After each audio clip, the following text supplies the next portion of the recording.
I have kidnapped an alien civilization. This video is purely for entertainment and does not infringe on copyrights or laws. The rights to the novel and image belong to the original author. We do not claim ownership. Don't like waiting and want to listen to this fanfic in full now? Subscribe to our Patreon, where you'll find the best fanfics. Chapter 751. A crack appeared silently on the originally smooth wall, and a device similar to a door lock popped out. Seeing the door lock appear, the team members gathered around. Oh my god, this lock really exists? I thought the plan materials were just bragging. TSK, Professor Liemo really set up this plan more than 10 years ago. It's really awesome. Love it, love it. I declare that Professor Liemo is my idol from now on. Okay, everyone, stop talking. Time is running out. Let's go in quickly. Wang Zijin took a key from his pocket, carefully inserted it into the keyhole, and twisted it gently. An entrance appeared in the white building. The interior was pitch black, and even the sunlight from outside could not dispel it. Wang Zijin took a deep breath. He had to start Plan 0 from now on. Once they entered this entrance, there would be no turning back. When Chen Shuxian was describing the details of the mission, he made it clear that the Zero Plan team did not exist in this world. Once they were discovered, they would bear all the consequences themselves. Mosey Technology and Professor Liemo would not acknowledge their existence. In other words, even if they were discovered by the artificial intelligence Xiaohe and killed in this white building, the reason for the announcement in the future could only be that several thieves attempted to sneak into Mosey Technology and steal the computer host, and were discovered on the spot by patrolling mechanical warriors, and then were shot dead when they resisted. Not only will their families not receive pensions, but they will also be cursed after their death, and become the object of public scorn. Not only Wang Zijin, but also Deng Ming, Zhao Nan and the high school students behind them became nervous when they saw the entrance. Zhao Nan, once we enter the cave, there is no turning back. Wang Zijin, why, are you scared? Zhao Nan, a little bit. Deng Ming, don't be afraid, sister, I'm an experienced driver, and will definitely protect you. Ouch. Hush. Slurp.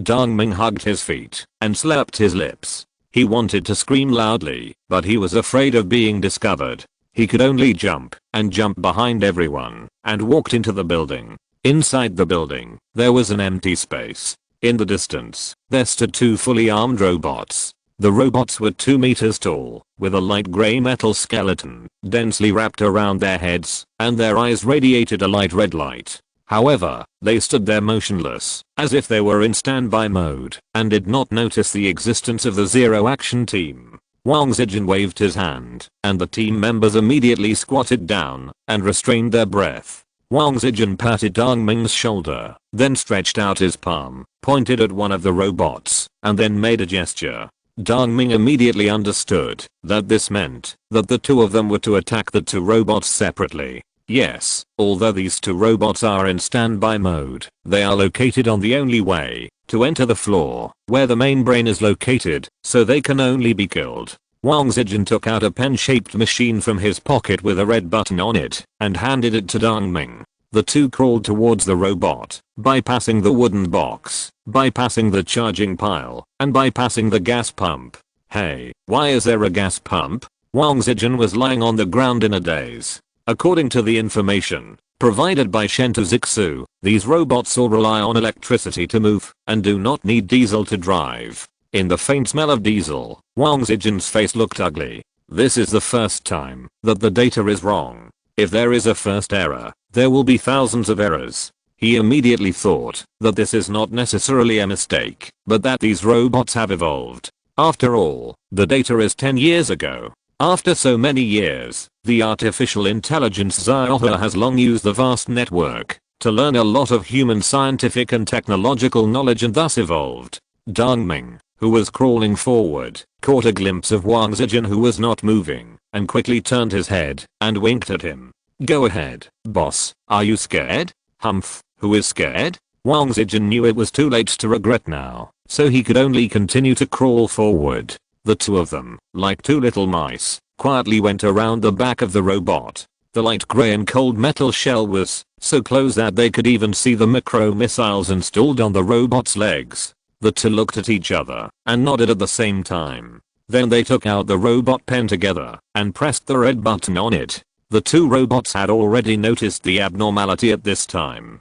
With two beep sounds, the internal system started instantly. Abnormal air fluctuations have been detected, and the overclocking radar is starting.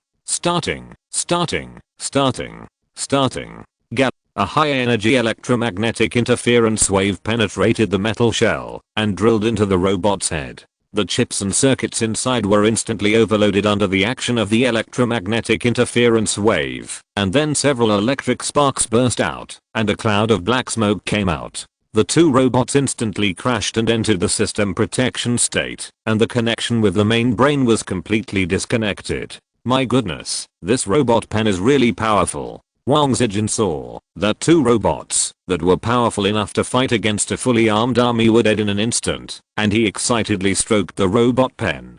The robot pen was a weapon secretly developed by Professor Liemo. It was only the size of a normal fountain pen, but it had a miniature nuclear fusion power station installed inside. When the current generated by the power station passed through the magnetic line, it would generate a strong magnetic wave. This strong magnetic wave could instantly overload the circuit inside the machine. In theory, this weapon was powerful enough to fight against robots, but it had a fatal flaw. That was because the wavelength of the strong magnetic wave was very short and the propagation distance was less than half a meter, so it had to be close enough to be lethal to the robot. However, when the robot was in combat mode, the overclocking radar was always activated, and it would never allow suspicious people to approach. Wang Zijin stood up and kicked the robots, but saw that they had no reaction. They should be completely dead. Wang Zijin waved his hand behind him, and Zhao Nan and the high school student hurried over. Do you see that elevator? Yes. Enter the elevator, enter the initial password, and we can directly reach the floor where the main brain is located. Then what are we waiting for? The action team came to the elevator, and Zhao Nan was about to press the elevator button, but was pulled back by Wang Zijin. Why are you in a hurry? We haven't received the signal from the second action team yet. We can't wake up the artificial intelligence Zionother. Zhao Nan and Dong Ming, high school students, suddenly woke up and looked scared when they heard this. In the materials given to them by Chen Shuxian, each action step and matters that need to be paid attention to were clearly recorded. The most important one is that, before entering the elevator, the signal of the second action team must be received. That's right. There are 2 action teams in total. The team led by Wang Zijin is responsible for infiltrating Mosey technology and blowing up the main brain. The other team is led by Huzugao. At this moment, North America.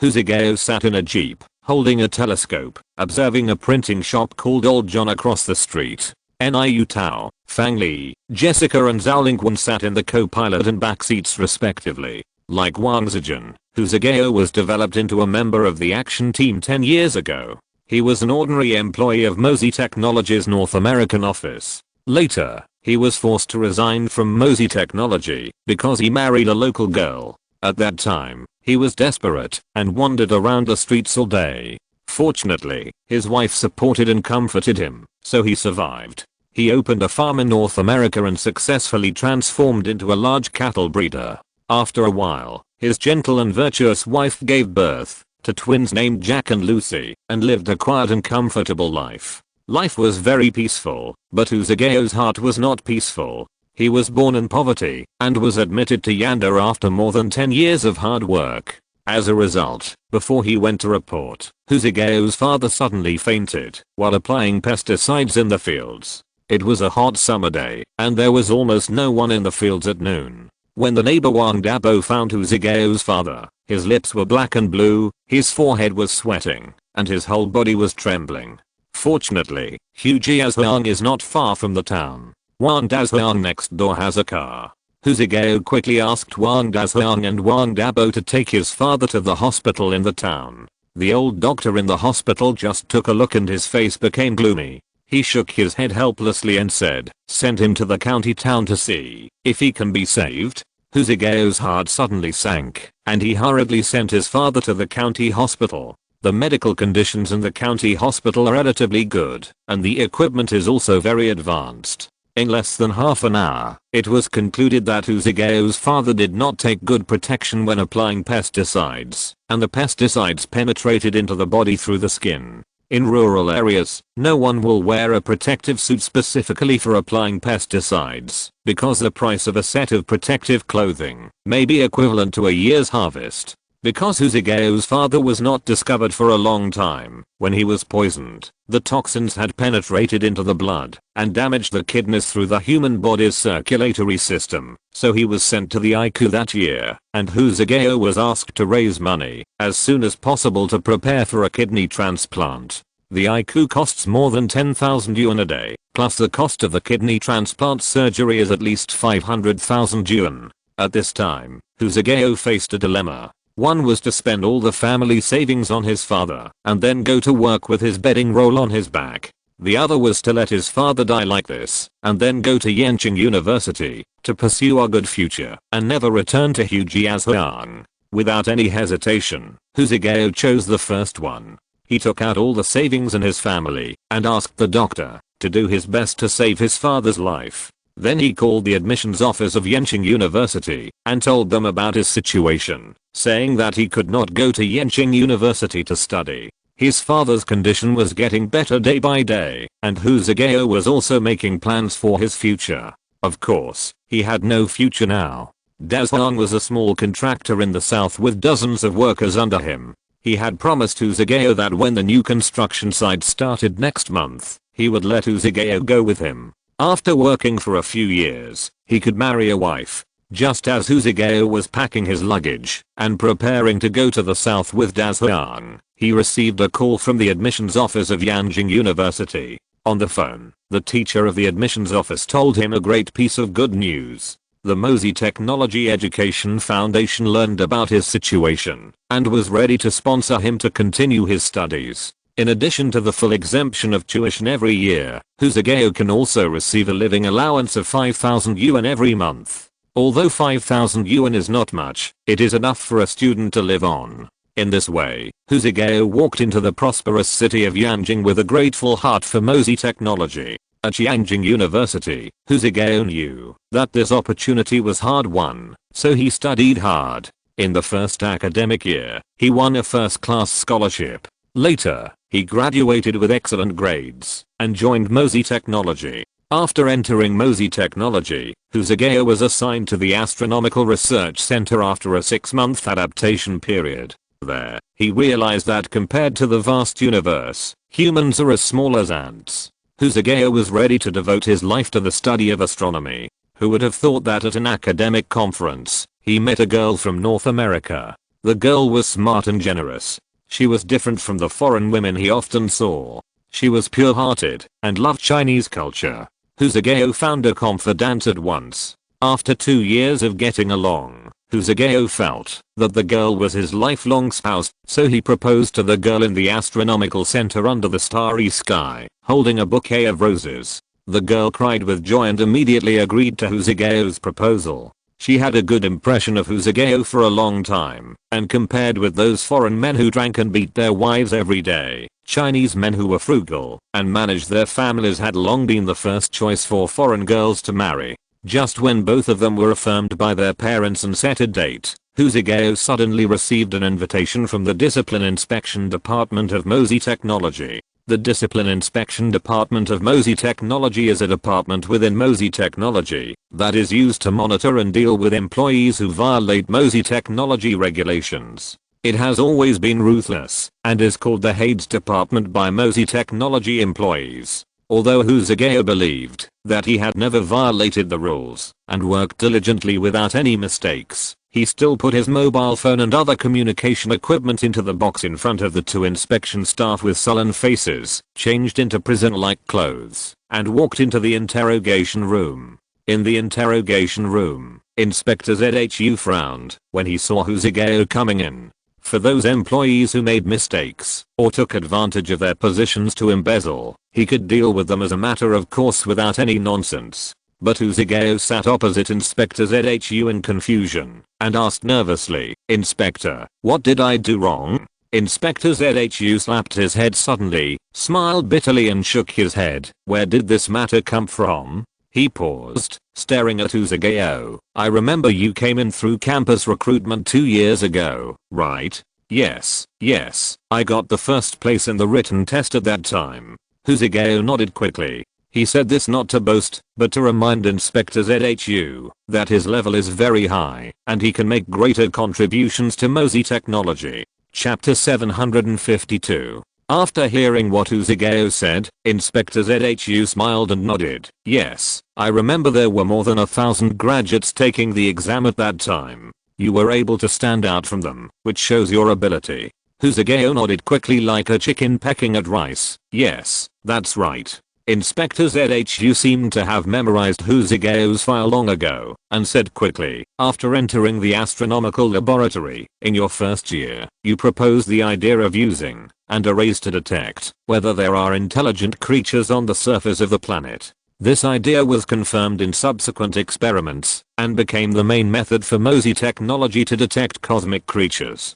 Uzagayo smiled shyly. This idea evolved from the article entitled Concept of Cosmic Ray Classification published by Professor Liemo in Nature magazine. In that paper, Professor Liemo has completely analyzed the properties of and arrays. I just had a sudden idea and applied it to the detection of cosmic creatures. It is not a special contribution. Inspector ZHU has been staring at Uzagayo. He can't see a trace of hypocrisy on his face. He sighed in his heart that it is a pity that such an outstanding talent has fallen into such a thing. As an inspector of Mosey technology, in addition to punishing employees who do not follow the rules, the more important task is to save them. In particular, Uzagayo left a good impression on Inspector ZHU, who felt that he should help this promising young man. Inspector ZHU narrowed his eyes and continued, in the following years, your work performance has been very good, and your KPI is much higher than the group average. 2 months ago, you were designated as a special training target by the higher-ups. Is that true?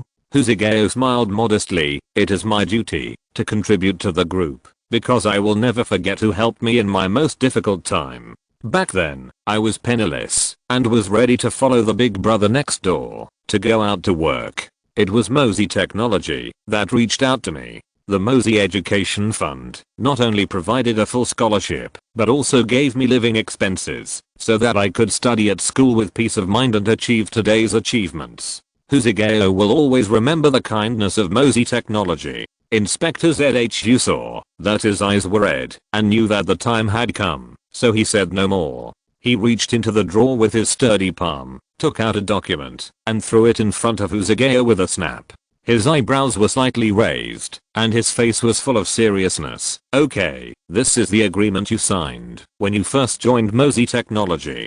Take a closer look. Agreement? Question mark? Is there something wrong with the agreement?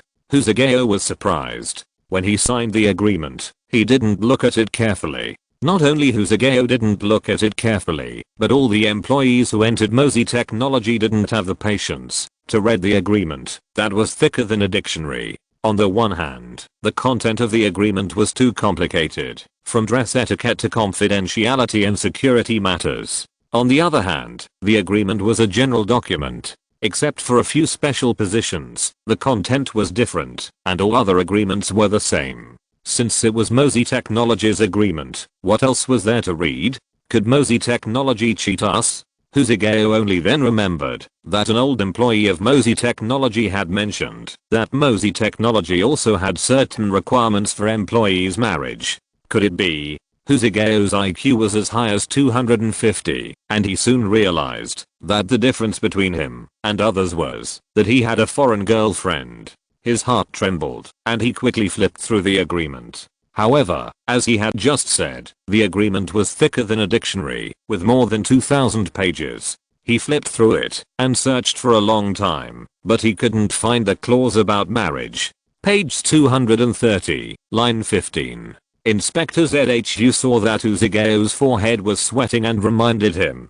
Uzagayo took a deep breath and opened the agreement with his sticky fingers. 200 pages, 225 pages. Found it. Page 230, line 15. Article 12, Item 13 of Mosey Technology's Employee Marriage Restrictions. All Mosey Technology employees must apply to the Mosey Technology Inspection Department when getting married. Application. This restrictive clause made Husageo a little confused. This clause clearly restricts the freedom of marriage and violates social morality. It is not 100 years ago now. Those dregs of parents' orders and matchmakers' words have long been swept into the garbage dump. This is too outrageous. How could our Mosey technology have such an outrageous rule? Inspector ZHU tapped the table with his fingers, making a tap tap sound, and pursed his lips. This clause was drafted by Professor Liemo himself. It is a two-way choice clause. Two-way choice clause? Husageo was surprised. Inspector ZHU smiled and said, yes, the meaning of two-way choice is that we at Mosey Technology do not force you to accept this clause, but if you do not accept it, we will dismiss you. I don't think this is forced acceptance. Husageo wanted to retort, but the accumulated prestige of the inspection department made him swallow his words. Inspector ZHU is an experienced inspector. Seeing his strange expression, he naturally understood what he was thinking. He smiled and explained, of course, every employee dismissed by us will receive full compensation in accordance with relevant regulations, so our clause is completely reasonable and legal. Husageo understood that this clause was entirely Professor Liemo's personal intention. Only in this way would Mosey Technology spend so much money and would rather dismiss employees to implement it. You should know that the average salary of Mosey Technology employees is about 100,000 yuan per month. Once they are dismissed, the compensation is generally not less than 1 million. Although this is not a drop in the bucket for Mosey Technology, it is a completely unnecessary expense. Husageo still had a glimmer of fantasy in his heart at this moment. Since he said that he needed to submit an application to get married, couldn't he just submit it? Well, can I submit the application now? Well, of course, but I will reject it on behalf of the inspection department now. Husageo was stunned. How could it be rejected? Before he even showed his expression, he asked timidly, how could you do this? Inspector ZHU looked serious and looked directly at Husageo. Researcher who, to tell you the truth, this clause actually only restricts one emotion. Marrying a foreigner? Husageo asked. Inspector ZHU nodded heavily. Yes, you should know Professor Liemo's attitude towards foreigners, and you also know that Professor Liemo has rejected the invitation of foreigners several times. Well, there is no need to say anything. Husageo completely understood. He finally asked, she is a good girl, can't we let her off? No, this is the clause drawn up by Professor Liemo himself, and no discount is allowed. Husageo was in hesitation at this moment. His career was on the rise, and working at Mosey Technology was the dream of countless people. It was a pity to lose her like this. However, when he thought of the foreign girl, Husageo's heart was filled with sweetness. He knew she was the right person. Husageo hesitated for a while, and finally stood up and sighed. Then I resign. Inspector ZHU was also relieved. Although the result was not ideal, it was a result after all. Well, I will ask the finance department to settle your salary and pay you full compensation in accordance with relevant regulations. I wish you a happy life in the future. With Inspector ZHU's blessing and more than 2 million, Husageo and the foreign girl came to North America together. The foreign girl was born as a farmer and owned a large ranch of more than 5,000 acres in North America. From then on, Husageo became a cowboy in the West and lived a carefree life. Until one evening, Husageo was riding his horse around the ranch when a pickup truck with a big city license plate suddenly appeared in the distance. The blue-green body of the pickup truck was covered with dust, and the windshield was also covered with dust. There was grass hanging on the four wheels, and it was obvious that it had been on a long journey. Husageo's expression suddenly became nervous, and he took out his rifle from his back and aimed at the person who came. Because the situation in the western part of North America was very chaotic, armed horse thieves would come to the ranch to steal from time to time. They were also extremely vicious people. Not only would they steal, but they would also set fire to the ranch's houses before leaving. So once Husageo found the horse thieves, the first thing he had to do was to pick up the rifle, aim, and then pull the trigger. However, this time, he did not pull the trigger, because after the pickup truck slowly stopped, a person walked out of it. A nation. Husageo saw the friendly face, released his finger from the trigger, raised his head and asked, "Who are you?" The Asian smiled at him, took out an ID card from his pocket, and threw it to him. Husageo reached out to take it, and was stunned after just one look. The silver grey badge on the ID card was the umbrella and shield logo of Mozy Technology. Husageo was very familiar with this logo, because he also had such an ID card 5 years ago. At that time, he was still an ID employee of Mozy Technology. Seeing the name on the ID card, Husageo was even more shocked. His hand holding the ID card was a little trembling, and his voice trembled slightly. "You are Chen Shuxian, the butcher?" Although Husageo was in the Western Ranch, there were people in charge of selling livestock and buying cubs. He rarely interacted with outsiders, but he had heard of this #1 thug of Mozy Technology. According to rumors, Chen Shuxian did not need any evidence, but only relied on imagination to capture those powerful people and throw them into the black domain. Husageo was full of uneasiness. In his opinion, Chen Shuxian must have come to the ranch to capture him. But no matter how he thought about it, he didn't know what mistake he had made that was worth Chen Shuxian, a big shot, running all the way from Mozy Technology to North America.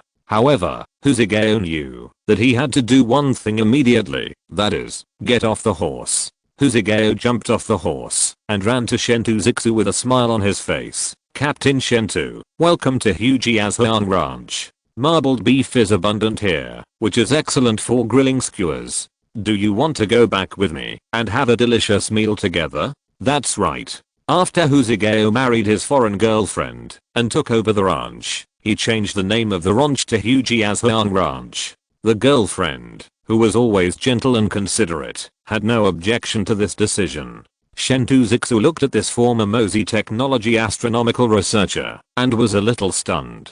In the archives of Mozy Technology, Husageo was a pale and weak young man. Now Husageo has dark skin, and there are traces of bulging muscles under his cowboy clothes. His skin is also much rougher. Moreover, from the posture of him holding up the gun just now, he is already a qualified Western cowboy. The environment really changes people. Of course, Chen Shuxian came to the ranch not to eat Husageo's beef. "Husageo, don't worry, I'm not here to cause trouble to you today, but I need to talk to you about something." Hearing Chen Shuxian's answer, Husageo immediately put his mind at ease. According to legend, although this butcher's methods are cruel, he always keeps his word and has never shown the mood of fooling others. He smiled and said, "If you have anything to say, wait until you have dinner. It's a pleasure to have friends coming from afar. What's more, Mozy Technology has been very kind to me in the past. How can I let you talk about things on an empty stomach?" Good guy, he really became a big rancher. This is too enthusiastic. Facing the sincere invitation, Chen Shuxian could only say repeatedly, "No need, I'm very short of time, let's talk about business first." "Okay, if you have anything to say, just tell me directly. As long as I, Husageo, can do it, I will never refuse. Even if Mozy Technology needs this ranch now, I will immediately hand over the land deed with both hands." Husageo patted his chest and said generously. Shentu was immediately at a loss for words and hurriedly explained, "Why would we want your ranch? Don't worry, we just need you to perform a small task. But it's not convenient to talk here, let's talk in the truck." With that, Chen Shuxian turned and walked towards the truck. Husageo looked around, and except for hundreds of cows grazing, there was no one to see. He whispered, "What's inconvenient here?" Although he said so, he still followed Chen Shuxian and got on the truck. After entering the truck, Chen Shuxian first opened a secret compartment on the dashboard, pressed a red button, and then rolled up all the windows. The windows were all covered with pure black glass film, so no light from outside could penetrate. The interior of the car was suddenly pitch black. Chen Shuxian turned on the light on the roof, and only then could he see each other's expressions clearly. Husageo looked very surprised, because Chen Shuxian's series of actions made him feel that he was caught in a huge conspiracy. He couldn't help but step back, his back pressed against the backrest of the seat, and asked in a low voice, "Captain Shentu, what is it that requires you to be so careful?" It's not too cautious to be cautious about this matter, because it may be related to the future of mankind. Chen Shuxian's face became serious. He took out a document from his arms and handed it to Husageo. Chapter 753. Husageo flipped open the dark green file and was shocked. However, he had experienced too much in the past few years in the western part of North America. He even used the rifle in his hand to shoot continuously and drove them all away when facing a dozen cattle thieves with revolvers at night. Afterwards, he won the infinite admiration of his father-in-law's family and became the real head of the ranch. Husageo calmed down and looked through the steps of the plan. Find a strange printing shop. Blow up this printing shop. Unlike the detailed plan steps of Wang Zijin's team, the plan Husageo got was very brief, with only 2 short and vague steps. This made Husageo a little confused. In North America, printing shops are as common as McDonald's and KFC. There may be 1 or 2 on every street. How to tell whether it is strange? Moreover, why blow up the printing shop? Husageo raised his head and looked at Shentu Zixu with doubtful eyes. Although he was afraid of this living devil, he would never obey Shentu Zixu's orders if Shentu Zijin did not give a convincing reason. Seeing Husageo's surprised expression, Shentu Zixu was well prepared and explained slowly. All this started 10 years ago. 10 years ago, the Moonfall disaster occurred. More than 20 cities were destroyed, billions of people were starving, and human civilization was on the verge of collapse. In order to change this situation, as soon as possible, Professor Liemo had to activate the artificial intelligence Xiaohe, so that artificial intelligence can assist humans, produce as soon as possible, and restore a peaceful and harmonious life, as soon as possible. Husageo nodded frequently. He was very familiar with the artificial intelligence Xiaohe, because in the ranch, those forage harvesters and balers are directly controlled by the artificial intelligence Xiaohe. Of course, every month, the ranch has to pay a smart usage fee. Shentu Zixu continued, with the help of artificial intelligence Xiaohe, humans can fully recover in a short period of time. However, Professor Liemo found that artificial intelligence Xiaohe showed signs of rebellion. This news exploded in Husageo's mind like thunder, and he felt his head buzzing. Artificial intelligence Xiaohe is the pride of the world, and is hailed as the most outstanding invention since the invention of electricity. It is comparable to the discovery of gravity, the emergence of relativity, and the establishment of quantum mechanics. No, it is not comparable to them, but far exceeds them. The role of artificial intelligence Xiaohe in human beings is unmatched by those epoch-making inventions. Such an unprecedented great invention would actually betray mankind. Husageo immediately realized the seriousness of the matter. He asked in a trembling voice, "Is this news true?" Shentu Zixu sighed. "This is what Professor Liemo said in person. Do you think it is false?" The doubts in Husageo's heart disappeared immediately, because the name Liemo was the greatest guarantee. Shentu Zixu stared at Husageo. "Now, on behalf of Mozi Technology and Professor Liemo, I will give you a task. Do you accept it?"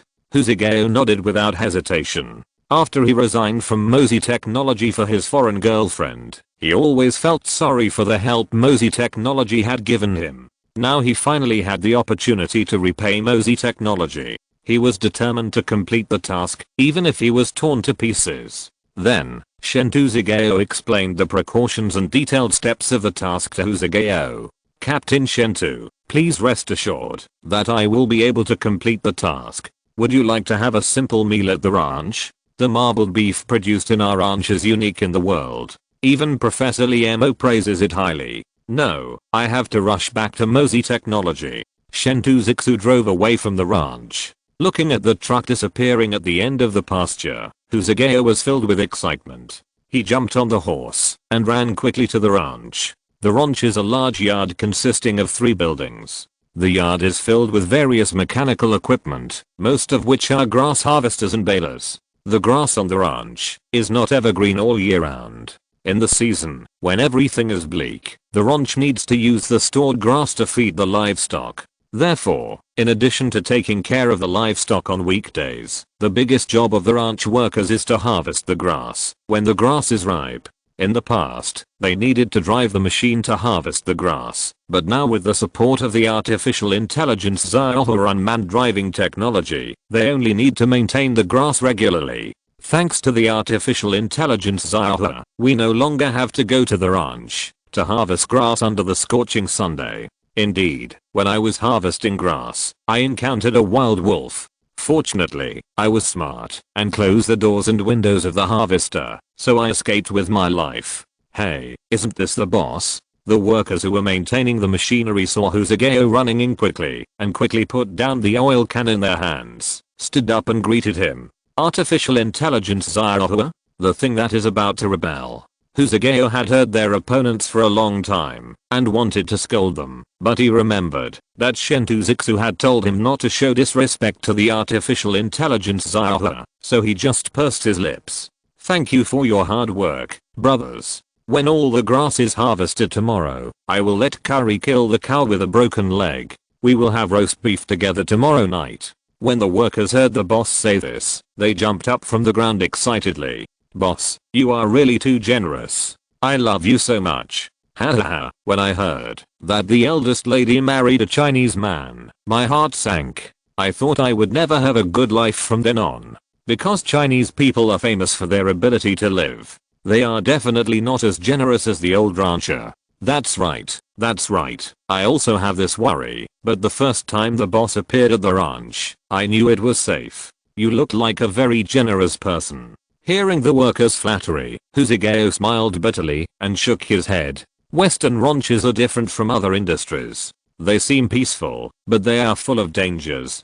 In addition to horse thieves, there are also wild beasts hidden in the grass. What's more terrifying is that these workers seem to be easy to deal with and speak well, but they are actually desperate criminals who have committed crimes in big cities. Every time they have a dinner, they will pull out their guns under the stimulation of alcohol and show what a quick shooter is. Of course, accidental injuries also happen frequently. It's better that the discipline of Ho Chi Minh's ranch is stricter. On the Smith's ranch next door, a worker is shot in a fight every month. In this environment, if a boss cannot get the support of the workers, he may disappear in the dense grass within a week. So after understanding the survival rules of the Western ranch, Ho Chi Minh changed his original practice of thrift and began to win over the workers. He has a very high IQ and EQ, and he uses both kindness and force. In less than 2 months, he has won the favor of all the workers and officially replaced the old rancher. But at this time, Hosageo was not in the mood to build relationships with the workers. He walked quickly into the villa. As soon as I entered the door, I smelled an alluring aroma. Hosageo saw a petite figure busy in the kitchen and asked with a smile, "Lisa, are you cooking again?" A moment later, a girl with beautiful features, red hair, and wearing an apron with cartoon patterns came out. She was at least 1.7 meters tall, thin, and beautiful. If it weren't for the brown red eyes in her eye sockets, she would be easily mistaken for an oriental woman on the street. In fact, Lisa's great-grandfather was a Chinese. He was taken to North America as a laborer to build a railway, and then settled here. Lisa received a complete Chinese education since she was a child, and speaks fluent Mandarin. When she saw Hosageo coming in, her big eyes curved into crescents and she smiled and said, "Zigeo, why are you back so early today? Have you found the wild wolf in the northwest corner of the ranch?" That's right, Hosageo was riding a horse in the ranch just now, just to find a wild wolf. The ranch is located on the edge of the desert. Wild wolves occasionally slip out of the desert. Every year, the ranch loses hundreds of large livestock. Therefore, Hosageo's usual task is to find wild wolves and then shoot them with the rifle in his hand. Hosageo looked at the woman who had been with him for more than 10 years, and his heart was moved. To be honest, Lisa did suffer a lot of grievances when she married him. Although Hosageo was an employee of Mosey Technology at that time, he was actually just a poor boy, and Lisa's family owned the largest livestock farm in North America. Lisa was the only heir to the family, so when Lisa's parents heard that Lisa was dating a poor boy, their first reaction was to disagree, and their second reaction was still disagreement. In their opinion, as a future farmer, Lisa must find a man who is well matched and can help the development of the farm, not a poor boy from China. So they forced Lisa to return to North America. Of course, at that time, Lisa's eyes were all Hosageo, so she naturally would not agree. In order to force Lisa to submit, Lisa's parents cut off Lisa's financial support and notified all relatives and friends, prohibiting them from providing help to Lisa. Lisa's life suddenly fell into distress. She was a junior at Yan University at the time, and she was studying Chinese linguistics. This major was not easy to find a job in China, but Lisa did not give in. In order to be with Husageo, she gave up her previous pride and found a job playing the piano in a Western restaurant. Lisa had learned piano since she was a child, and her level was not low. Later, Lisa's parents saw that Lisa's attitude was so firm, so they had no choice but to accept Husageo. When Husageo came to North America, although he had never been involved in the ranch industry, he was very smart. It took him less than a year to manage the ranch in an orderly manner and soon won the trust of Lisa's parents. They soon handed the ranch over to Husageo and then bought a luxury yacht and traveled around the world. Husageo, who officially took control of the ranch, did not slack off. He used the knowledge he learned from his former colleagues at Mosey Technology to carry out a comprehensive transformation of the ranch. Introducing the artificial intelligence Xiaohua into the ranch was his masterpiece. With the cooperation of artificial intelligence, the ranch can make reasonable and scientific arrangements for the feeding of large livestock and can also detect large livestock that may be sick in advance and prepare as soon as possible. In less than 2 years, the size of the ranch has doubled, becoming the largest ranch in North America and even the world.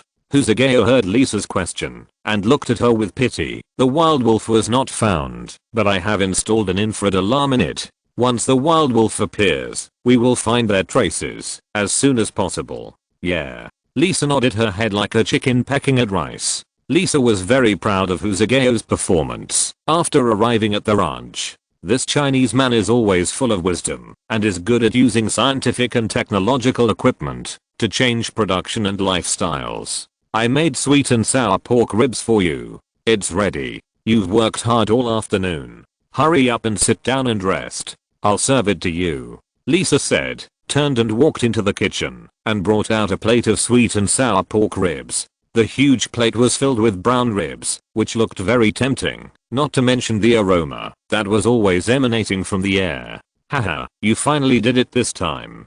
Husageo took the chopsticks from Lisa with a smile, picked up a piece of ribs and put it in his mouth to taste. Lisa's eyes lit up, and her face was full of expectation and she said, "How does it taste? Is it delicious?" This was the 132nd time she made sweet and sour ribs. Lisa was a typical girl from the west of North America. Although she was born into a wealthy family, she grew up on the ranch. For the people on the ranch, no food could compare to the original barbecue.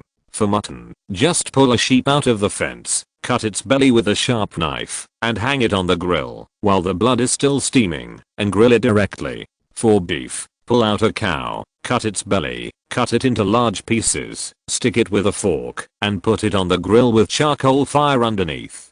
Tomatoes, cucumbers, celery, all food can be put on the grill. This way of eating is very rough, but it doesn't suit Husajian's appetite. When Husajian first came to the ranch, he ate instant noodles all day. Lisa saw it all and felt pain in her heart, so she decided to learn Chinese cooking.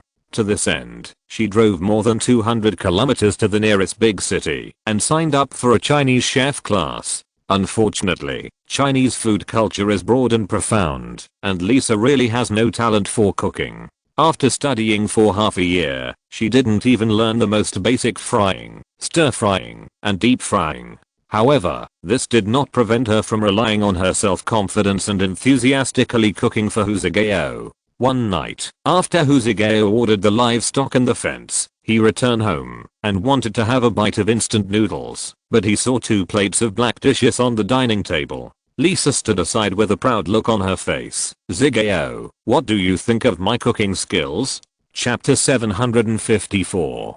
Husageo looked at Lisa's confident look. His mouth twitched twice. He hesitated for a while and finally picked up the chopsticks, picked up a piece of black charcoal, and put it in his mouth. After tasting it carefully, after the burnt taste, he felt a hint of bitter meat fragrance. "Oh, this is steak. I really can't tell." Husageo picked up another piece of black charcoal from another plate and put it in his mouth. "Oh, this is black charcoal? No. It should be celery."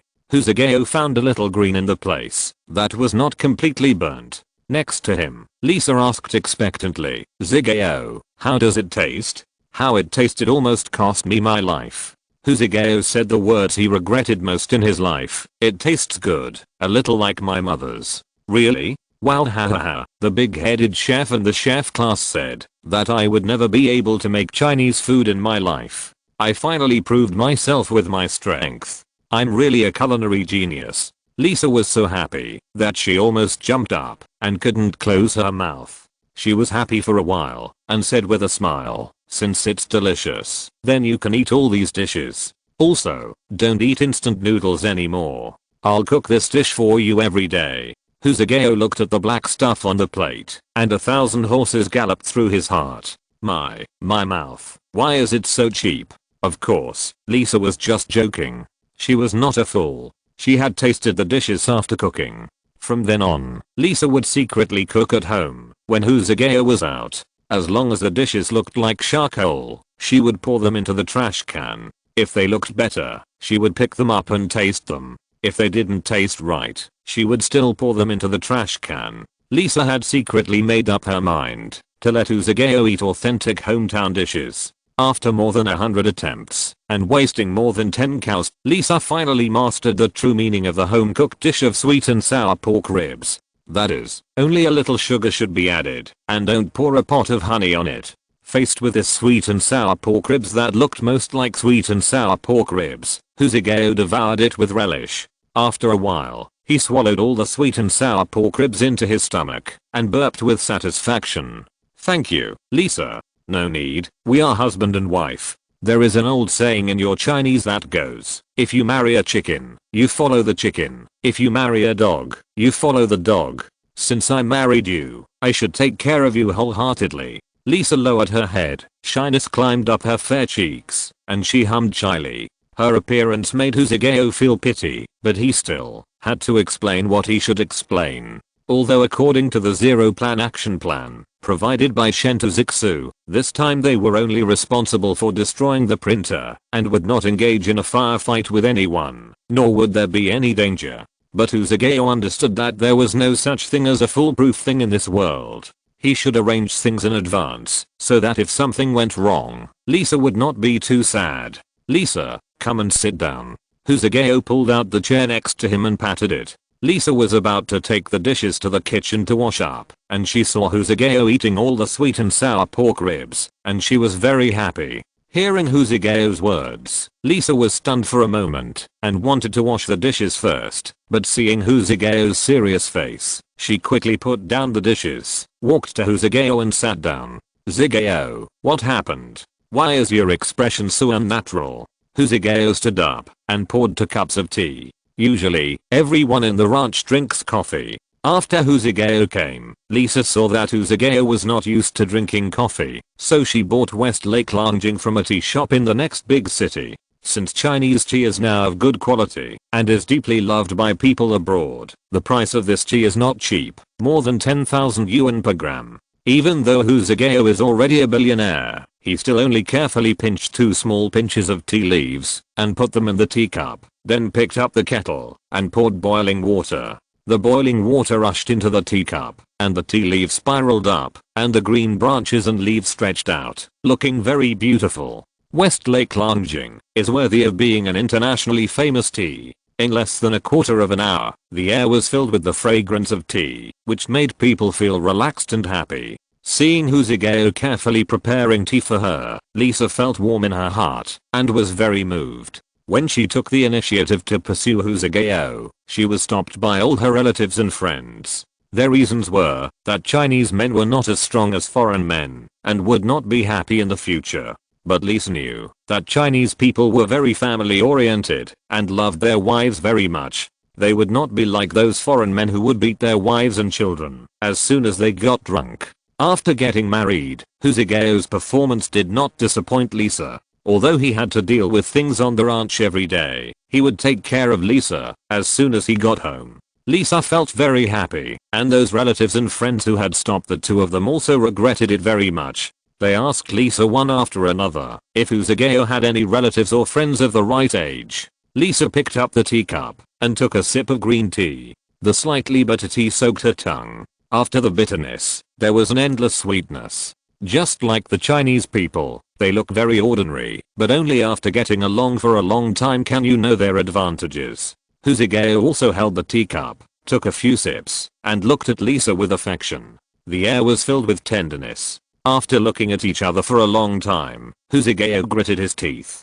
plucked up his courage, and said, "Lisa." Bang. Suddenly, the door of the villa was violently knocked open, and a worker in jeans staggered in. His face was full of panic, and his sleeve seemed to be cut by a sharp weapon, revealing a long wound with blood flowing. He rushed directly to Huzugeo and shouted miserably, "Boss, something bad has happened. A large number of wild wolves have gathered on the east side of the ranch, and are heading towards us. Just now, I was picking mushrooms in the wild to prepare for tomorrow's dinner. I was accidentally attacked by a wild wolf. Fortunately, I was very alert, and escaped with my life." Blood flowed down his arm, dripping on the floor, and dripping on Huzugeo's heart. Huzugeo took a closer look, and found that the man was Mike, who was responsible for feeding the large livestock. He quickly got up, helped Mike up, and asked anxiously, "Mike, how many wild wolves are there?" It was no wonder that Huzugeo was so anxious. In the past, there were usually only 3 or 5 wild wolves that slipped out of the desert, and they had already caused considerable harm to the ranch. This time, there were actually a large number of them. If they were not handled carefully, the ranch might be wiped out. It is now approaching winter, and most of the small animals in the desert are hibernating. These wild wolves must have run out to attack the ranch, because they could not bear the hunger. Mike's face was pale and his pupils shrank. He replied in a trembling voice, "I can't see clearly, but it's a large area of black. I guess there are thousands of them." "Thousands!" Exclamation mark.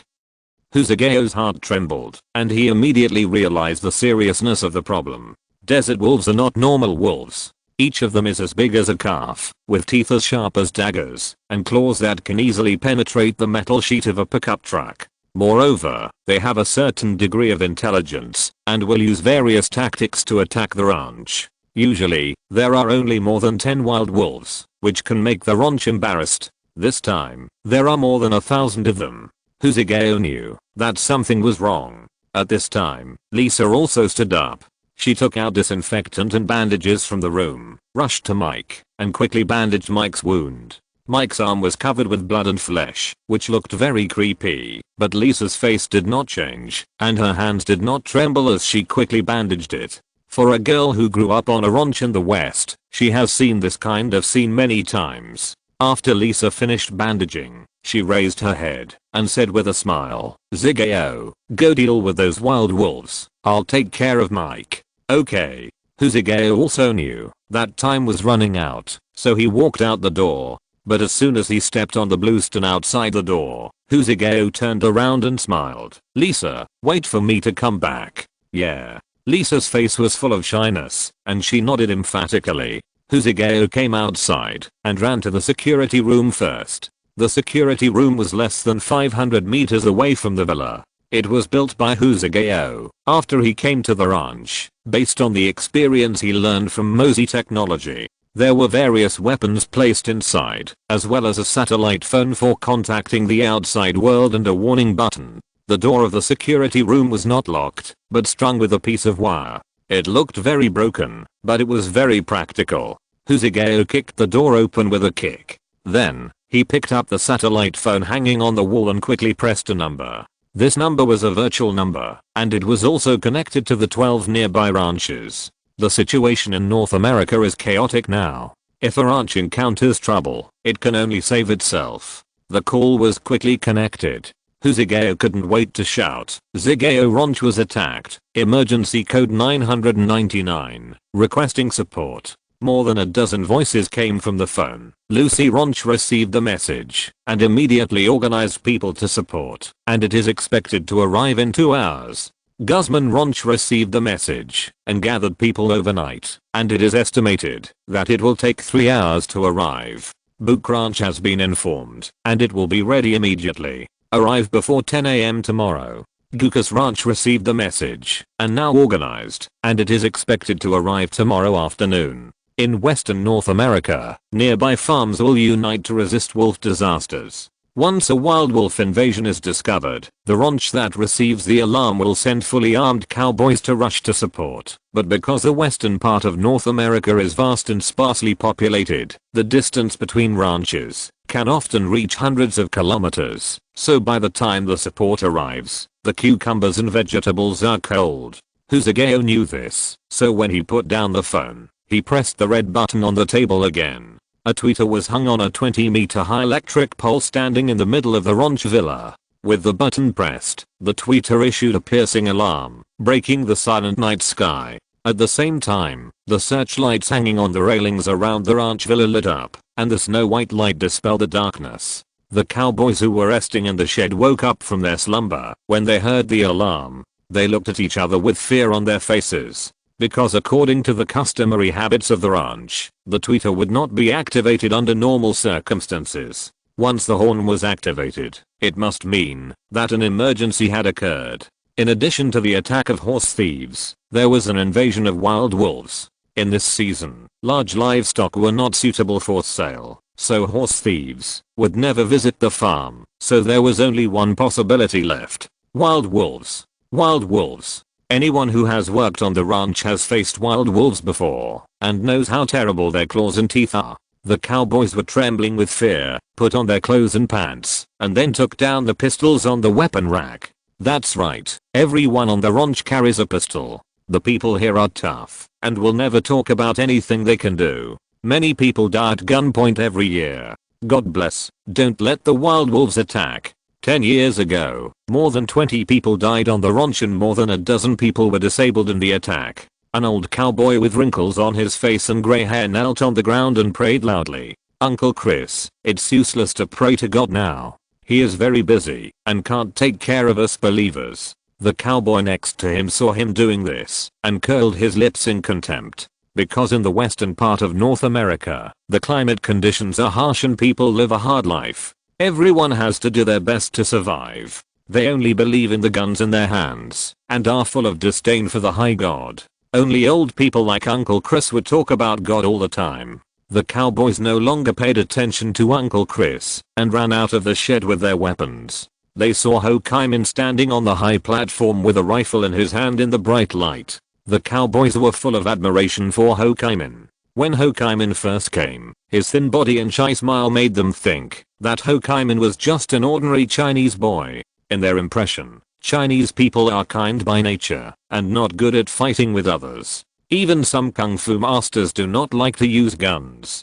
But Ho-Kai-Min changed their stubborn prejudice all of a sudden. The first time Ho-Kai-Min took a rifle, he aimed at the target in the eyes of everyone's ridicule. He gently pulled the trigger. Bang! Fire came out of the muzzle of the rifle, followed by a burst of light blue smoke, and the target on the opposite side was instantly shattered. This surprised the cowboys, because the rifle, as a powerful close combat weapon, had poor long-range precision attacks, and Ho-Kai-Min could actually knock down the target more than 100 meters away with one shot. This can be said to be a miracle, at least those cowboys thought they could not do it. What surprised the cowboys even more was that Ho-Kai-Min was born bold. He could ride a horse in the middle of the night, holding a rifle, and go deep into the desert amid the howling of wild wolves. You know, in addition to wild wolves, the desert is also full of poisonous insects such as centipedes and spiders. If you are bitten by these poisonous insects and do not receive timely treatment, you may die.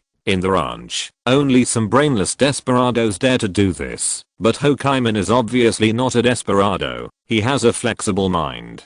Seeing that the cowboys have all come out, Ho-Kai-Min shouted, "According to the report, a large number of wild wolves are attacking us now. If you're listening to this novel on a channel other than Fanfic World, it means they downloaded and uploaded it without effort. We cordially invite you to visit our channel, Mundo Fanfic Novelos. There you'll find the original version of this story and you can explore many other novels of various genres. We're waiting for you to immerse yourself in a world of incredible novels." Chapter 755. The cowboys knew that something was wrong, but they still trembled when they heard that a large number of wild wolves were coming. All cowboys were afraid of wild wolves. Ho-Kai-Min saw the cowboys retreating in embarrassment and knew that if they continued like this, the cowboys' spirit would be frustrated. He was well prepared and took out a loudspeaker and shouted, "Although the wild wolves are coming, you don't have to be afraid, because I have sent a message for help to the nearby ranches, and those ranches promised me that they would send people to support us as soon as possible. Now we just need to hold off the first wave of attacks and wait until dawn, and we will be able to get reinforcement." After hearing what Hokaiman said, the cowboys calmed down and their hands and legs stopped shaking. "Yes, we have formed an alliance with so many ranchers, they will definitely come to rescue us. That's right, the boss is right. The Hooks Ranch has armored vehicles. When they come, we are not afraid of any number of wild wolves. That's right, everyone must unite. Those wild wolves like to attack people who are alone, and they are very fast. Anyone who tries to escape will be killed." The discussion made Hokaiman feel very relieved. When he came to the ranch, as a person who came across the ocean, he was unfamiliar with the place and encountered many difficulties. There were even cases where those cowboys set traps and teased him.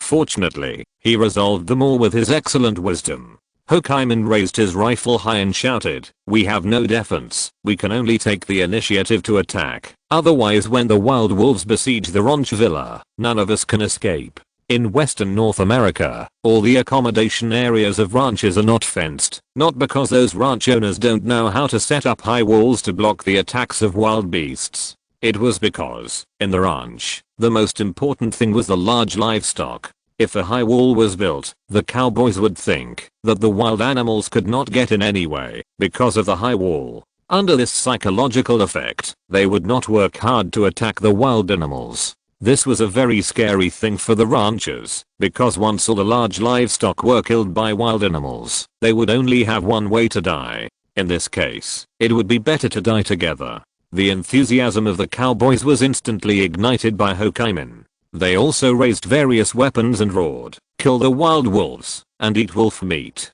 Of course, wolf meat has a fishy smell and tastes bad. "Everyone, come and get the searchlight." At this time, Lisa came out of the warehouse holding a large box full of high brightness searchlights. Searchlights are necessary equipment for dealing with wild wolves, and sometimes they are more important than rifles, because wild wolves are very afraid of light in the middle of the night.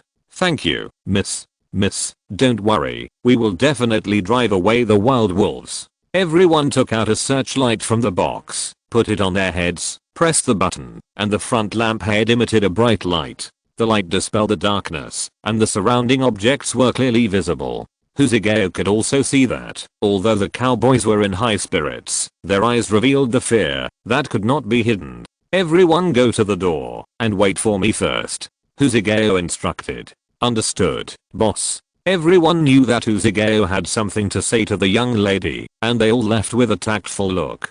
Huzigeo walked up to Lisa and sighed in his heart. Tonight, he originally wanted to tell Lisa about Shentu Zixu's affairs and then leave a ranch to prepare for the mission. But he didn't expect to be attacked by wild wolves. Huzigeo had no idea about such a large-scale attack. He didn't know if he could come back smoothly today. Huzigeo touched Lisa's little face and said with a smile, "Lisa, hide in the underground fortress and wait for me to come back." The underground fortress was built by Huzigeo after he came to the ranch.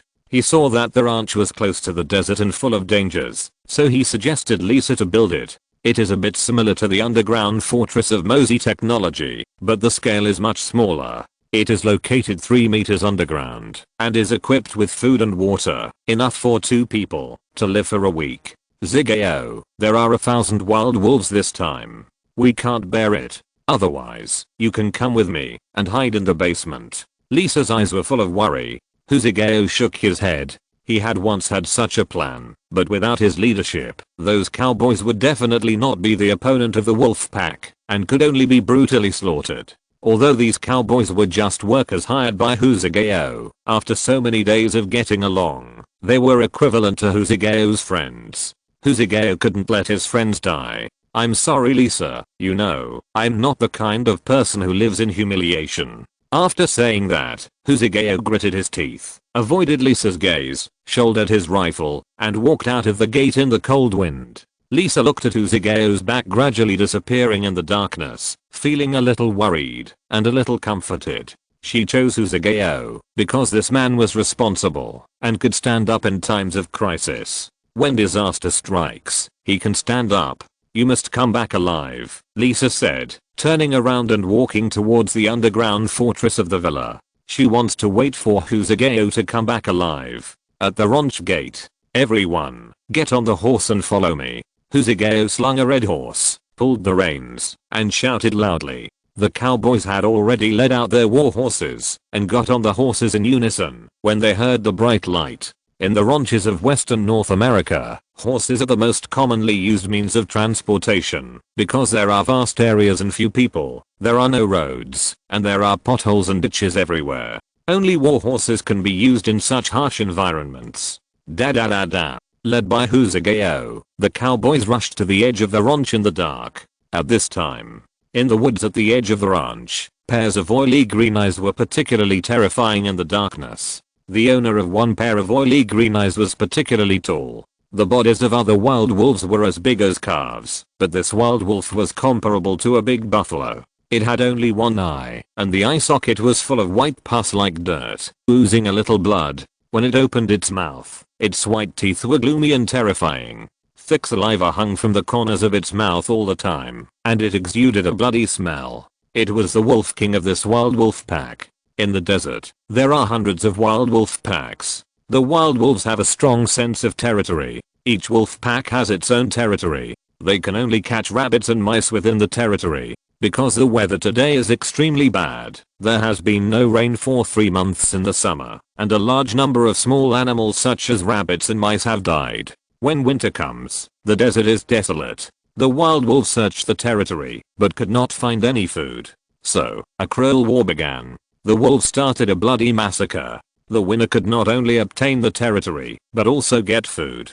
The food was the corpses of the wild wolves. The one-eyed wolf king was a wolf king with a very high IQ. He thought he could not resist the attacks of other wolves, so he simply led the wild wolves out of the desert. In his opinion, it would be better to attack the human territory directly than to stay in the barren desert. There are so many large livestock and clean water sources in this fertile pasture. If the territory is occupied, the wolf pack will definitely expand greatly. At that time, he will lead the wild wolf army to kill back to the wolf pack and unify the desert. Aoao. The one-eyed wolf king has seen the dim light of the ranch villa, raised his neck, and let out a long howl with his hair standing up. Desert wolves are not only powerful and fast, but also very cunning. If they find someone ambushing here, they will definitely turn around and attack from the side. In that case, the harm caused will be great. Everyone's nerves were tense. Husageo could even hear the sound of the wolf's paw pads touching the stone in the cold wind. The air was filled with a murderous atmosphere. Life and death are only a moment away. Gradually, a pair of oily green eyes symbolizing death emerged in the darkness. Then 2 pairs, 3 pairs, and finally countless pairs. Everyone's mood became tense during this period. In the past, they would have paid a great price to face a few wolves that occasionally escaped to the pastoral area. This time, there were so many wolves appearing at the same time, which made them have to worry. Husageo was a little excited.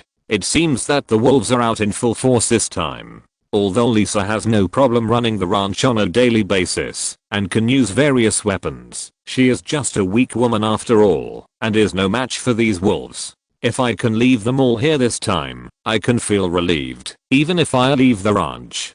Husageo raised his rifle and aimed at the brightest eyes. He knew that for wild wolves, the stronger the physique, the sharper the claws and fangs, the brighter the eyes. And this kind of wild wolf is often the wolf king in the wolf pack. After joining Mosey Technology, Husageo, like all formal employees, also received professional training. These trainings not only include guns and blasting, but also unexpected subjects such as driving helicopters and flying airplanes. At that time, Husageo was still confused. I'm just a scientist. Do I need to practice guns and fly airplanes? However, he is very fortunate now, because the instructor in charge of gun training at that time was a gold medal sniper. He could use a sniper rifle to hit the enemy's forehead directly from 1,000 meters away. Of course, Husageo does not have a sniper rifle now, only a rifle, but the distance of the wild wolf is less than 500 meters.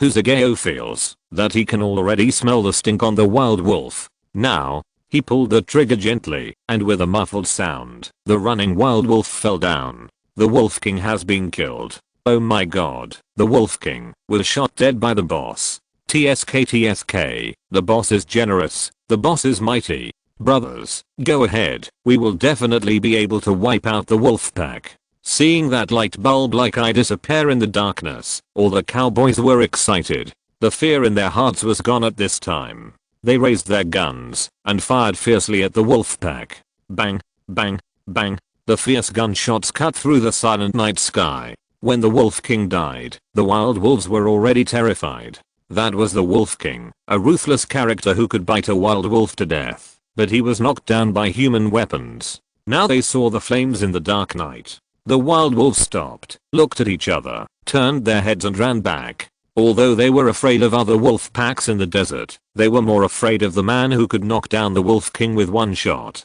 Seeing the wolves start to flee, Husageo didn't feel relieved. His back was wet with sweat, and he felt a chill. In fact, just now, he had no confidence that he could hit the Wolf King with one shot, because he was not a professional sniper after all.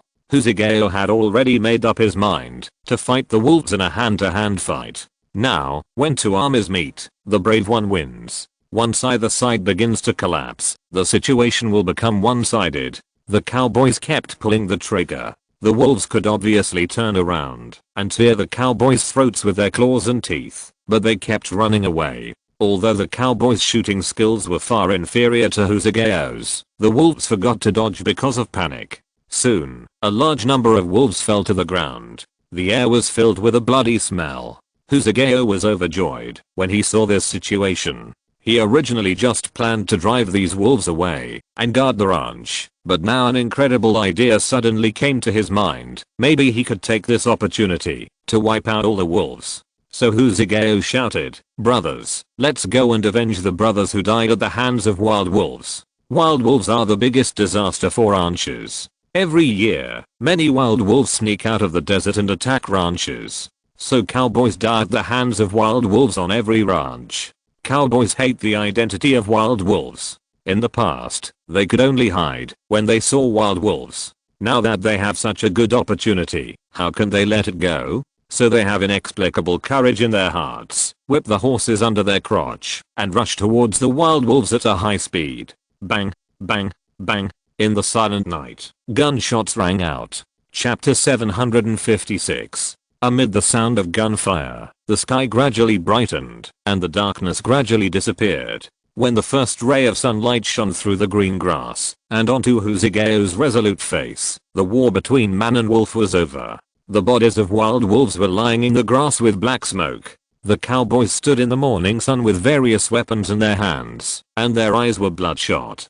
Their eyes were wide open, their pupils contracted, and their faces were full of disbelief. I don't know who started it first, but the cowboys began to exclaim in disbelief. "Oh my god, did we really kill these wild wolves? This is really incredible." That's right, back then, we had to work very hard to kill a wild wolf, but now we have killed more than 1,000 in one night. This is all thanks to the boss. By the way, where is the boss? I want to thank him. The cowboys turned their heads and saw Husageo standing in the grass with his hands behind his back. The sunlight fell on him, as if he was coated with a layer of light golden luster. Sensing the gazes of the crowd, Husageo woke up from his contemplation and waved his hand. "Brothers, we have won." The cowboys raised their guns to the sky and pulled the trigger. Pa, pa, pa. The sound of gunfire resounded through the sky, startling a large number of birds. Husageo waited until the cowboys finished celebrating. Then he said slowly, "Brothers, send someone home to report the news, and let your friends come and deal with these wild wolves quickly." He raised his fist and said, "Tonight, we will eat wolf meat. In this wild place, the roles of prey and hunter may change in an instant. I'll go." Before Husageo finished speaking, a cowboy with bright red feathers on his head, dressed like an Indian chief, rode his horse and quickly ran to the ranch villa. At this time in the ranch villa, Lisa stood at the door with red and swollen eyes, looking into the depths of the grassland. She was wearing a thick red down jacket and had not slept all night. Next to her, Two girls in cowboy clothes comforted her. "Lisa, it will be fine. Brother Zagao is so powerful, he will definitely kill all those big wild wolves." Yes, yes, Brother Zagao and his men must have killed the wild wolves, otherwise wouldn't the wild wolves have come to attack the camp this time? Lisa nodded silently. She knew this, of course. For those wild wolves, the big livestock on the ranch are their target. Once they break through Zagao's defense line, they will definitely run quickly into the ranch and then feast on them. However, Lisa was worried about Zagao and couldn't help but feel worried. At this time, the female workers in the ranch villa also finished their morning work, and they all came out at the same time, standing at the gate to look into the distance. Many of them are the families of those cowboys, and they are worried about their safety. Western ranches are a special existence in North America. Many people here are fugitives from North America, or some people who are persecuted locally. Western ranches are like a big home where they can feel warm. Once people are stable and their survival is guaranteed, emotional problems need to be solved. In this way, lonely men and women, on this desolate grassland, became each other's comfort. Suddenly, a dark shadow slowly rose from the horizon. "It's Chief Jack." The sharp-eyed woman recognized him at a glance and shouted loudly. Lisa saw Jack running over, and her mood suddenly became nervous, because she knew clearly that this time there were thousands of wild wolves attacking at the same time. A terrible thought suddenly came to her mind. Could it be that Zagao? Lisa's neck veins were throbbing, and her teeth were clattering. She hurriedly ran towards Chief Jack. She shouted in a miserable voice, "Chief Jack, why are you the only one back? Could it be that they all?" Lisa didn't dare to continue. Chief Jack rode on a big chestnut horse and said to Lisa excitedly, "We have wiped out all the wild wolves. The boss asked me to come back to inform you. Hurry up and take the tools and go clean up those wild wolves. We will have a wild wolf dinner tonight." This sentence, like a bright sunshine, illuminated Lisa's mood.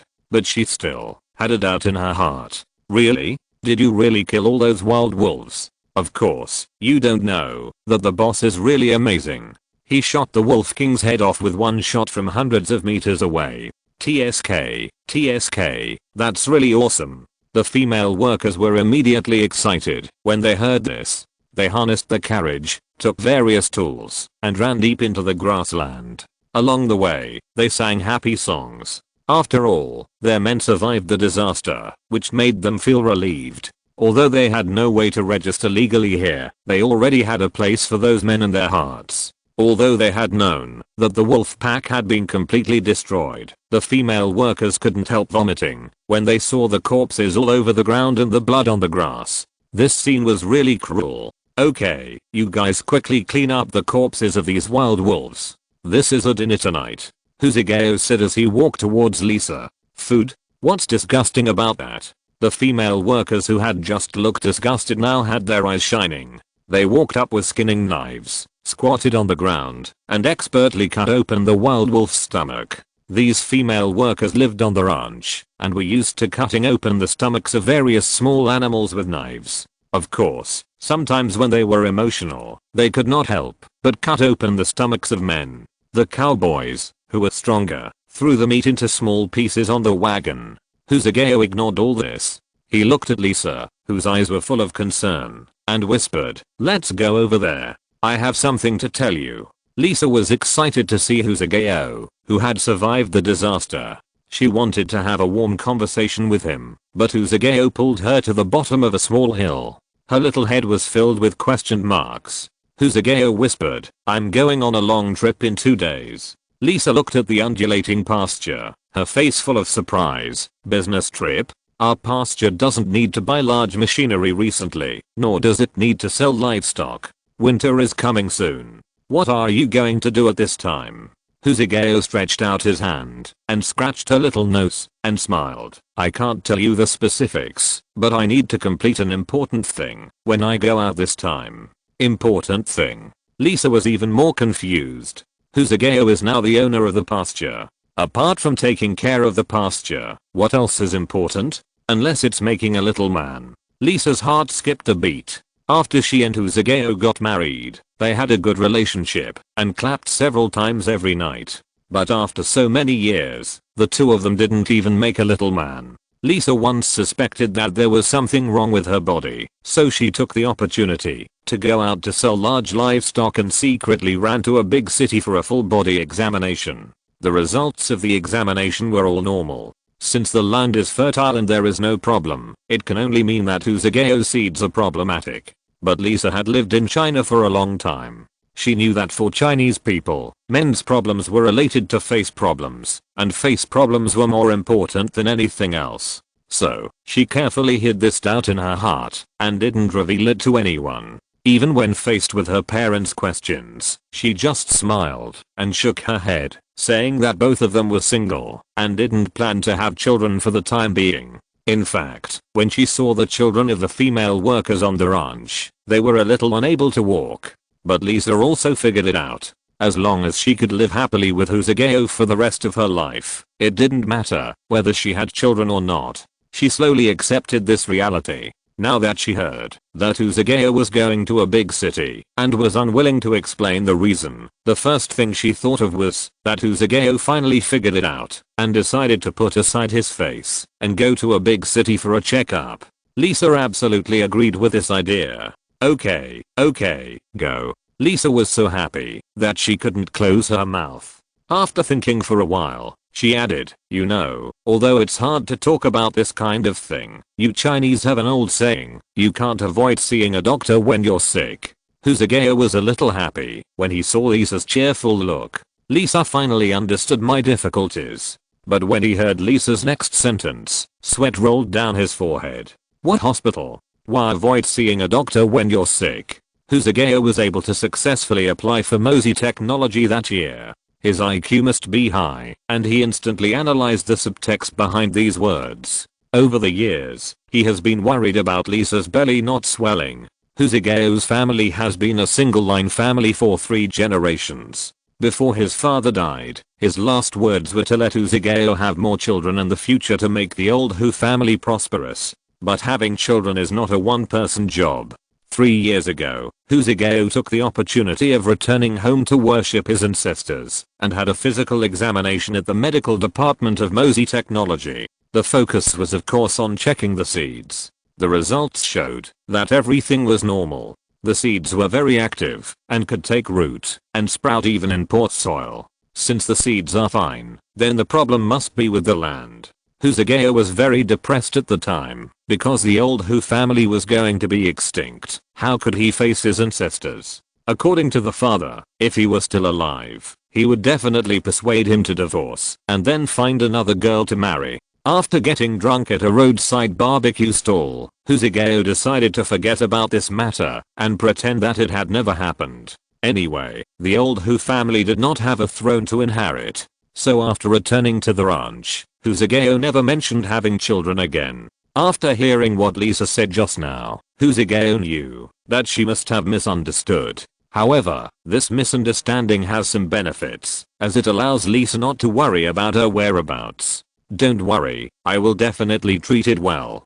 Usageo squeezed out an awkward smile. The two chatted for a while, and at this time, the female workers on the ranch had already dissected the wild wolf. A female worker ran over and said with a smile, "Boss, we can go back." She pursed her lips and snickered, as if she had disturbed the two people's good things, which made Usageo curl his lips.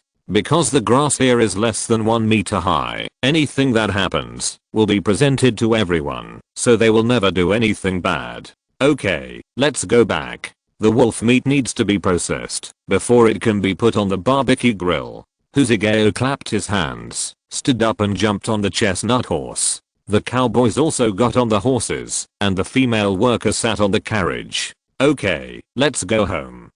We defeated the big wolf. Roar, roar, roar. The air was filled with a joyful atmosphere. When they returned to the ranch, a large group of people had gathered at the door. The news that Usageo defeated the wolf had spread throughout the ranch. When they saw the cowboys coming back, they cheered and rushed up. When they saw the hundreds of wolves on the carriage, they were shocked. Oh my god, there are so many wild wolves. We are so awesome this time.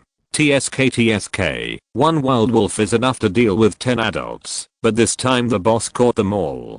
The boss is so awesome. Ha ha ha, we can have a roasted wolf feast tonight. Huzigeo did not stop the cowboys from watching, because this is a good opportunity to improve the cohesion of the ranch. He may not be able to come back smoothly after going on a mission this time. So a united ranch can make it easier for Lisa to manage. Those cowboys should harvest grass and take care of large livestock during the day, but Huzigeo saw that their eyes were dark and they were yawning all the time, knowing that they had worked hard last night. Anyway, the pasture stored in the ranch warehouse is enough to last the whole winter. Okay, you all go back and rest. Our ranch will hold a roasted wolf feast tonight. Hearing Huzigeo's words, the cowboys were grateful and thanked him repeatedly. In the entire western region, Huzigeo's ranch is the best paid ranch. In addition to the basic salary every month, Huzigeo will also give them additional subsidies based on the performance of each cowboy. Moreover, when some cowboys needed to be hospitalized due to illness, Huzigeo would not hesitate to invite a special doctor to treat them. It was not because Huzigeo was reluctant to send the cowboys to a regular hospital, but because most of these cowboys were not innocent, and some of them were wanted. Once they entered a regular hospital, they would inevitably register their hospitalization information, which would be discovered. Seeing that the cowboys had returned to their rooms to rest one after another, Huzigeo yawned and staggered back to the bedroom. In the bedroom, Lisa had already made the bed for him. He lay down and fell asleep. Indistinctly, he heard a cry of surprise from the yard. Fuck. So many wild wolves. Did you go into the desert last night? Oh my god. Did you see that one-eyed wild wolf? It's as big as a calf. It's amazing. TSK. Huzigeo's ranch is too amazing. Huzigeo got off the bed, opened the door, and looked outside. A dozen cowboys in camouflage uniforms and holding various weapons were surrounding the wild wolf skin and were amazed. The leader was a thin man. Chapter 757. On the man's rough face, there was a scar extending from the corner of his eye to above his lips. The scar was bloody and looked particularly scary. He saw Huzigeo walk out of the house, take out a cigar from his pocket, put it in his mouth, then take out a lighter to light it, take a deep puff, and exhale a puff of white smoke. The man's name was James, and he was the owner of the James Ranch next door. He was originally a bandit. 10 years ago, the Black Flag Bank robbery that shocked North America was committed by him. In that robbery, James led more than 20 robbers, wearing black hats, and holding M31 military rifles, and rushed into the bank. The bank's security guards saw them coming in and quickly took out their pistols to stop them. But how could a pistol be a match for a rifle? What's more, James was meticulous by nature. He had discovered and explored the layout of the bank in advance and knew clearly the locations of these security guards. So as soon as the security guards showed up, they were shot into sieves by the robbers before they had time to pull the trigger. The customers who came to withdraw money in the bank were so scared that they lay on the ground when they saw the robbers rushing in. They grew up in the constant shooting environment of North America, and they have long been trained with experience. The bank manager in a neat suit was already trembling with fear when he saw these vicious men and the black muzzles of the guns. James ordered the bank manager to open the bank safe. The bank manager wanted to take the opportunity to call the police, but was seen through by James' men, who kicked him hard and broke his hand. Damn it, you dare to play tricks in front of us. Believe it or not, I will shoot your head. James stared and pointed the gun at the bank manager's head. The bank manager shivered, and his trouser legs were wet, and drops of fishy liquid flowed down his trouser legs. The bank manager no longer dared to play tricks. He took out a copper key from his pocket, looked at the female employee lying on the ground, and said in a trembling voice, "Lilith, take out the key." "What key?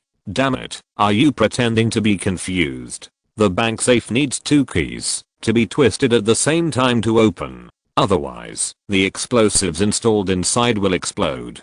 James learned from the bank manager's words that there was another key. He walked to the female employee with a cold face, squatted down, and then reached out to pinch the female employee's chin with a slightly raised corner of his mouth, revealing a chilling smile. "Do you want to die?" The female bank employee was also a ruthless character. Facing the fierce James, she was not afraid or frightened, and still pretended to be innocent. "Brother, don't believe what that old guy said. He is trying to drag me down. You don't know that. Since I came to the bank, that old guy has been trying to hook up with me. I rejected him repeatedly, so he was resentful and framed me. Think about it. I'm just a girl under 20 years old, who just graduated from college, and entered the bank. How could I get such an important task as keeping the safe key? The female bank clerk was very emotional and her performance was very good, but for James, who lives on the edge of a knife, it was obviously not good enough. He saw through the disguise of the female bank clerk with just one glance. James felt insulted, and his face turned cold and he shouted, "Stop pretending. Take out the key quickly, otherwise I will definitely let you know what violence is." As he said that, he winked at the bald man next to him. The bald man clasped his fists with both hands and made a crackling sound. His eyes narrowed slightly, and he looked like a lecher. Of course, people like them who live on the edge of a knife would not do anything to the female clerk, but just wanted to scare her. The female bank clerk really couldn't stand the threat. She wanted to continue to conceal it, but when she saw the bald man was about to pounce on her, she quickly stepped back and said in a trembling voice, "What are you going to do? What do you think we are going to do?" The bald man sneered. Okay, I'll give you the key right away." The female clerk quickly stretched out her hand, took out a key from her arms, and handed it to James. "If you had done this earlier, I wouldn't have had to work so hard." James took the key and turned to look at the bank manager. The bank manager was already sweating profusely at this moment. He understood what James meant and dragged his sore legs to get up from the ground. "Ladies and gentlemen, please come this way. I'll take you to open the safe." James did not follow him immediately, but signaled with his eyes to the robbers, who were guarding the hostages. "You must keep an eye on these people for me, and don't let them have any chance to escape. Don't worry, Eagle." Eagle is James' code name. Although James was in charge of this robbery, all his men were recruited anonymously from the black web. They did not know each other's identities and only called each other by code names. The black web is an underground network in North America. All users of the network log in anonymously, and the transaction currency of the network is encrypted. In addition, when the network data is exchanged, it goes through more than 20 encryption procedures, so even the North American government cannot trace it. Therefore, on the black web, any illegal items can be bought. At the same time, there is an anonymous forum in the black web, where the discussion is about how to commit crimes more effectively. Murder and arson are commonplace for them, and bank robbery is just an advanced step. Some people even gather together to discuss how to become a king in Africa. Those who can access the black web are all lawless people. For them, these unarmed bank customers are like chickens and are not worth mentioning. James is also very clear about this and thinks that these guys are unruly. If he explains too much, it may cause their disgust, which will not be worth the loss. So, James picked a robber to follow him into the bank vault. Of course, his selection was not random.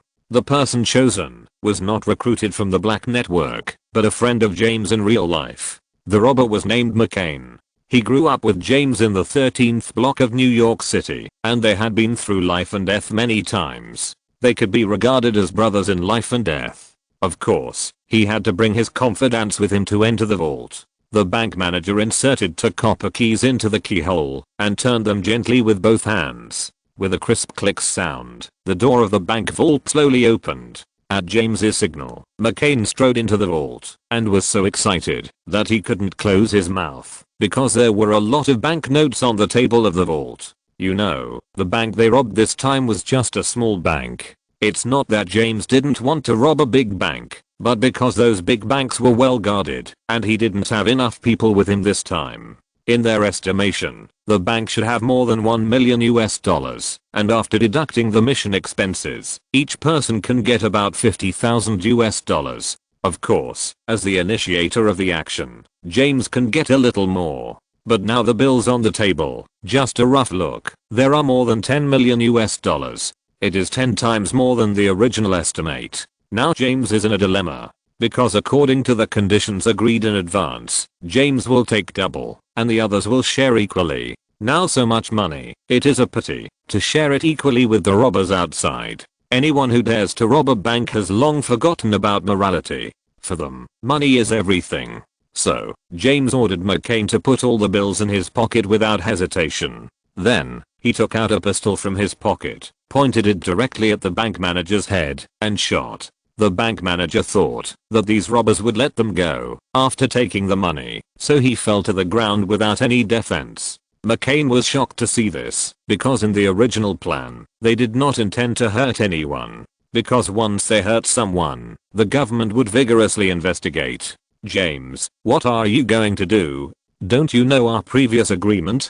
James raised his pistol, blew away the gunpowder smoke calmly, and said, agreement? I'm the leader. Do I still need to follow the agreement? And you see, these US dollars on the table are enough for our lifetime needs. He stopped talking halfway and looked at McCain with a meaningful look. McCain looked at the body on the ground and then looked at the US dollars on the table and understood. James was robbing the robbing and wanted to take the money for himself. Robbing the robbing is a common thing among these robbers who don't pay attention to etiquette and morality. After all, they live with their heads on their shoulders all day long just to make a lot of money. If they can really pocket all these US dollars, then they don't need to do any dangerous tasks in this life. They can rely on this money to slowly clean up and then become a wealthy businessman and live comfortably for the rest of their lives. This is the dream of all robbers, and this dream is now in front of them, within reach. All they have to do is kill the robbers outside. Although those robbers are also experienced and armed, James and McCain are elites among the robbers. They come from special forces, have experienced many battles, and are good at shooting. They are still 30% sure of dealing with the dozens of robbers outside. For ordinary people, 30% sure means risking their lives and taking a gamble, which is absolutely impossible. But for those who take risks on the edge of a knife, as long as there is a possibility of success, they may take a risk. The two nodded at the same time. James took out his pistol. McCain pulled the bolt of his rifle. The two kicked open the door of the vault and pointed their guns outside. Outside, the dozens of robbers were staring at the hostages intently. When they heard the sound of the trigger being pulled and turned around, it was too late. Bullets flew towards them with the face of the god of death. Bang bang bang bang. The sound of continuous hits rang out in the hall, and soon many robbers fell to the ground. Several robbers who reacted quickly or stood behind the pillars escaped the attack in the first wave of attacks. TMD, Eagle, you dare to deal with me, I must cut you into pieces. Damn it, I have long felt that there is something wrong with this mission, so I put on a bulletproof vest under my clothes in advance. Ha ha ha ha. Eagle, you'd better kill me, otherwise, I will definitely cut you into pieces. These robbers reacted very quickly. At the first moment of the gunshot, they went to the bottom and picked up their guns to fight back. James' face suddenly turned livid. He originally planned to kill all those people at the first time, but he didn't expect that there were still a few fish that slipped through the net. But can you really escape my attack? He aimed at a robber, narrowed his eyes, and gently pulled the trigger. Bang! The robber fell down. At this time, McCain also began to take a gun and kill one by one. Those robbers were obviously no match for the two men. In less than a quarter of an hour, they had wiped out all the robbers. Quick, take the money bag and rush out. James saw the last robber fall to the ground and immediately turned around and ordered McCain. Because he had been counting silently in his heart, it had been a full 20 minutes since they entered the bank. 20 minutes was the fastest response time of the nearby police station. Sure enough, when the two men rushed out of the door with their wallets and ran to the side of the Mustang, an alarm sounded in the distance. Go, go. McCain opened the car door and went directly to the back seat, put the money bag on the sofa in the back seat, and urged James. James turned the key and stepped on the accelerator. Two balls of flame spewed out from the back of the Mustang, making a buzzing roar, and rushed away like an arrow. Because their timing was very good, when those government police cars flashed the alarm lights and arrived at the door of the bank, the Mustang had already disappeared without a trace. At the end of the sunset, James drove the Mustang all the way to the dock, where a blue yacht was parked. This yacht was prepared by James in advance. There were 2 sets of new IDs on the yacht, as well as a lot of food and water. James planned to use this yacht to hide on the high seas after the robbery and wait for the wind to calm down before returning to the mainland. He knew the morality of the North American government and knew that those people would simply investigate and throw the files of this robbery into the garbage dump, leaving it covered with dust. James was full of excitement at this moment because in the bag behind him, there were more than 10 million US dollars, enough for the two of them to find a beautiful place, build a villa, and live happily for the rest of their lives. At his happiest moment, he suddenly heard the sound of bullets cutting through the air, and the next second, he felt a huge pain in his stomach. James exhausted his last strength, turned around, and looked at McCain in the back row with a sneer on his lips. You. McCain blew the muzzle of the gun and sneered, "Why do you have to share this $10 million between two people?" Chapter 758. James died, of course. He died in his heart, not really dead. He didn't expect that the brother who grew up with him on the streets, who used the money he earned from picking up bottles to buy a hamburger and shared it with the other man, would shoot him in the back. However, James thought about it and understood that, since he could betray others, it was reasonable for others to betray him. James fainted in hatred, and when he woke up again, he found himself on a prairie. It turned out that after McCain fired a shot, he was thinking about the 10 million US dollars in the purse and did not carefully check whether James was really dead, so he rushed to the yacht with the purse. He knew that the robbery was too noisy and the North American government would definitely send someone to investigate, so he had to reach the high seas as soon as possible to avoid the limelight. James was rescued by a rancher and brought back to the ranch. Of course, the rancher was not kind, but because James looked strong. Being a cowboy on a ranch is a very hard job. In addition to feeding large animals with a lot of feed every day, you also have to harvest grass and clean the barn. When selling large animals, you have to force them onto trucks. All of this requires strength, so those weak people can't get a foothold on the ranch at all. As for the gunshot on James, the ranch owner didn't care at all because there were doctors who specialized in treating gunshot wounds on the ranch. The ranch owner didn't mind his identity either because there were many murderers and arsonists in the western ranches. But he didn't realize that this burly man with a simple face was not an ordinary criminal. James lived on the ranch like this, and it took him less than half a year to recover from his injuries and become a cowboy on the ranch. But he was the most famous robber in North America, so how could he be willing to be a little cowboy who was yelled at by others? It took another 2 months for James to become the leader of the cowboys and gain the trust of the ranch owner. In the eyes of the rancher, cowboys in the Northwest are unruly. If there is someone who can tame them, then it will be very convenient to manage them. Unfortunately, the rancher had the wrong idea. After being appointed as the cowboy leader, James used his power to constantly win over the cowboys on the ranch and promised them that once he became the rancher, all their salaries would be increased. People die for money, and birds die for food, so all the cowboys became James' loyal brothers. Seeing that the time was ripe, James took the opportunity to sell large livestock and bought a large number of guns from the black market, because there were also guns to prevent wild beasts on the ranch, but they were usually locked in the armory by the rancher, and the cowboys were not allowed to touch them at all. With weapons, it is natural to do something big. On a dark and windy night, James took a dozen carefully selected cowboys, who, like him, had committed murder and arson in the outside world before, and then sneaked into the villa where the rancher lived. Facing the panicked rancher on the bed, James did not shoot him directly, because James's purpose was not to kill a person, but to take advantage of this opportunity, to seize the entire farm. If the rancher died, his relatives in the big city would definitely come to the ranch to inherit the estate, and James would get nothing. The rancher was also a courageous man. After waking up, he took out a key and said in a trembling voice, "See, this is the key to the safe. The safe is buried under the ground. It contains my savings of many years, a total of $1 million US. You take all these dollars and let me go." When the cowboys heard this, they were so excited that they couldn't close their mouths. Hiss, $1 million.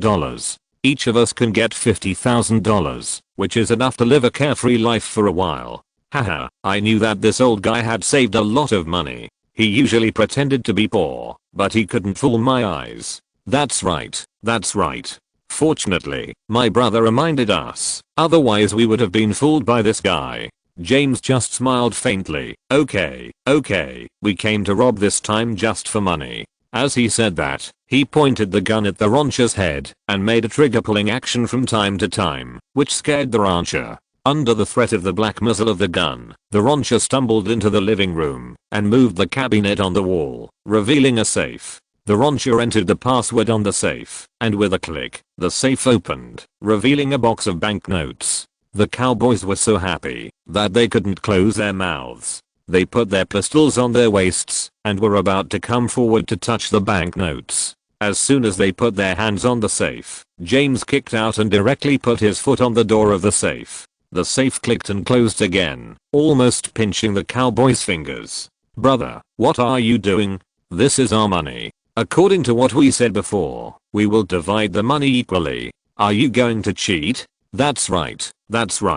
You are really not nice to do this. The cowboys were also hot-tempered.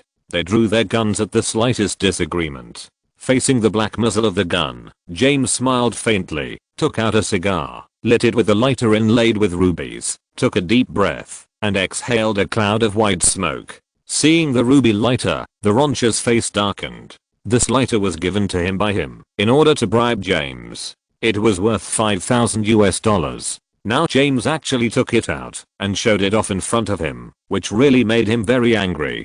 To tell you the truth, I don't want a penny of this money. You can divide it all. James said this slowly in the surprised eyes of everyone, and then pointed the gun at the rancher's head again. If you want to live, write a will, and give me all the ownership and use rights of the ranch. When the rancher heard this, sweat oozed out of his forehead and flowed down. His whole body began to tremble, and his face turned pale.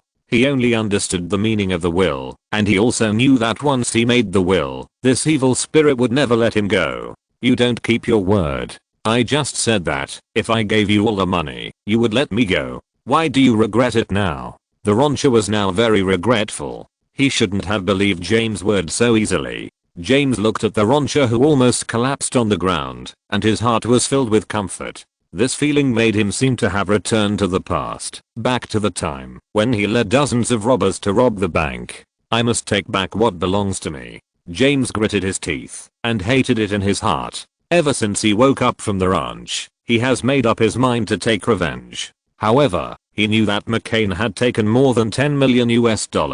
With McCain's ability, he must have used these US dollars to build a huge power over the years. He was unarmed, and even if he found McCain, he would be dead. Therefore, he deliberately hid in this ranch for so long, just to get the ranch, so as to accumulate strength and prepare to deal with McCain. As a robber who had killed countless people, McCain had long lost his conscience, so how could he let the ranch owner go? He grinned and sneered. Haha, congratulations, you guessed it right. I never thought of letting you go. When the ranch owner heard this, his face turned pale, and his last hope was shattered. But he was also a ruthless person. Finally, he bit his back teeth and said in a trembling voice, James, you can kill me. I will never give this ranch archer to you. This ranch was passed down from the ranch owner's ancestors and is worth $50 million. According to the requirements of his ancestors, the ranch owner needs to pass the ranch to his immediate family. Moreover, he also knew that James would not let him go, even if he got the ranch. Ha ha ha. Unexpectedly, James was not angry when he heard this, but grinned and laughed. His face looked like a demon from hell. He laughed so hard that he fell forward and backward, and even tears came out of his eyes. He looked at James like a fool. Stupid, really stupid. This fat guy, who was over 50 years old and led such a large ranch, how could he be so childish? His smile made the rancher's heart throb and realize that something was wrong. Sure enough, James grinned and said, don't worry, as long as you can resist my means, I will do as you wish. Lift this old guy up. James ordered the cowboys to drag the rancher to the next room. The cowboys seemed to have a problem with James. They were a little slow and were hit hard on the head by their companions. The reason why they participated in this mission was that they gave up their good cowboys and their good life to help James rob the ranch and get money. The more important reason was that James had a convincing temperament, as if they could do great things by following him. These cowboys are all dreamers. They dream of doing something shocking to the world one day. The house next door is a quarantine room where veterinarians check large animals. In the middle of the house stands a pillar for tying up large animals. The cowboys tied the rancher to the pillar with a thick hemp rope and stood aside. Haha, haha, I haven't used this knife for a long time. James walked in under the rancher's horrified eyes, pulled out a homemade dagger from his waist, and sneered. This homemade dagger is pitch black and looks like it was polished with iron sheets. A red rope is tied to the tail, and the front end is polished to a pale white. The sunlight shines on the dagger through the dirty air, reflecting James' cold eyes. Seeing the dagger, the rancher's heart trembled. This is not because this dagger can kill him, but because this dagger is too small. Unless it cuts the throat or cuts the aorta, it will never kill people. On the contrary, he recognized the dagger at first sight. It looked like a torture device. The rancher was not afraid of death, but he was afraid of being tortured. When he thought of the dagger crisscrossing his body, he shuddered and his face turned pale. This is my first weapon. At that time, I was just an elementary school student, studying in a rubbish school in Block 13. The school was full of students with poor grades. They had no intention of studying, and their biggest hobby was to do some sneaky things. At that time, my body was relatively weak, so it was natural that I became the target of bullying. So I stole a white iron sheet from the scrap shop and ground it into this dagger. On the first day after this dagger was made, I used the dagger to cut the throat of the cucumber peel who was 2 heads taller than me. In the following years, this dagger has sucked the blood of countless people.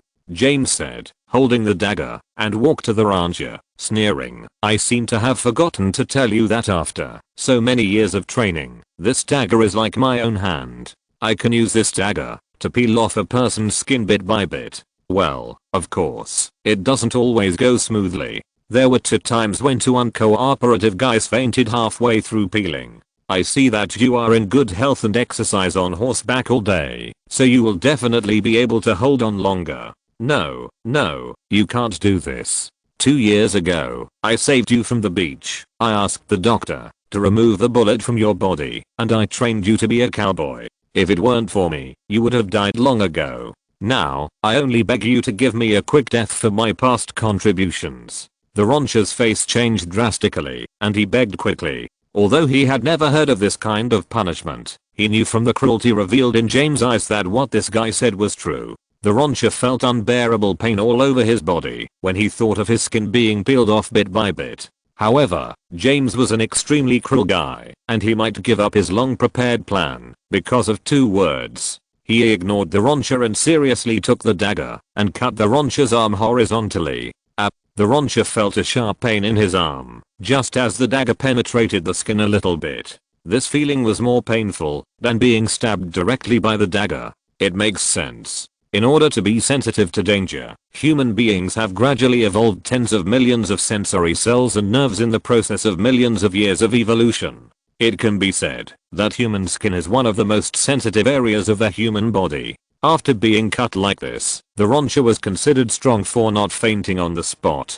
Facing the rancher's screams, James became excited, as if he heard the sound of nature. His innate brutal genes were fully activated at this moment, and hormones in his body continued to release hormones, making him feel intoxicated. Yes, this is the feeling. So cool. James narrowed his eyes, intoxicated for a moment, then picked up the dagger and continued cutting. Don't worry, I'm an old hand, and know how to avoid blood vessels. When the rancher heard this, he knew that, if he didn't do what James said, he would definitely be cruelly punished. Chapter 759. Don't cut it. I'll just do what you say. The rancher begged with tears in his eyes. TSK, you figured it out so quickly. I haven't had enough fun yet. James reluctantly took the dagger off the rancher's arm and sighed. He had wanted to use this opportunity to satisfy his desire for killing, but now he had to give up.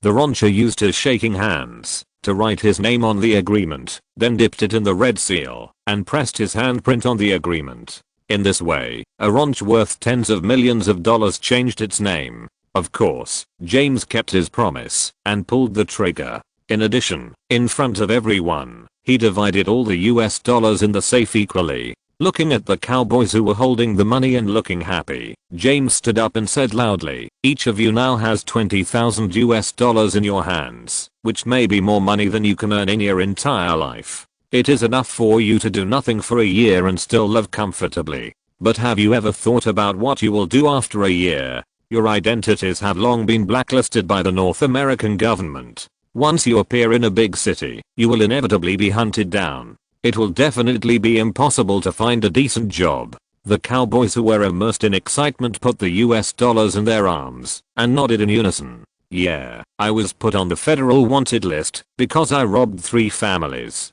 I will never see the sun again in this life. Me too, I'm an orphan and grew up by stealing. Who knew I was unlucky and accidentally stole from a congressman's house and was listed as the state's most wanted criminal? And me, I robbed a train 10 years ago. It was well planned, and I looted all the property on the train.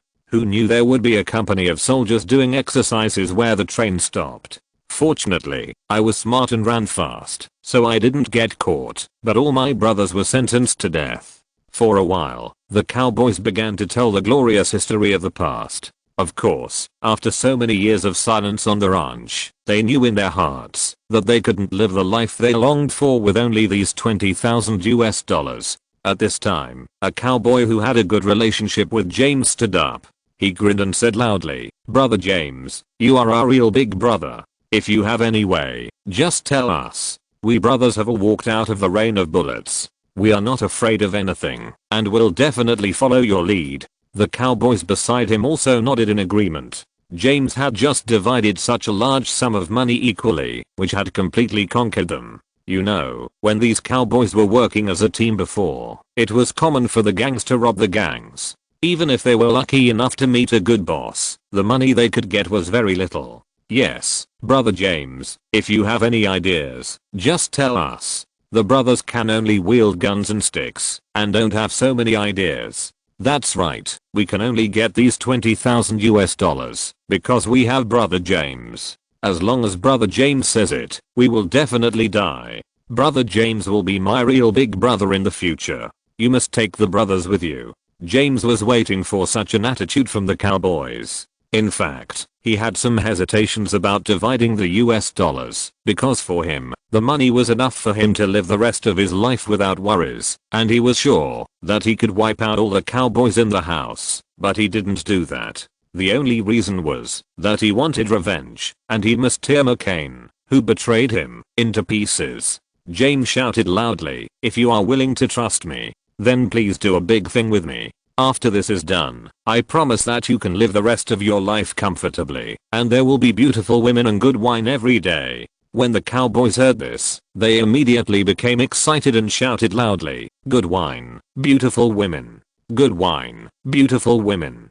James completely controlled the entire ranch. He sold a large number of large livestock, bought a large amount of arms from the black market, and then bought McCain's information through intelligence dealers. Sure enough, the robbery shocked the entire North American region. The North American government sent a large number of personnel to investigate the robbery, but McCain was well prepared. He hid on a luxury cruise ship on the high seas for half a year. Since James had cut off the video surveillance system when he started the robbery, and most of the robbers involved in the robbery were already dead, the officials wanted to find clues from the identities of the dead robbers, but they were naturally disappointed. Because the robbers kept secrets, they mostly had single-line contacts. Although McCain's IQ was far lower than James, he grew up in the crime-ridden 13th Street district, and he was very skilled in various concealment techniques, and he also had the help of the Black Network. So 6 months later, when he landed on the land of North America again, he had changed his identity. He was the only descendant of a family that had been passed down in Europe for hundreds of years. He was tired of the lonely life in Europe and brought tens of millions of assets to New Testament City, where the air was filled with the breath of money, to enjoy a life of luxury. He brought dozens of servants and lived in the most luxurious hotel in New Testament City, the Regal Hotel, and announced to the public that he was looking for a spouse in North America. The news spread quickly through special channels, and the daughters of wealthy families in North America flocked to him. For them who grew up in wealth, money no longer had much appeal to them. If they could marry into a traditional European aristocratic family, they would definitely be able to enter the stage of the upper class. In just a few months, McCain received more than 200 invitations and attended 100 balls. Faced with the embrace of those extremely noble ladies, McCain naturally accepted all of them with a smile. In the early morning, McCain woke up from a daze, looked at the girl beside him whose name he could not remember, and then looked up at the crystal chandelier on the roof, with some sighs in his heart. Half a year ago, he was still a little thief hiding in the sewer, and half a year later, he became a member of the upper class. The difference in status was so great that it was hard to believe it was true. McCain stretched out his hand and twisted the arm of the girl beside him. The girl groaned, frowned, turned over, and continued to sleep soundly. McCain realized that he had really fulfilled his childhood dream, and all this was thanks to the $50 million and James. Thinking of James, McCain's mood suddenly became much worse. He didn't feel sorry for McCain, because in his opinion, McCain was a fool. In this day and age, people die for money and birds die for food.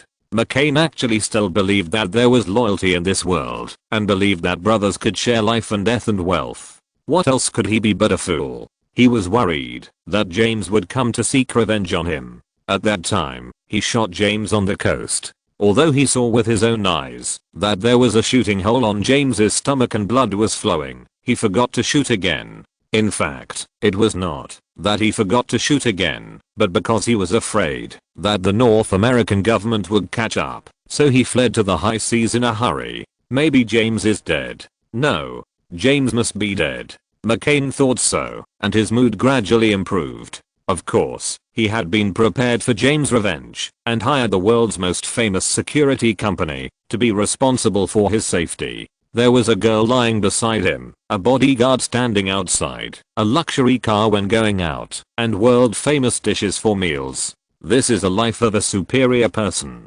McCain felt very happy. But when the door was pushed open silently, a man in black clothes and a black mask came in. His happiness suddenly turned into great fear. McCain sat up from the bed and shouted, "Who are you?" His voice was very loud, intending to wake up the bodyguards outside the door, but the visitor saw through his intention. The visitor said in a creepy tone, "Hey, you can shout as much as you want. I have already dealt with those weaklings you hired." McCain was skeptical at first, but he hadn't seen those bodyguards rushing in for a long time, and immediately realized that those guys were indeed dealt with. He couldn't help but shout in his heart, "This is really incredible. Who is the visitor? And he can deal with all the bodyguards silently." Those bodyguards are all people with strong martial arts skills, and many of them are veterans of retired troops. You, who are you, and why did you sneak in? Me.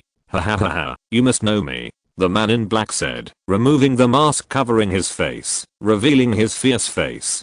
McCain only took a look and his expression changed drastically. His face turned pale. He was too familiar with this face, and it appeared in his nightmares many times. You are James. You are not dead. McCain's forehead was covered with beads of sweat, and his voice was trembling. Hey, how can I bear to die without punishing you, a traitor, personally? James sneered and walked up to McCain with a dagger. Do you still remember this dagger? McCain trembled when he saw the dagger, and he immediately understood what James was going to do.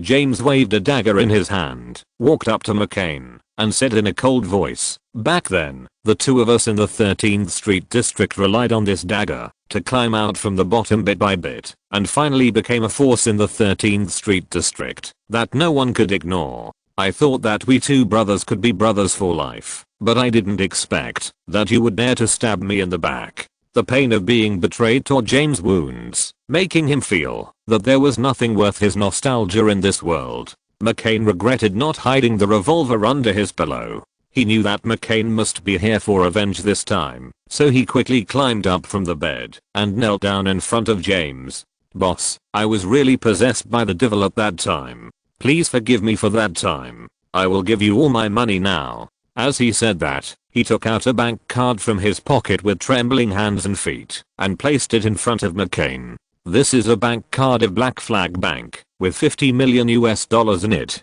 $50 million? James was stunned. They had robbed a total of $50 million from the bank. Of course, since this money was black money, it had to be laundered before it could be used openly. In this process, at least 20% of the fee was charged. In other words, the total profit from the robbery was only $30 million US. This guy seemed to have lived a life of luxury for a long time. How could he have $50 million US? Seeing James's surprised expression, McCain hurriedly explained, "Boss, you don't know, these upper class women are really stupid. When they heard that I was a noble from Europe, they all wanted to meet me. For this reason, they even gave me a lot of antiques to show their taste. How could a rough guy like antiques? So I sold all the antiques through the black network. The $20 million US is the proceeds from selling antiques." McCain's heart was full of 10,000 alpacas. If he had known that he could make money this way, why would he be a robber? But then he thought that this way of making money must have a certain amount of capital, so he was relieved. He shook his head violently. "No, I came here for revenge today, not to listen to this guy's story of merit." James took the bank card and said with a smile, "Good brother, you did a good job." McCain was relieved when he saw this emotion. This was considered a pass, and his life was saved. Although he didn't have the $50 million US, it would be easy to cheat money from those brainless women with the connections he had accumulated in the past few months. However, James' next sentence almost frightened McCain to death. James slowly squatted down, stared into McCain's eyes, pursed his lips and said, "Brother, do you still remember the punishment we designed together? At that time, we used frogs for experiments, but the results always failed. After so many years, I finally figured it out. It's because the frog's skin is too fragile and can't withstand too much force, so it can't be cut. But human skin is different. Not only is it not so sticky, but it can be cut smoothly with a light cut. How about we give it a try?" McCain certainly knew what punishment James was talking about. He quickly begged for mercy. "Brother, please forgive me. I was really bewildered at that time. Please forgive me this time for the sake of our previous relationship. I promise not to appear in front of you again." James smiled faintly and patted McCain's face with his palm. "Brother, my good brother, it is because of our previous relationship that I ask you to enjoy this punishment so that you won't say that I'm not good enough." As he said that, he no longer cared about McCain's pleading and kicked McCain to the ground. McCain struggled for a while and tried to get up and run away, but James stepped on his head. "Good brother, when you get off, you will help me fulfill my long cherished wish." James took out a dagger and slashed lightly. Chapter 760. After completing the revenge mission, James also wanted to use the $50 million US in his bank card to buy several properties in this prosperous city and live a life of luxury, just like McCain. However, he knew that, although more than a year had passed since the robbery, the North American government had never given up tracking him. Living in this city full of video surveillance, one day he would be exposed and caught. After thinking about it, James decided to return to the Western Ranch, where there were few people and the power of the government was the weakest. In this way, James returned to the ranch and became a rancher again. Yesterday, when he received the alarm signal, his heart skipped a beat. Huzigao was dead this time. James admired Huzigao very much. It was not easy for a Chinese to survive in this barbaric West. Huzigao not only took root in the Western Ranch, but also became a qualified rancher, and he usually got along well with the surrounding ranchers. This was really rare, because most of these ranchers, like James, are vicious people. Although they will not cut people down at the slightest disagreement, it is not easy to gain their respect. Huzigao not only gained James' respect, but also became one of James' few friends in the Western region. James gathered people overnight and rushed to Huzigao's ranch in the early morning. He had already made plans to collect Huzigao's body, but when he saw so many wolf skins hanging on the fence of the ranch, James was stunned. Did they kill all the wolves? As a rancher, James had a clear understanding of the strength of wild wolves in the desert, and he himself did not have the courage to fight 2 wild wolves with his bare hands. At this time, Huzigao just opened the door and walked out, and was about to instruct the ranch girls to marinate the wolf meat, because the wolf meat itself has an unpleasant fishy smell, and only by adding chili and coarse salt can these smells be diluted. When he saw James walking into the ranch, a smile broke out on his face. "James, my dear friend, Husageo Ranch welcomes you." James pointed at the wolf meat in surprise and asked in confusion, "Husageo, are these wolves the ones that attacked yesterday?" "Yes." "Did you kill them all?" "Yes."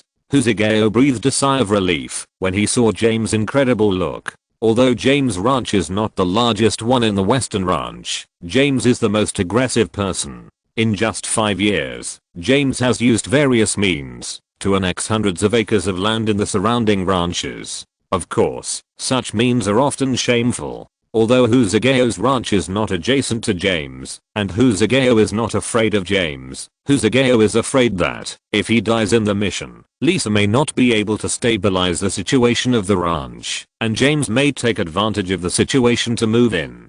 However, with this great victory, James may be a little afraid. James grinned for a long time, and finally pursed his lips, rushed to Husageo, and slapped Husageo's shoulder with his big palm. "Good boy, you are amazing. When you first came here, no one was optimistic about you, but I, your brother, could see at a glance that you are extraordinary and will definitely be a big shot in the future. Now it seems that my vision is still the best." Facing James' boasting, Husageo just smiled faintly because he knew that only by keeping enough mystery could this villain maintain enough awe. "You have obtained so much wild wolf meat this time.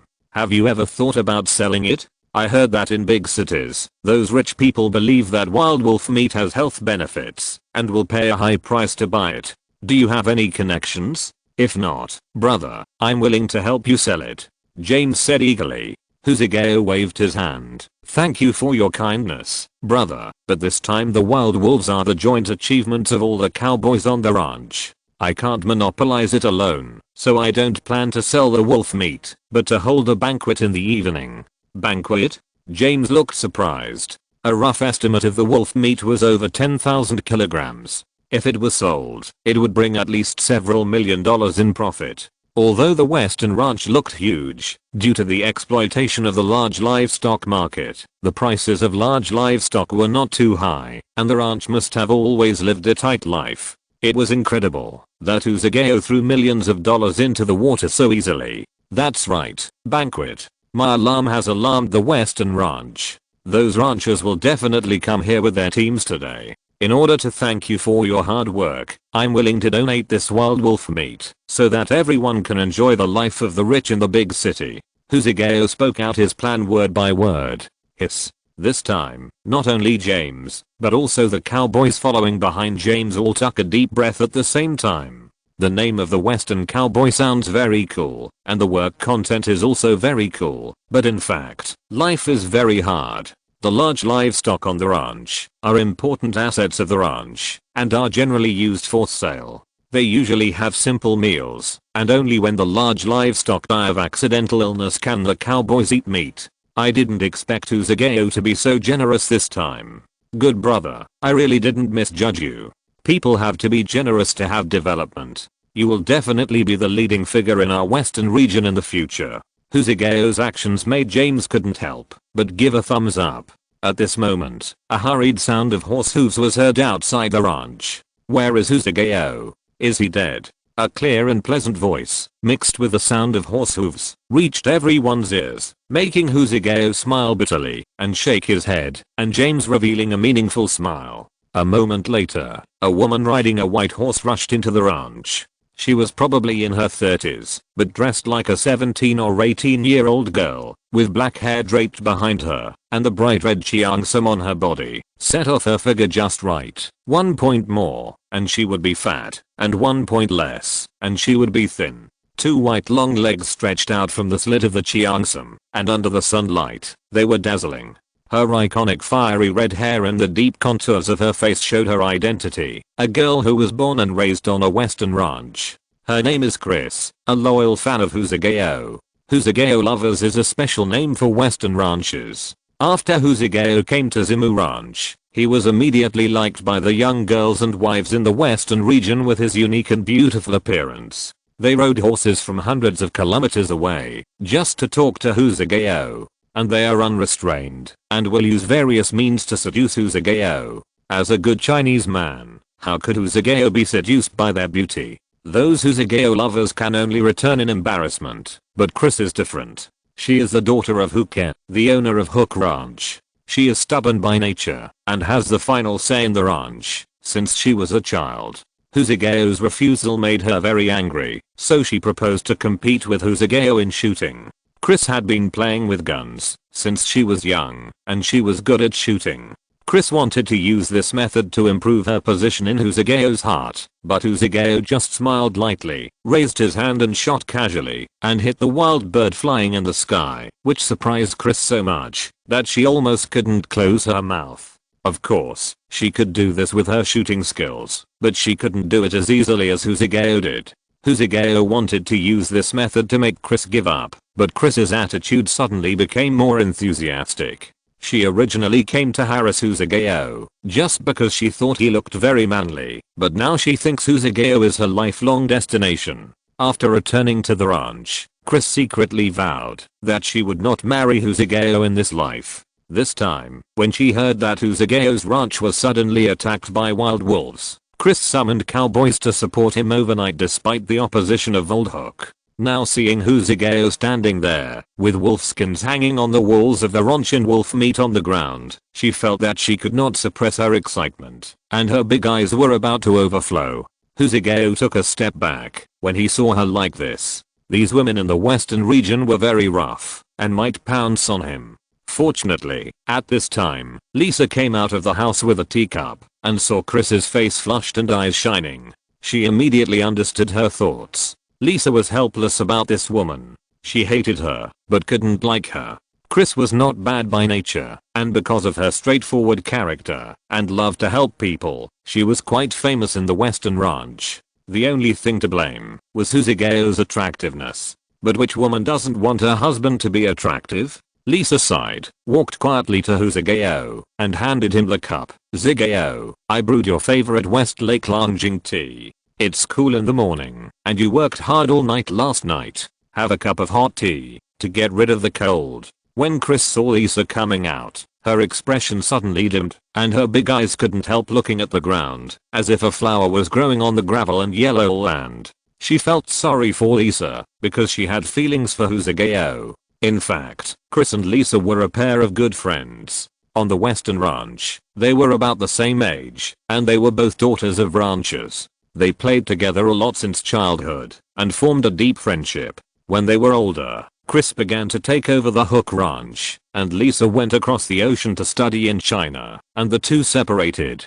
Later, Chris heard that Lisa had found a Chinese boyfriend, and she wanted to ridicule Chris in her heart, because in the eyes of North Americans, Chinese people are short, and not that strong, and are not suitable as partners at all. But when she saw Huzugeo, she immediately envied Lisa. If it was an ordinary girl, knowing that Huzugeo was her best friend's husband, she would definitely give up her thoughts and carefully avoid him. But Chris is not an ordinary person. She is domineering by nature. She wants to get any good things for herself, and naturally she won't want to give them up. In Chris's complicated mood, Lisa slowly walked up to her. "Chris, I didn't expect you to care so much about me, your good sister. I'm really touched. There will be a wolf banquet in the evening. You can stay here today. I will let Zigeo arrange a good seat for you." As she said, she turned her head and looked at Huzugeo meaningfully. "Zigeo, Chris is my best sister. You must treat her well, otherwise I can't get around you." Looking at Lisa's unconcealed jealousy, Huzugeo scratched his head helplessly and could only agree. Lisa's words were like a sharp knife stabbing Chris's heart. She wanted to refute, but she had no way to refute. After all, Huzugeo was Lisa's husband. Although the relationship between men and women in the Western region was more chaotic, some capable men had several women at the same time and even lived together, but they could not put it on the surface. Chris's eyes turned and she smiled. "Lisa, I see that your figure is still so good. Are you not pregnant yet? You and Zigeo have been married for several years. It's not a solution to not get pregnant. I have an uncle in Xiaoyu City who is an obstetrician and gynecologist who specializes in treating infertility. Otherwise, I will take you to see him in a few days." Chris is a very smart girl. She knows that the relationship between Lisa and Huzugeo is quite good.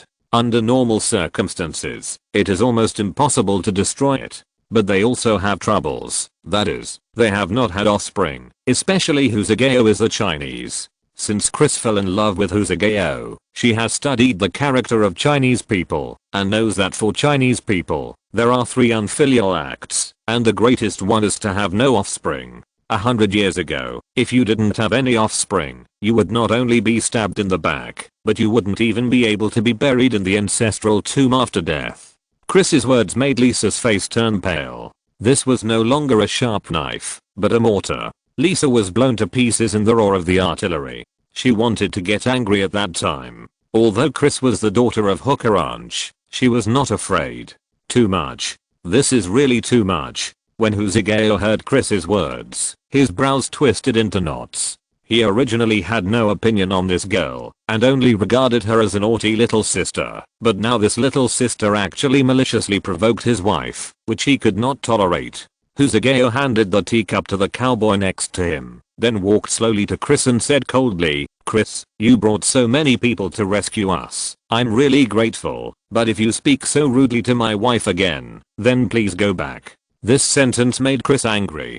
From childhood to adulthood, no one dared to talk to her like this, not even old Hook. If Chris had been humiliated like this in the past, she would have turned around and left, but not today. Although Huzageo defeated the wolf, he must have been frightened. She wanted to stay and take care of him.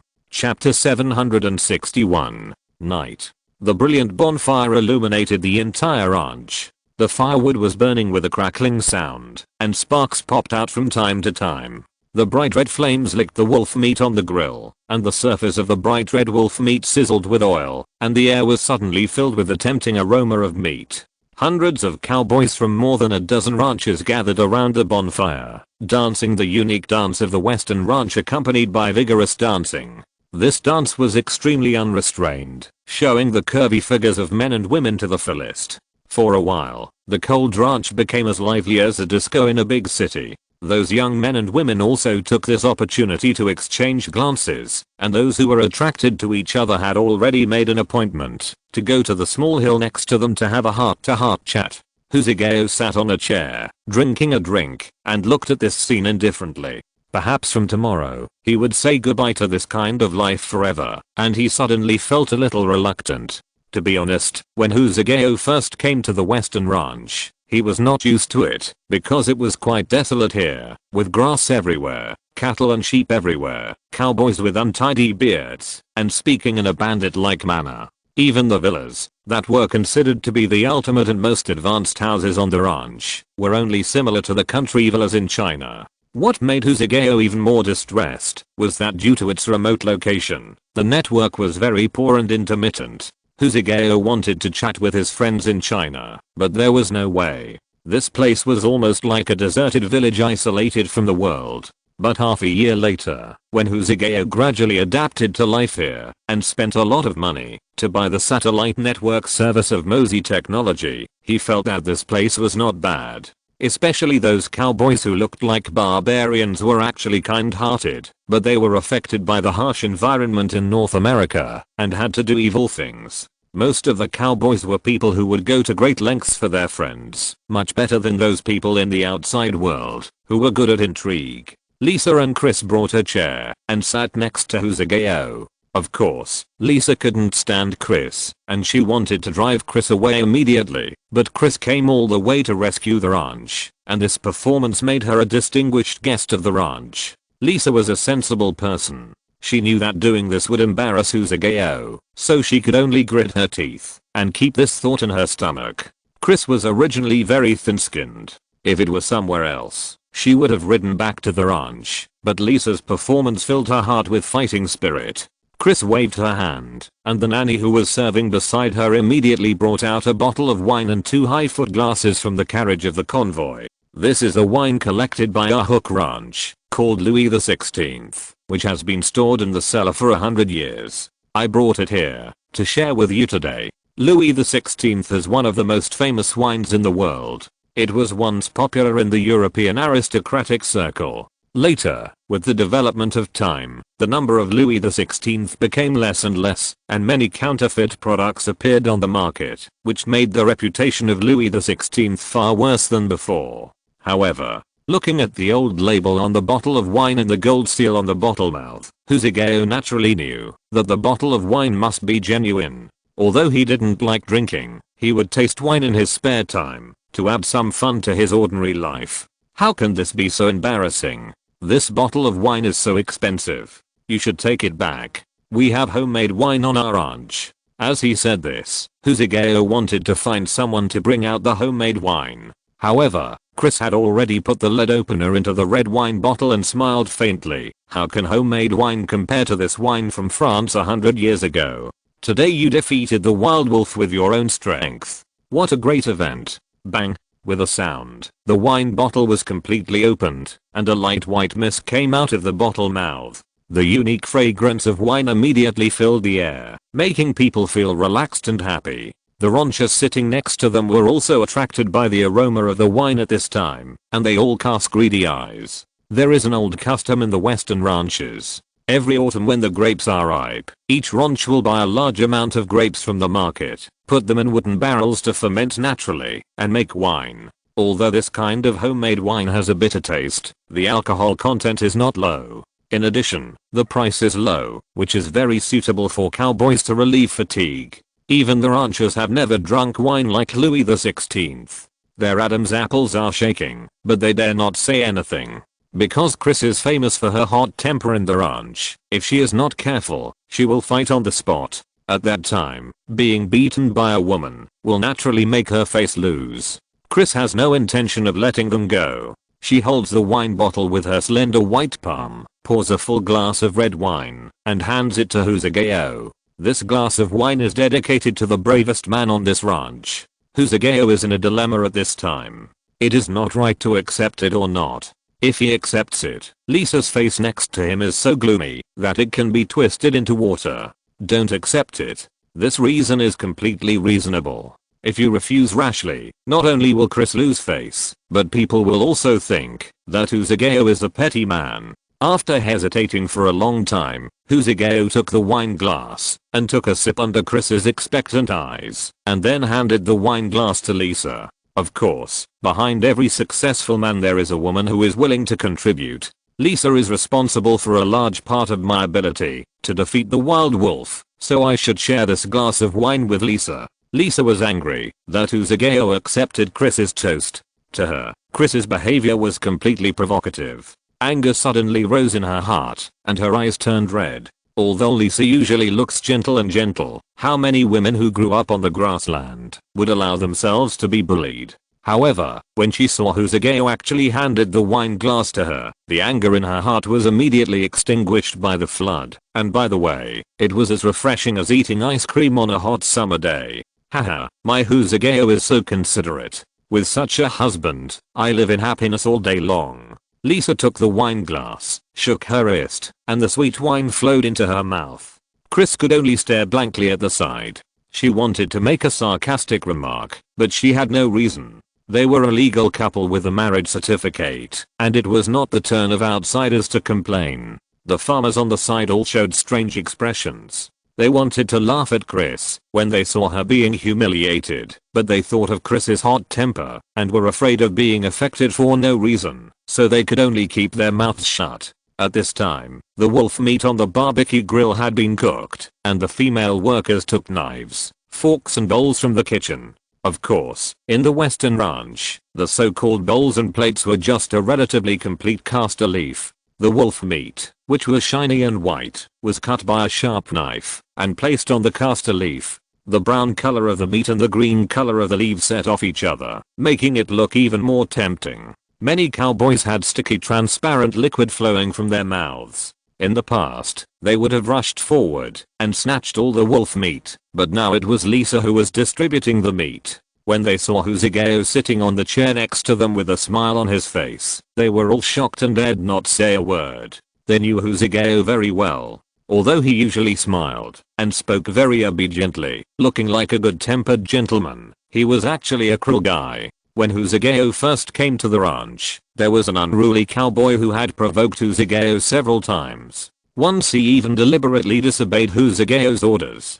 Huzugeo just smiled faintly and pretended not to see it. When the cowboys saw this scene, they all thought Huzugeo was a softie and immediately felt relieved. After all, not many people want to meet a strict boss. But something shocking happened to them. One morning, a cowboy who went out to collect wild fruits suddenly found a body in the grass under a hillside 20 miles away from the ranch. The surface of the body was covered with wounds, and no piece of meat was intact. It was bloody and looked very scary. The cowboy came to the body and took a closer look. He found that this guy was the cowboy who had provoked Huzugeo. Why would a cowboy appear under a hillside more than 20 miles away in the middle of the night? It was obvious that someone killed him and moved the body here. Who was that person? Everyone soon had the answer in their hearts. From then on, everyone looked at Huzugeo with awe. Beside the campfire, Lisa held a sharp knife and kept cutting wolf meat for the cowboys. There were many cowboys. After a while, her wrists were sore and a little tired. Buggy Lisa did not let others replace her because she knew that distributing food was the honor of the ranch hostess. Soon, all the cowboys were allocated roasted wolf meat. They raised the plates high and cheered loudly. "Thank you for the gift from Boss Huzugeo. Your generosity is like the sunshine of tomorrow, which allows us to bathe in the warm glow. Boss Who is the best boss of our ranch. He is like our dear father. Chris, isn't your father a drunkard? He abandoned you when you were a child and finally died in a rotten ditch. Do you want to curse our boss by saying this? I really don't mean that. Then let's put it this way. The boss is my grandfather. My grandfather is a pastor in the town. He is deeply loved by the townspeople and is the person closest to God."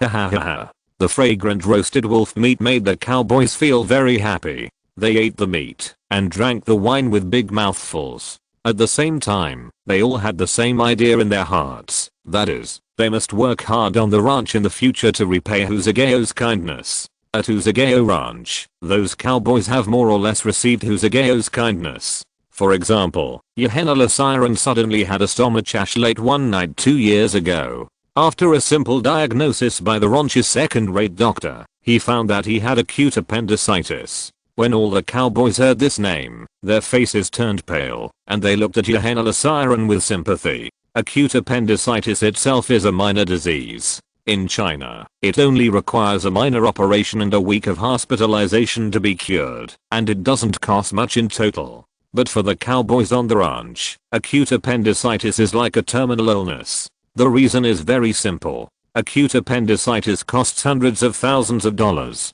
to treat in North America. Of course, it can be much cheaper if there is medical insurance, but these cowboys are people who are carrying cases and living in darkness, and they have no way to have medical insurance at all. In the past, when ranchers encountered such a situation, they would throw the sick cowboy in a dark room and then give him a bottle of wine so that he could only blame himself for dying alone after getting drunk. After all, it costs hundreds of thousands of dollars to treat appendicitis without medical insurance. Cowboys are like consumables, and it is not worth spending so much money at all. But, however, in the surprised eyes of the cowboys, Huzugeo drove his luxury off-road vehicle over, asked the cowboys to carry Yohanna Siren into the car, drove more than 200 kilometers, sent him to the most famous hospital nearby, and prepaid $200,000 for medical expenses. When Huzugeo came back with a tired face, he saw all the cowboys standing in the cold wind, their hair covered with frost waiting for him to come back.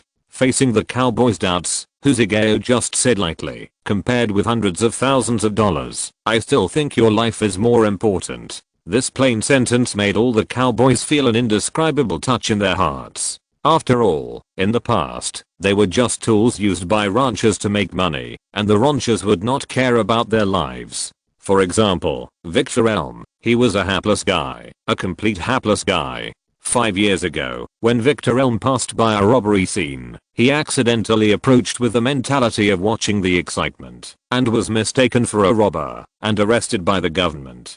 After some investigation, the government has determined that Victor Elm has no evidence of crime and no motive for crime. He should be released immediately and compensated with a large sum of money. However, the criminals of the robbery have not been caught yet, and the authorities have been under a lot of pressure from the public. After a brief discussion, they decided to make the best of a bad situation and let Victor Elm be the scapegoat. In this way, Victor Elm went from an innocent passerby to a criminal and was sent to the largest prison in North America, where some notorious villains were imprisoned. Victor Elm knew that he would never come out alive after entering, so he took advantage of the accident on the road when the prison van encountered an accident. He made up his mind to knock out a guard and escaped.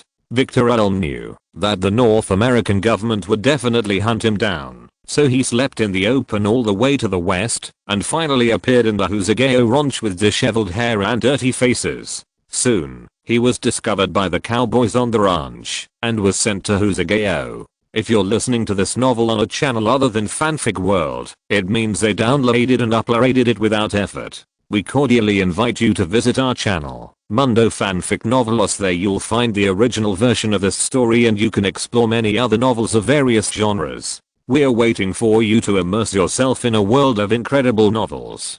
Chapter 762. After Husagao briefly questioned Victor Elm, he realized that he was not a sinner, and without much thought, he kept him. After all, this is a western ranch, a place that the government cannot control. It was also Husagao's vision that Victor Elm worked diligently after entering the ranch. If you want to be lazy on the ranch, it is easy. Just take advantage of the time when you go out to graze. Find a dense grass, lie in it, and you will not be afraid of being discovered. Even if it is because of laziness and negligence, there is no need to panic. If the large livestock on the ranch are lost, just say that they were taken away by wild wolves. Who can refute it? After all, wild wolves in the desert often appear around the ranch, which is a well-known thing. But Victor Elm never slacked off. In his free time every day when grazing, he also picked up books to learn animal husbandry knowledge, which seemed a bit like a diligent Chinese. Husagao saw all this, so he found an opportunity and appointed Victor Elm as the team leader of the ranch against all odds. After Husagao entered the ranch and took charge of the power, he felt that the ranch's chaotic management system was divided into more than 20 groups. Each group had its own duties, including cleaning the barn, herding, postpartum care of livestock, and field patrol.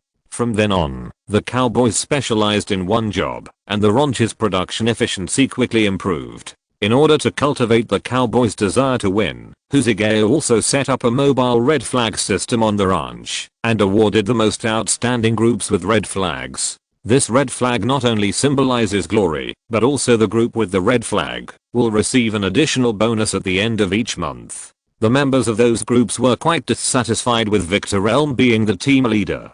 After all, Victor Elm was not only inexperienced, but also physically weak, and could not even beat the uncle guarding the warehouse on the ranch. But Victor Elm proved himself with his strength. In the first month, after he was elected as the team leader, he led the team to win the mobile red flag.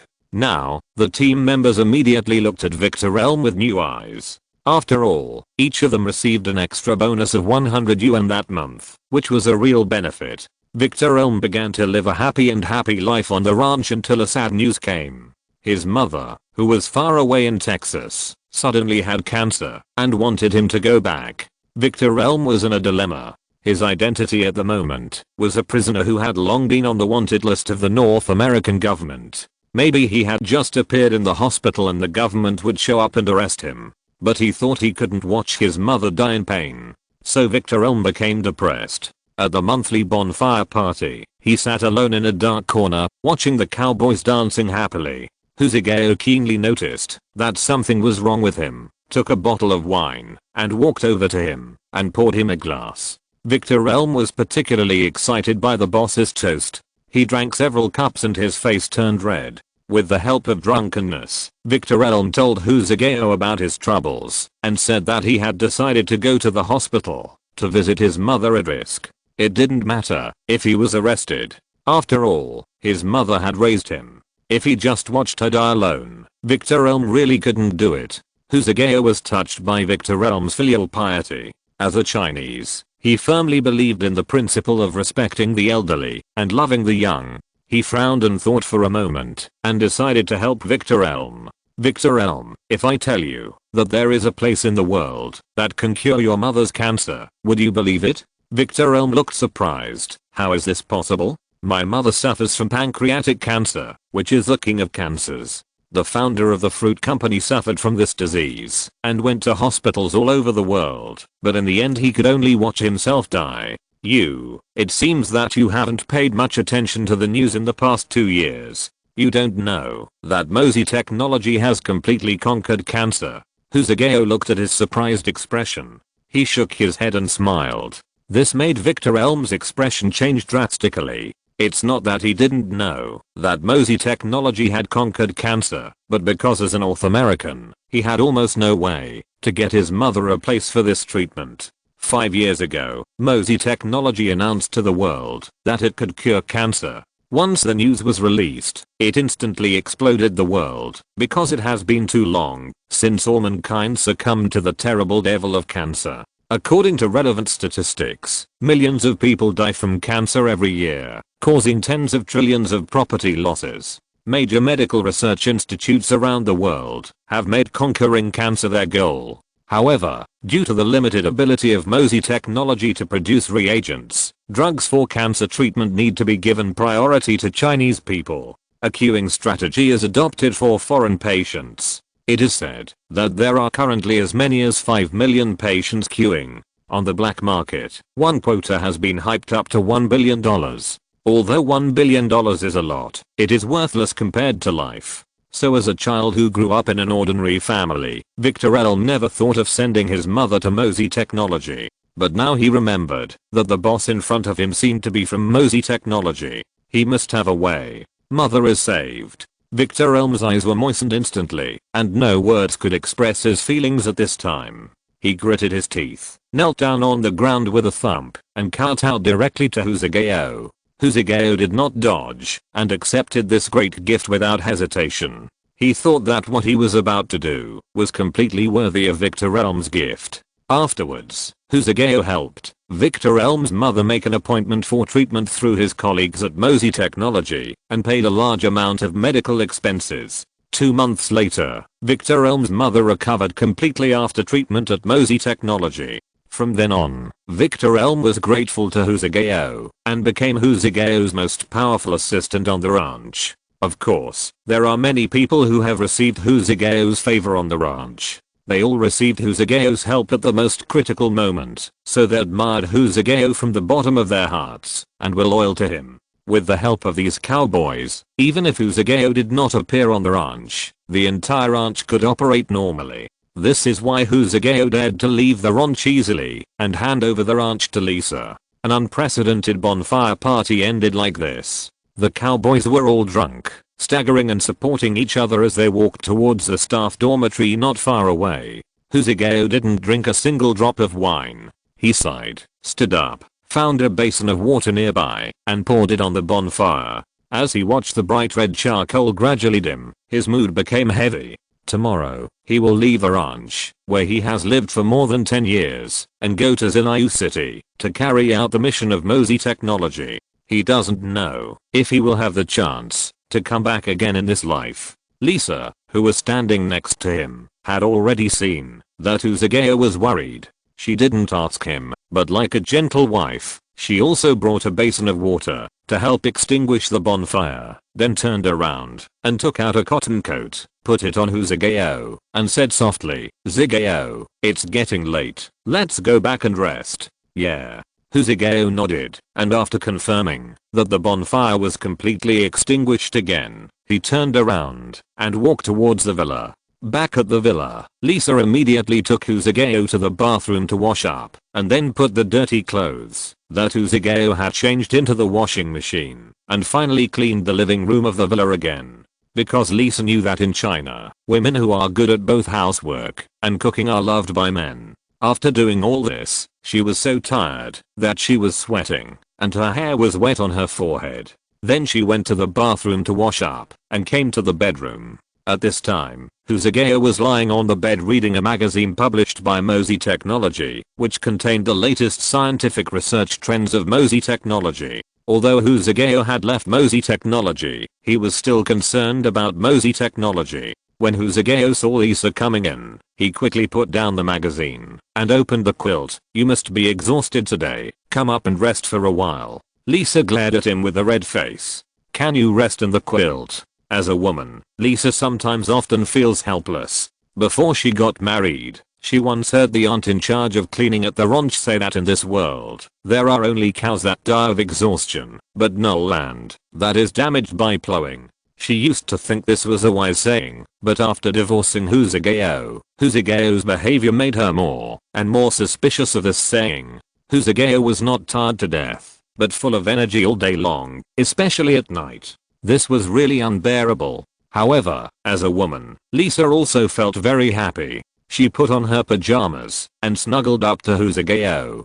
Her heart felt like being scratched by a kitten, itchy and full of expectations. She was just like this, expecting like this, who knows. After a long time, she didn't see Husageo move. She had an idea and lifted up her pajamas to reveal her snow white and slender thighs, which were very eye-catching. Even the air was filled with a blushing breath.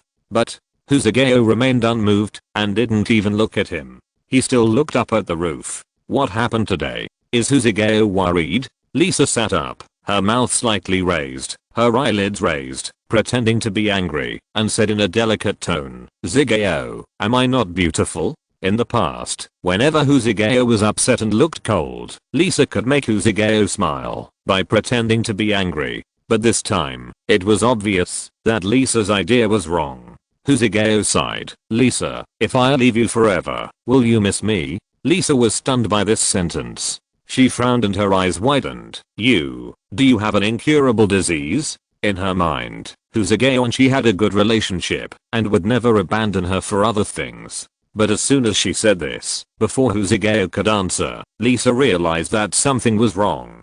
Husageo was from China and had a deep network of contacts in Mosey Technology. Even if Husageo had an incurable disease, Mosey Technology could cure him. Could it be that? Or thoughts suddenly occurred to Lisa, causing her to lower her eyes immediately. She felt so sad that even her arms began to tremble. It was as if she was in an ice cellar. At this time, the heating in the room was turned on very high. After a long time, Lisa's cold body finally warmed up again. She mustered up her courage and stared at Husageo. "Zigeo, are you in love with Chris? I know she is younger than me, taller than me, and has a better figure than me. She has also learned Chinese Kung Fu and is much better than me. I have seen that she likes you for a long time. Just now at the bonfire party, I saw her winking at you. Have you been secretly hooking up for a long time?" Lisa usually speaks softly like a lady from a noble family, but when faced with such a thing, any woman who is not a wooden man cannot tolerate it. Moreover, in Lisa's heart, she feels that Chris is indeed better than her. If it was a woman with average looks and average figure, it would be fine. Lisa's anger woke Husageo up. He was just thinking about how to tell Lisa that he was leaving the ranch to carry out the mission. Seeing that Lisa, who was usually gentle, was angry, Husageo sighed in his heart. Sure enough, even the most generous woman could not tolerate her man having another woman in his heart. Husageo said quickly, "What are you thinking about? Am I that kind of person? Didn't you see that I didn't even look at Chris today?" Lisa stared at Husageo for a long time, trying to find a trace of lying on his face, but unfortunately, she was disappointed, because Husageo, as a Chinese man, was very loyal in love, and would never do the kind of thing that eats in the bowl and looks at the pot. Lisa naturally knew this, so she married Husageo despite everyone's advice. Her little face was full of doubts. "What do you mean by what you said just now? What do you mean by leaving me?" Since Lisa saw Husageo for the first time, she thought about spending her whole life with him and growing old together. She never thought that the two would be separated one day. Alas, since it is a confidential matter, I cannot reveal too much, but I can tell you that I'm going to carry out a very important mission. Husageo thought about it and decided to reveal some information to Lisa in order to prevent Lisa from dying if he really died. In his heart, Lisa is the kind of woman who dares to love and hate. This made Lisa anxious. She sat up suddenly with a panicked face. Mission? What mission? Is it dangerous? Danger. I don't know if it is. Then can you not go? Lisa found it very difficult to understand Huzigeo's decision. After so many hardships, the two of them were together, and now Huzigeo was going to abandon her for the mission. Chapter 763. No. This mission is of great importance. I must carry it out. Faced with Lisa's doubts, Huzigeo shook his head without hesitation. Mosey Technology has been very kind to him. 10 years ago, he had already let down Mosey Technology once, when he came to North America with Lisa. This time, he must not let Mosey Technology down again, otherwise, even his father who is far away in China, will not forgive him. Lisa sighed when she saw Huzigeo's resolute attitude, because she knew that, although Huzigeo looked thin and weak, very shy, and didn't talk much on weekdays, he was actually a very opinionated person. Once he made a decision, it could not be changed. This made Lisa very distressed, but later she figured it out. Wasn't it because of this that she fell in love with Huzigeo back then? Lisa knew that her persuasion was useless. She sat up and held Huzigeo's hand, staring into his eyes, and said sincerely, Zigeo, I'm not the kind of person who does not know the general situation, and I will not stop you, but you must take good care of yourself outside, and be careful in everything. Huzigeo saw that Lisa did not stop him again, and nodded with relief. Don't worry, you know, I have been an arch for these years, and have also received professional combat training. Ordinary people can't get close to me at all. Yeah. When you come back, we will go to the hospital for a comprehensive examination. If it really doesn't work, artificial technology is very advanced now. We must have a baby, and then our family will live happily for the rest of our lives. Okay, Lisa, I promise you. Huzigeo reached out and stroked Lisa's beautiful long hair, nodded heavily, and he was very satisfied with Lisa's performance. As a man, working hard outside is nothing more than returning home to have a wife and children warm bed. The two chatted for a while. Lisa seemed to have endless things to say, but thinking that Huzigeo would go out to perform a mission tomorrow, she must conserve her energy. Lisa resisted her inner desire, turned off the lights, and went to sleep. Early in the morning, the warm sunlight shone through the glass window and fell on Huzigeo's face. He opened his eyes hazily and reached out to touch. There was nothing beside him. Lisa had gotten up at some point. Huzigeo put on his clothes and went to the living room. The dining table was already full of food, fried eggs, fried tofu, and stir-fried green beans. These were all dishes that Huzigeo usually liked to eat. But eating such a rich meal early in the morning was a bit extravagant. It seemed that Lisa must have gotten up very early to prepare these foods. As soon as Huzigeo pulled out a chair and sat on it, Lisa came over with 2 cups of soy milk. Get up, Zigeo. How are these dishes? Very good, with good color, fragrance, and taste, and not inferior to the chefs in big hotels. Huzigeo pursed his lips, looking intoxicated. These dishes were obviously carefully prepared. Lisa placed the soy milk in front of Huzigeo and returned to the kitchen to take out 2 steamed buns made of mixed flour. In North America, residents rarely eat steamed buns, but prefer to use a toaster to make toast. However, as a Chinese, Huzigeo does not like the lightly sweet toast. In his opinion, toast lacks the unique chewiness of steamed buns. However, steamed buns are only sold in large supermarkets in big cities. For Huzigeo, Lisa decided to learn how to make steamed buns. Of course, due to her lack of experience and having never made steamed buns before, the steamed buns she made at the beginning were always crooked and tasted like chewing wood. Even with such steamed buns, Huzigeo still used his sharp teeth to bite them off bit by bit and swallowed them into his stomach.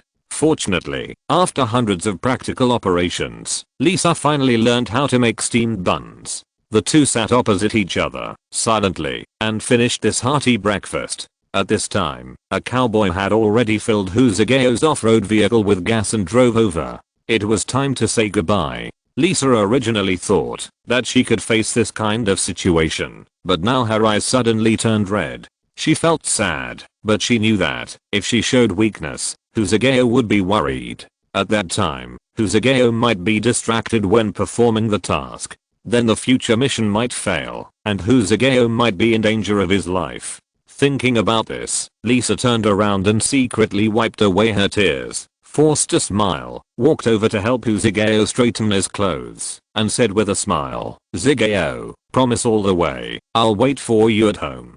Lisa's expression could not be hidden from Husageo at all, but Husageo just nodded and didn't say anything more, because now for Husageo, the most important thing is to complete the task as soon as possible, and other things can be discussed later. In this way, Husageo left the ranch under Lisa's eyes, and when Lisa disappeared from the rearview mirror, Husageo was relieved. The western grassland is very large, hundreds of kilometers long. Husageo drove an off-road vehicle until it was dark before he arrived at a small town. This town is located on the edge of the grassland and is considered a transit station between the grassland and nearby cities. Therefore, most of the people coming and going in the town are cowboys from nearby ranches who come to purchase supplies or sell livestock. These cowboys are irritable by nature and will draw their guns at each other if they disagree, so conflicts are the most common thing in the town. Today is no exception.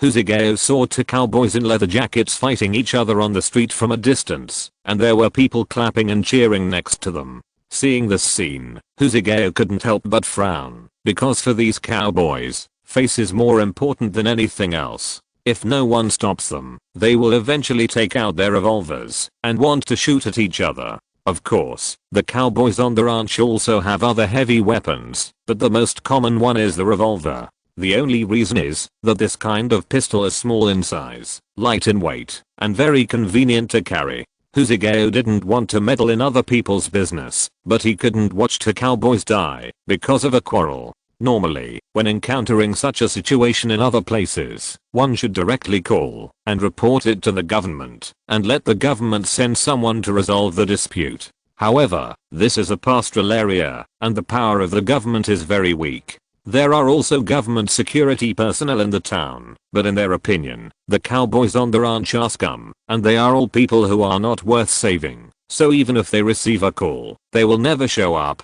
Husageo stepped on the accelerator and drove the jeep directly between the two people. At this time, the two cowboys had already taken out their revolvers, their fingers were on the trigger, and they were about to shoot. When they saw the jeep appear, they were stunned for a moment. Soon they realized that someone was going to smash the place, and they were immediately furious, and they wanted to raise their revolvers and shoot at the jeep. Husageo opened the car door, and under the aim of the black muzzle, he jumped out of the car with a calm expression. "It's Husageo. Oh my god, put down the gun quickly." The two cowboys quickly put down their revolvers, and walked over with smiles on their faces. "Boss Hu, how come you have time to come to the town today?" Husageo did not answer, but stared at the cowboy's face with sharp eyes and said coldly, "What did I tell you before? As cowboys, although you are at the bottom of the world, you can't give up like this. Shooting at a disagreement and taking your life lightly is absolutely stupid." The faces of the two cowboys turned from white to red, and finally to black. If other people were to scold them like this, they would have pulled the trigger and shot the other party into a sieve, but the other party was Boss Hu of Zigeo Ranch. In the entire western region, Husageo is the object of admiration of all cowboys, not because Husageo's kung fu is strong, but because he is kind-hearted and fair. Cowboys from various ranches have more or less received Husageo's favor, which led to a strange situation. There was once a kid who didn't know how to live or die. After accidentally cursing Husageo in private, he was beaten up by a passing cowboy. Husageo knew that these young people were hot-tempered, so he said no more and just nodded. "Since you have realized your mistakes, go back now. Remember, never take out your guns when you disagree with someone." Yes, we will reflect on it when we go back." The two cowboys heard this and nodded quickly, kicked their pistols into their pockets, and got out of the crowd. At this time, the onlookers were not disappointed that they could not see the bloody scene, but applauded enthusiastically. For them, Husageo's behavior effectively guaranteed the stability of the western ranch. Boss Hu is right. Although we are poor, we are not beasts. We must live with dignity and cannot cause trouble everywhere like those beasts. Boss Hu did a great job. We are so lucky to have Boss Hu in the western ranch. Faced with these praises, Huzugeo waved his hand and got into the jeep. He drove to the motel in the center of the town. Due to its remote location, there are no star-rated hotels in the town specifically for receiving tourists. There is only a 2-story shabby hotel. It is specially used to receive guests from outside who buy livestock. As for the cowboys, they have no money to stay in the hotel. Of course, due to the simple conditions, the accommodation fee is not expensive, less than $2 a night, but the owner of the hotel, Isaac Reginaldo, has become the richest man in the town with this small hotel, not inferior to other ranches at all. The reason is simple. Although accommodation is only $2, the hotel also provides additional bathing services, which cost $100 for a bath. Those foreign merchants who traveled a long distance to come here must have been extremely lonely along the way, so they would naturally not refuse Isaac Reginaldo's enthusiastic sales promotion. Of course, the cost of the $100 for the bath was not paid by Isaac Reginaldo alone. He also had to give $20 to the female worker who scrubbed the bath. However, you have to know that Isaac Reginaldo only paid for a room and a mouth. This kind of business is completely a profit without any cost. Therefore, Isaac Reginaldo's biggest hobby is to put tables, chairs, and benches at the street corner, brew a cup of coffee, sit there and look into the distance, looking forward to the arrival of foreign merchants. After all, those merchants are like walking money bags to him. Today, Isaac Reginaldo had just finished a cup of coffee and saw that there were no customers. He was about to go back to rest when he saw a jeep speeding in the distance. His eyes lit up all of a sudden. There were customers coming. Isaac Reginaldo began to think about whether to send the bathing woman to help the customer. However, when the jeep stopped in front of him and he saw the man getting off the jeep, he was stunned. This man was obviously not the kind of customer he imagined. It was Huzugeo who got off the jeep. He put his big sunglasses on his nose, walked up to Isaac Reginaldo, and said with a smile, "What do you think, old friend? Do you not welcome me?" Isaac Reginaldo stood up quickly and smiled awkwardly. "How can I not welcome you? It is really a great honor for my small hotel to have boss who come here." Huzugeo sneered, "As long as you don't poison my breakfast." Isaac Reginaldo trembled with fear. "How is this possible? If I do this, the whole ranch will eat me alive." If someone was nearby and heard the conversation between the two, they would definitely think that there was a grudge between the two. In fact, it was true. The two did have a grudge.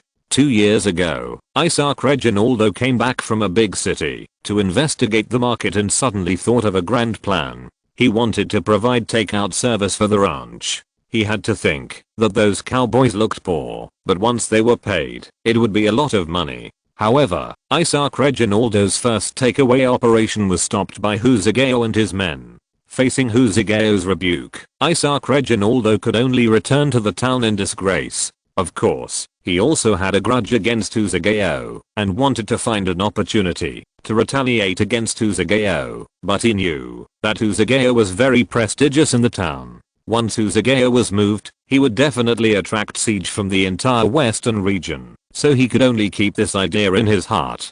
Huzugeo also knew this, so he swaggered into the motel. After staying in a simple small hotel for one night, Huzugeo paid the money and drove a jeep directly to New Covenant City. At this time, at the airport in New Covenant City, a thin boy in school uniform carried a school bag and walked out of the airport. He looked at the bustling people outside the airport, and a trace of panic appeared on his pale face. His name is Domhnall Byrne, codenamed Junior High School Student. His actual identity is also a junior high school student, but he is a junior high school student who is proficient in blasting.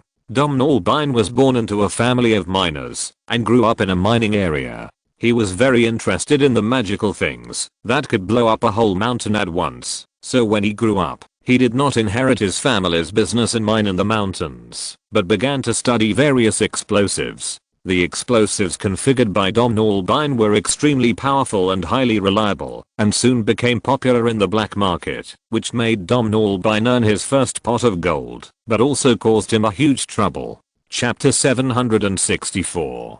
Domhnall Byrne was spotted by a criminal organization called the Blue Angel in North America, who sent people to sneak into his home and kidnap him to the organization's base. The Blue Angel organization is a vicious organization, especially good at robbing bank vaults. They kidnapped Dom Nalbine to help them blow up the bank vault hidden underground. Although Dom Nalbine likes to study explosives, that is just his interest. He is a kind person and is unwilling to help the evil. So Dom Nalbine suffered a lot in the Blue Angels prison. He stayed there for 5 years until the Earth Defense Agency swept North America and rescued him. Dom Nalbine, who saw the sun again, was deeply moved and expressed his idea of joining the Earth Defense Agency at the first moment. Chen Shuxian, who led the team at the time, suggested that director Liemo take Dom Nalbine into his pocket because he was a rare talent. However, for some reason, Liemo rejected Chen Shuxian's proposal and only asked Chen Shuxian to conduct a complete character test on Dom Nalbine. This made Chen Shuxian a little confused because Dom Nalbine's character test score was as high as 96, which was higher than the character test scores of ordinary Mosey Technology employees. It was not until Liemo decided to implement the 0-point plan and put Dom Nalbine's name on the list that Chen Shuxian realized that Liemo had prepared for a rainy day and had anticipated that the artificial intelligence life flower would rebel 5 years ago. Dom Nalbine was already in junior high school at this time. After receiving the notice from Chen Shuxian, he agreed to join the 0-point plan without any hesitation. After all, since he was rescued, he has been trying to repay the Earth Defense Agency. Dom Nalbine, carrying his school bag, followed the map in his hand and came to the 13th Street of New Testament City and found a door with a nameplate marked with Old Jack's printing shop. He saw that there was a Ken's right across from the printing shop, so he pushed the door open and walked in. He ordered fried chicken and fries at the service counter, chose a table near the glass window, and sat down to enjoy the food slowly. While he was eating, he pretended to observe the printing shop opposite. More than 20 minutes had passed, and no one pushed the door to enter the printing shop, which seemed very abnormal. After all, it stands to reason that the location of the printing shop is not remote, and there are 2 office buildings around it, so there must be a lot of people who need to print materials. Judging from this situation, the money earned by the printing shop is probably not enough to pay the rent. Just then, a waiter in an orange uniform came over with a plate of food. "Sir, this is the fried chicken and fries you ordered just now. We are having an event in our store right now, so I will give you a large cup of Coke." As he said that, the waiter placed the food in front of Dom Nalbine. Dom Nalbine looked at the Coke in the paper cup, smiled bitterly and shook his head. He had never drunk this kind of carbonated beverage since he was a child. Unlike most North Americans, Dom Nalbine has been strict with himself since he was a child. He knows that this carbonated drink will slowly corrode his teeth and make him fat like a balloon. However, Dom Nalbine did not refuse the waiter's kindness. Although the waiter saw that he looked different, he just thought that he was worried about something in his heart. He smiled friendly and was about to turn around and leave, but he was stopped by Dom Nalbine. "Miss Lilith, right?" Dom Nalbine glanced at the name written on the waiter's name tag. "HMM. Sir, do you want to order something?" Lilith spoke softly, which must have been specially trained. "These foods are enough to fill my small stomach. What I want to ask you is, why does the printing shop opposite look so deserted?" Dom Nalbine, who suffers from social phobia, tried his best to show a kind smile. Lilith looked at him strangely. This customer was too strange. What did the printing shop opposite have to do with him? "It's like this. I'm going to apply for a job at a printing shop, so I want to find out more about you." Dom Nalbine was keenly aware of Lilith's doubts and quickly explained with a smile. "You may not know that I'm a junior high school student from the East. Due to my poor family background, I don't have money to continue my studies, so I want to find a job, and then when I make money, I'll find a school to continue my studies."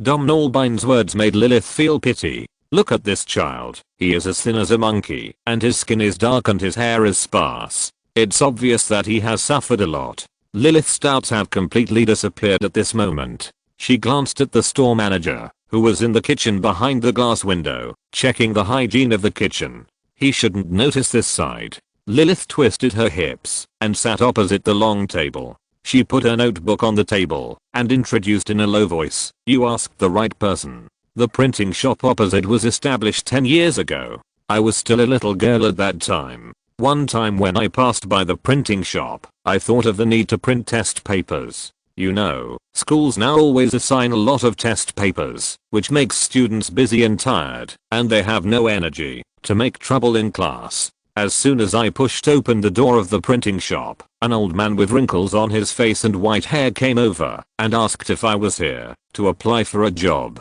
This is ridiculous. How could I, a little girl who is still in school, apply for a job? What's even more ridiculous is that when I said that I was not here to apply for a job, but a customer who came to print documents, the old man's face turned cold and he directly drove me out of the printing shop. Don't you think it's ridiculous? At that time, I cursed that this printing shop would never have any customers coming to it, and it would close down soon. Of course, my first prediction came true very quickly. Since I started working here, I have seen only a handful of customers entering the print shop, and even these few customers were always driven out by the old man. All residents on this street know that although this print shop is open, it does not accept customers. But the second prediction has not come true yet, and this is the strangest thing to me, because I have inquired about it. Although the print shop looks small in front of the store, the area inside is a full 2,000 square meters, and the print shop has rented the second and third floors. The rent alone costs more than $1 million a year, not to mention the water and electricity bills, property fees, and employee salaries. Speaking of employee salaries, it's even stranger. As she spoke, Lilith turned her head and pointed at a girl in a light blue t-shirt in the corner, raising her eyelids and indicating, "Do you see that girl? Her name is Julia, and she is an employee of the print shop." Julia said that the print shop pays them $20,000 a month. If they don't take a break on weekends, they can get 2 days off a week, and every employee can travel to Hawaii every year. A salary of $20,000. This is much higher than the salary of senior programmers in Silicon Valley. There is something wrong with this printing shop. Thank you. Please give me 2 more cups of ice cream. Narbine took out a dozen bills from his pocket, counted out 5 of them, and stuffed them into Lilith's hand. Lilith was so happy that she couldn't close her mouth. This big brother is so generous. Although in North America, in addition to the normal salary, a large part of the income of restaurant waiters depends on the tips of customers, and even some stingy customers who don't tip will not only be criticized by everyone, but also be looked down upon by the waiters. However, I have never seen a generous customer like giving $500 at once. Thank you. Thank you. Lilith nodded repeatedly, happy. Narbine smiled faintly. He wanted to thank Lilith for providing such important information. Although he accepted the task of Mosey technology without hesitation, he did not carry out the task without asking the reason like those loyal people, because Narbine was a person with his own principles. Narbine's principle is not to hurt innocent people, so he was tortured in the prison of the Blue Angel organization, but still did not give in. Narbine certainly knew that Chen Shuxian would never tell him the reason why Mosey Technology wanted to attack the printing shop, so he had to find it out himself. Seeing the waitress Lilith return to the counter and get busy again, Narbine slowly stood up and walked towards the girl named Julia with 2 cups of ice cream. Julia was chatting with her boyfriend on her mobile phone, and she felt a figure opposite her in a trance. She looked up and looked surprised. "Little friend, what's wrong with you? Little friend? Question mark?" Narbine was a little speechless. Although he was a junior high school student, he was at least 1.8 meters tall. How could he be a little friend? But being treated as a little friend seemed not bad. He thought about it, and a cute smile instantly appeared on his face, and he placed the ice cream in front of Julia. "Miss, I'll treat you to vanilla ice cream." Julia was even more surprised. A little kid actually treated her to ice cream. Was her charm really that great? Who cared? A blind guy was not even as good as a little kid. "Thank you, little kid." Since someone treated her, Julia was not polite. She took the spoon and put the sweet ice cream into her mouth. The coldness was accompanied by the unique fragrance of vanilla, which was really delicious. Seeing that Julia took the ice cream and ate it without asking the reason, Narbine's forehead slid down 3 black lines. This girl was really careless. She dared to put the food of strangers into her mouth without asking clearly. In North America, the law and order is very chaotic. There are many people with bad intentions who will put drugs in drinks and food, and then knock girls unconscious, and do some bad things. Therefore, girls have been taught, since childhood, that they cannot eat strangers' food outside. Narbine came over with ice cream, just to say hello, and did not expect Julia to really eat it. But it's better this way. It should be easier to ask a silly girl about the inside story of the printing shop. Narbine looked at the girl with white ice cream on her mouth and asked, "Miss, I'm a junior high school student and I want to find an easy job. Can you introduce me to one?" Julia's eyes lit up when she heard this. She quickly took the ice cream out of her mouth and said with a smile, "Introduce me to a job. Great. I just happen to have a job that may be suitable for you." "What kind of job?" "It's better to be a little easier. You can see that my body is quite thin. If it's a job that is too tiring, I probably can't do it." Narbine blinked his big eyes and pretended to be pitiful. Julia's face was full of joy. She smiled and said, "Of course it's easy. Although you look like a junior high school student, you should be able to type, right?" "Typing? Of course I can." Narbine nodded quickly. As expected, the girl wanted to introduce herself to the printing shop. Julia said enthusiastically, "I'm an employee of the printing shop opposite. Our printing shop is in urgent need of a group of typists. I can introduce you to the store manager." Okay, thank you, sister." Narbine pretended to be very happy, then frowned and pouted and said, "Sister, you may not know that I want to find a job because my family is poor. I earn money, but I still have to go to school. Is the salary in your printing shop high?" "High. Of course it is high. A monthly salary of 20,000. Julia was very excited, and her voice was very loud. "Pa." Narbine slammed the table and asked in surprise, "A monthly salary of 20,000? Are you sure you are not kidding or lying to me?" Julia was not angry because of Narbine's questioning, because in her opinion, this is the reaction of a normal person. If Narbine is now very indifferent, it means that this person has problems and cannot be hired. The store manager once explained that people with problems must not be hired. Of course, the financial backers behind our printing shop are very powerful, with an annual budget of $200 million, so our salary is just a drop in the bucket. According to the printing shop's regulations, there is a considerable commission for each employee recruited, so Julia no longer hides this non-confidential information. Narbine frowned and asked with a smile, "Miss, you actually know this? Are you a member of the management of the printing shop?" Generally speaking, although a company's annual budget is not very confidential information, it is not something that ordinary employees can know. Of course, to tell you the truth, although I'm not very old, I have joined the printing shop for 10 years. I'm one of the first employees of the printing shop. Now I'm responsible for managing 2 teams of more than 30 people. Julia looked up with a proud look on her face. "Wow, sister, you are really amazing. You are actually a veteran of the printing shop, so you must have made a lot of money." Narbine pretended to be amazed. Julia was very satisfied with Narbine's attitude. She said in a proud tone, "Of course. I have more than $6 million in my bank account now. This is only part of it. According to the regulations of the printing shop, once an employee has worked for 20 years, he will receive a reward of $10 million. By then, I will have achieved financial freedom." Chapter 765. Julia's words made Narbine admire again and again, and his expression was so exaggerated that he couldn't close his mouth. "Oh my god, $10 million. So much money, I can't make it in my lifetime. Is your printing shop a Fortune 500 company? How can you give so much bonus to executives?" "Fortune 500? Humph. Although our printing shop is not a Fortune 500 company, its strength is comparable to that of the Fortune 500. To tell you the truth, once the big manager was careless, I sneaked a peek at the bank account displayed on the computer screen. Do you know how much money is in it?" Julia was dismissive of Narbine's doubts. "How much?" Narbine felt like a professional actor at this moment, perfectly performing an exclamation mark. $5 billion.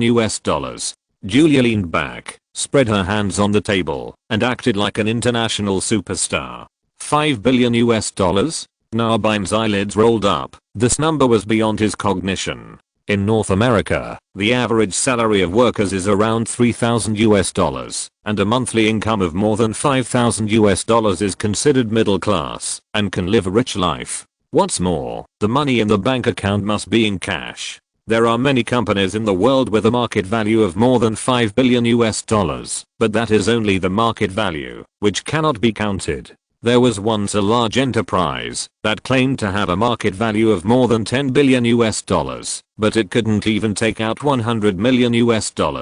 It was very strange that a small printing shop had so much money. Narbonne snapped his fingers and summoned the waiter. Just now, several waiters in the store saw Narbonne give Lilith a $500 tip, knowing that this was a very generous customer, so when they saw the call, they all rushed forward. However, Lilith was able to stay in the store for more than 10 years, and she was not a weak woman. Seeing that her customer was about to be snatched away, she coughed twice with a cold face, and then slapped the table heavily. What do you guys want to do? Have you forgotten the lesson from last time?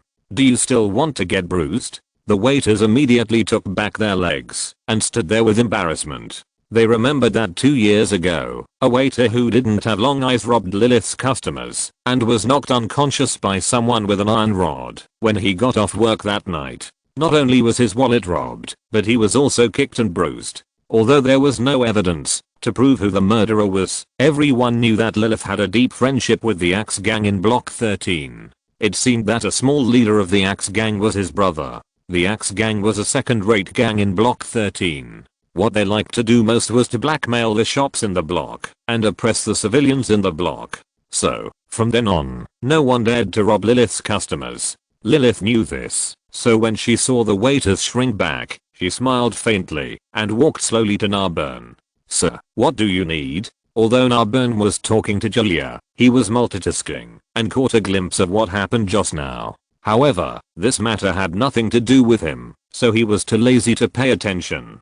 2 cups of civet coffee and a fruit salad, Narbonne said with a smile, and at the same time, took out more than 10 bills from his pocket and handed them over. "Okay, sir." Lilith's eyes lit up immediately when she saw the bills. She was very happy to earn another 1,000 tips this time. She walked quickly to the service desk.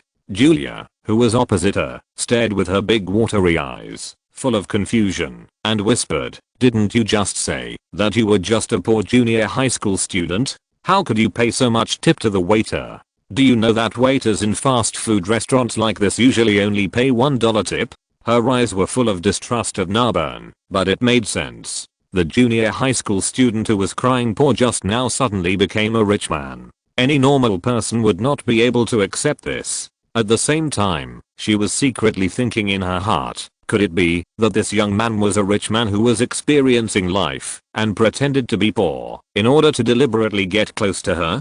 To be honest, Julia's appearance was not outstanding, and her figure was a little bloated. She had only pursued others since she was a child and had never been pursued by others. However, as long as she was a girl, she would dream of a young and handsome prince riding a white horse. Of course, this prince also had a big villa, which would be even better. Julia's little head was full of red thoughts at this moment, and her eyes looked at Narbonne with burning light. If the eyes could be turned into a sharp sword, Narbonne's clothes would have been cut into pieces. Although Narbonne was introverted, he was very sensitive and noticed Julia's burning eyes in an instant. He was regretting in his heart that he should not give the waiter so much tip again, which led to his identity being exposed. But seeing Julia's expression, he knew that the girl had thought wrong. Although Narbonne is only a junior high school student, he is very precocious. In order to avoid being bullied and to integrate into society, he has done in-depth research on human psychology and sociology. This is also good. Changing the character setting may have unexpected results. Narbonne frowned, spread his hands, smiled brightly, pretended to be discovered, and said with a smile, "I'm so sorry that you found out. When I passed by just now, I saw you sitting here through the glass window. The sun shone on you, giving you a layer of golden light, making you look like an angel who has fallen into the mortal world. No, you are an angel. I have never seen a woman more beautiful and holy than you. My heartbeat almost stopped, and my breathing became rapid. I knew that you were the girl I had been waiting for 18 years. But, you also know that I'm a shy person and rarely talk to girls. That's why I use this disguised identity to approach you by pretending to be a poor student looking for a job. Here, I swear to God that I didn't mean to deceive you. Narburn's words made Julia smile immediately. In fact, no girl can resist such sweet words, especially when the other party is a rich man. Although Julia earns a good salary every month in the printing shop, due to the high taxes in North America, most of the income has to be handed over to the government, and middle-class people like them can only get enough food and clothing every year. So Narbine's identity as a rich man is very attractive to Julia. After all, no girl doesn't want to live in a big villa with a swimming pool. However, Julia still decided to confirm the other party's quality because she had a best friend who believed the man's sweet words and thought that the other party was the son of a big cheeble. She easily got together with the other party, but after she got pregnant, she found out that the other party was just the driver of the cheeble master. So, your real identity is a rich man. After Julia said this, she began to stare at Narbine's face, trying to see what he was thinking. He's not a rich man. Narbine's words made Julia feel a little disappointed. But just when she was about to lower her expectations, Narbine's mouth curled up slightly and said, "My father only owns a small oil company, and my mother does some odd jobs at the securities center. We are not rich, but we can only make ends meet." Hissing, Julia took a breath of cold air. Oil companies. In the business field of North America, the most profitable are technology companies. They rely on the advantages they established in the early years to set standards and plunder wealth from all over the world. However, the real power and strength are actually oil companies. 100 years ago, oil companies even controlled the situation in North America. In recent years, with the development of technology, this old industry of oil companies has gradually declined. But with the advantages they have established over the years, they are still the type that no one dares to mess with in North America. In particular, the oil resources in North America have long been divided up by major oil companies. Even if those new rich people wave their money wantonly, they cannot get an oil well. Oil companies have become invisible wealth that is not obvious. Julia began to think about which oil company the boy's family belonged to. "I'm the only child in the family, and my life is full of troubles. Every day, I wake up from a big bed of more than 50 square meters, drive a luxury car through the living room, and go to the bathroom a mile away to wash. Every day, more than a dozen servants line up to serve me, which really makes me distressed, because the one who is chosen is naturally happy, and the one who is not chosen is sad. You know, I'm a kind person and I can't bear to see such a scene." Narburn saw the light in Julia's eyes and continued. This is too rich. This kind of life has completely exceeded Julia's imagination. However, even more exciting things are still to come. Narburn smiled faintly and continued. "When I was able to go to elementary school, my father spent a huge amount of money to build an elementary school because our family lived in the mountains. He also spent a lot of money to hire professors from Ivy League universities as tutors. Of course, it was not enough to have teachers. Since the school was located in a remote area, no students were willing to come. My father advertised in the national media, claiming that as long as you come to our school, not only will the tuition be waived, but you will also receive a large amount of additional subsidies. These subsidies are enough for ordinary people to live a good life." Not long after, a large number of students, led by their parents, flocked to the school from all over the country by various means of transportation. Of course, since the school was under my name, the students respected me as the chairman. Later, this elementary school, because of its super high teaching staff, was able to cultivate many outstanding students every year, and became a nationally renowned genius elementary school. Countless parents had to spend a lot of money to send their children in. After graduating from elementary school, I wanted to go to a big city to attend junior high school, but my father was worried that I could not adapt to the fast pace of big cities, so he built a junior high school next to the elementary school. In order to let his children go to primary school, he built a primary school, and in order to let his children go to junior high school, he built a junior high school. This behavior is too arrogant. Julia was so shocked that she couldn't close her mouth. She asked timidly, "Then when you graduated from junior high school, did your father build another junior high school?" Haha, this girl learned to answer quickly, but the answer was wrong. Narbonne shook his head and smiled. "When I was ready to go to high school, my father finally accepted the fact that I had grown up, so he bought more than 1,000 acres of land in New Covenant City and built a high school. You know, there is a motto in our family that every penny should be spent wisely. Although my father's behavior seems to be extravagant and wasteful, after several years of continuous investment, that elementary school and junior high school have become nationally famous schools, and due to several years of experience accumulation, my family has attracted a large number of talents, so we decided to enter the education industry. You should also know that there is a saying in North America that children's money is the easiest to make. Parents who want their sons to be successful will send their children to a good school, even if they are frugal, hoping that their children will have a bright future.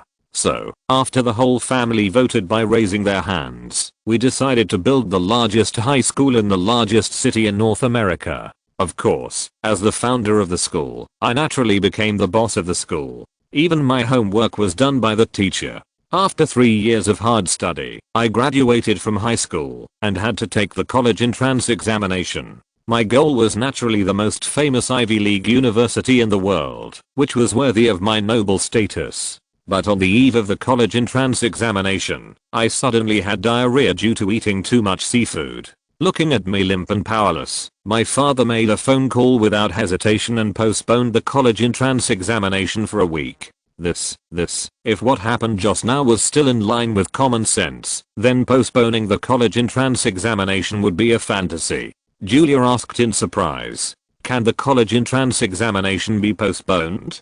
Overblown. Narbonne realized that he had made an old mistake. That is, he was easy to immerse himself in doing things, just like the bragging just now, and he accidentally blew the bull to the sky. But now he could only bite the bullet and continue to deceive. Of course it can be postponed. You should know that our college entrance examination in North America is actually a joint entrance examination organized by major Ivy League schools. As long as those colleges agree, what else can others say? And the main leaders of those colleges have long surrendered to the charm of my family's money. This is reasonable. After all, money is the most dazzling pass in North America. Julia could only marvel at the power of the Narbonne family again. Of course, you see that I look like a junior high school student, but it's actually a disguise. Narbonne's eyes turned, thinking that he had made another mistake. You also know that the situation in North America is chaotic now. Rich kids like me are easily targeted, so I hired a makeup artist. Chapter 766. Narbonne's words made Julia completely believe in his identity as a rich kid, even though there were many details that could not withstand scrutiny. After all, women in love are always blind. "So what you mean is that you want to pursue me?" Julia looked at Narbonne, lowered her head, and pulled the corner of her clothes, a little shy. "Of course, I have said it just now. From the first moment I saw you, I knew that you are my destiny." Narbonne smiled. "Yeah." Julia felt her heartbeat speed up, a little breathless, and hummed a mosquito-like sound with her throat. Narbonne saw the girl like this, and naturally understood that she had completely trusted him. In this way, real action can be taken. Narbonne said sincerely, "Since we are already boyfriend and girlfriend, according to the rules, we should be honest. I just said so many things about myself, and now it should be your turn." This request was reasonable and made Julia unable to refuse. Although she had signed a confidentiality agreement with the printing shop when she joined the job, guaranteeing that the confidentiality of the printing shop would not be leaked, but was Narbonne an outsider? No. He is her future Prince Charming. Julia knew what was important, and she made up her mind in an instant. She said slowly, "Actually, I'm a simple girl who grew up on the 22nd Street in New York City. It is not as chaotic as the 13th Street, nor as luxurious as the 1st Street. It is neither good nor bad. My parents are employees of a securities company. Of course, they are not high-level employees, but ordinary employees. So they are not rich and their life is only average." Julia raised her eyelids and peeked at Narbonne's expression. After all, the young man in front of her was the son of a wealthy family. She was afraid that Narbonne would look down on her family conditions. Of course, she could also make up a lie to deceive Narbonne, but a lie is a lie after all. Rich people are not so easy to deceive. Before getting married, they will definitely send someone to verify her family background. It would be miserable then. When Julia saw that Narbonne did not show contempt, but nodded frequently to express his appreciation, she was relieved and continued, I went to an ordinary elementary school. The school facilities were quite old and the teachers were all low-level teachers. So my grades, when I graduated, were also average, and I could only get into an ordinary junior high school. Later, I went to an even more ordinary high school. Of course, I missed the chance to go to an Ivy League school and only went to an ordinary school. After graduation, I didn't have much pursuit. I wanted to follow in my parents' footsteps and join a securities company and then live an ordinary life. Unexpectedly, when I was about to pack my luggage and return to my hometown, I suddenly received an interview invitation. The interview invitation was sent by the printing shop. Yes, the name of this company is the printing shop. It is introduced that the main business of the printing shop is to help customers print documents. This is not surprising. What is strange is that the salary offered by this printing shop is very high. The monthly salary during the internship period is $5,000 and the monthly salary after becoming a regular employee is $20,000. As a child from a rich family, you may not know, when we, ordinary college students, graduate, it is rare to find a job with a monthly salary of $3,000. So there were more than 20 people who received the interview invitation letter at that time, and I was the only one who went to the printing shop for an interview. Other students thought that this printing shop was a liar, and even I thought so in my heart. Julia's words made Narbonne frown. A girl knew that a company was likely to be a liar, but she still went for an interview. Did her head get kicked by a donkey? Julia has been paying attention to Narbonne's expression and hurriedly explained, I have no other advantages since I was a child. The biggest advantage is that I'm very brave. When I was young, I ran to the cemetery to collect small wildflowers. When I went to school, I dared to add some seasonings to the teacher's teacup. When I went to college, I used to hang out in nightclubs for a while, and I fought with those young people who were dressed up in fancy clothes. Of course, they didn't get any advantage from me. Speaking of childhood, Julia's eyes sparkled. Narbonne kept nodding to show encouragement. The girl had unknowingly revealed her privacy, which showed that she had completely trusted him. Julia was encouraged and continued, so my classmates were afraid of being deceived, but I was not afraid. I came to the printing shop alone for an interview. An old man with a Mediterranean head received me. His name was Old John. He was the supervisor of the printing shop and was responsible for the daily operation and employee management of the printing shop. After entering the printing shop, I heard the crackling sound of keyboards. The printing shop has 2 floors, covering an area of about 2,000 square meters, which are completely separated by small cubicles. There is a typist sitting in each cubicle. Most of these typists are women. Narbonne nodded again. The printing shop specifically recruited girls for its unique vision. Compared with adventurous men, girls are easier to control. As long as they are brainwashed simply, they can be obedient. Seeing that Narbonne agreed again, Julia was very happy, and she spoke in more detail. Each typist had a computer and a waster basket in front of him. There were thick materials in the waster basket. The typists took out a sheet from the materials and entered the text on the computer. At that time, I was far away and could not see the text on the materials clearly. I just looked at the typist's expressions and felt that this job seemed very simple. After all, it was just typing. What was so difficult about it? Later, when I officially signed the employment agreement and became a typist in the printing shop, I realized that the materials were densely packed with 0 and 1, which was really a bit strange. 0 and 1. The purpose of the printing shop is to input 0 and 1 into the computer, which made Narbonne frown. In his original guess, the Earth Defense Agency targeted the printing shop because it must be a place of sin.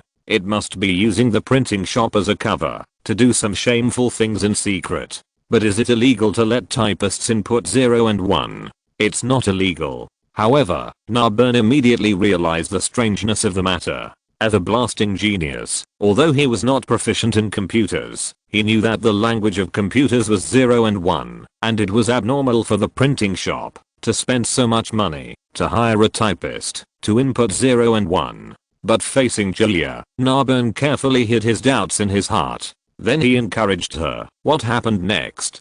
Julia continued. Later, in the office of the general manager, John, I saw all the employment documents and a well-known lawyer. The lawyer said that the largest law firm in North America had studied the employment documents and could ensure that there were no traps in the documents. Looking at such a high salary and generous benefits, although I couldn't believe it, out of trust in the law firm, I still signed my name on the back of the document because I knew that this was an opportunity for me. Once I refused, I could only go back to 22nd Street and become a securities trader like my parents, living a 9-to-5 life, and finally aging and dying in mediocrity. The printing shop seemed to be short of staff. After I signed the documents, old John arranged a workstation for me on the second floor and asked me to start working immediately. He also transferred $5,000 to my bank card as my first month's salary. I got paid before I officially started working. I was really touched by this treatment. After all, in North America, most companies make profits by exploiting their employees. Those vampires are always thinking about squeezing every last drop of blood and sweat from their employees. How could they advance their salaries? When I came to the second floor, there were still neatly arranged cubicles. The air was filled with the crackling sound of keyboards. Fortunately, the printing shop thoughtfully equipped each employee with noise-cancelling headphones, so I didn't have a headache. The work was the same as expected. It was just inputting 0 and 1 into the computer according to the files sent. There was no difficulty at all. Just like that, I spent a peaceful month in the print shop. Generally speaking, it is quite comfortable to work in the print shop, with free meals every day, free gym, and transportation subsidies to and from get off work. This is unimaginable in other companies. Even if my classmates found the best jobs, their salaries would not be as high as mine. But because a print shop signed a confidentiality agreement, I could only watch them show off in the chat group. However, after a month of familiarity, I discovered some anomalies in the print shop.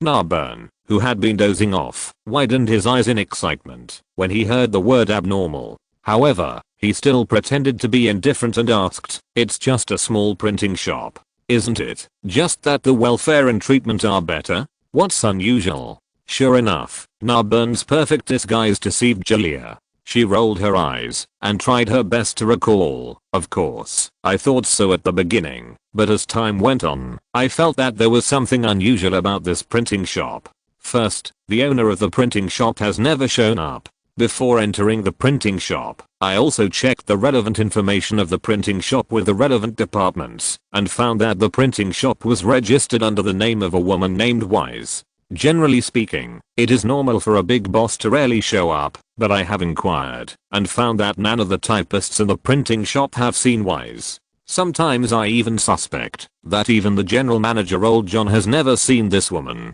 A boss who never shows up. Narbern's heart trembled. Normally, starting a company is definitely a business behavior for making money. Even if the boss trusts his executives, he will not show up, because that will undoubtedly reduce the boss's control over the entire company, and the company may lose a lot of funds due to the thieves.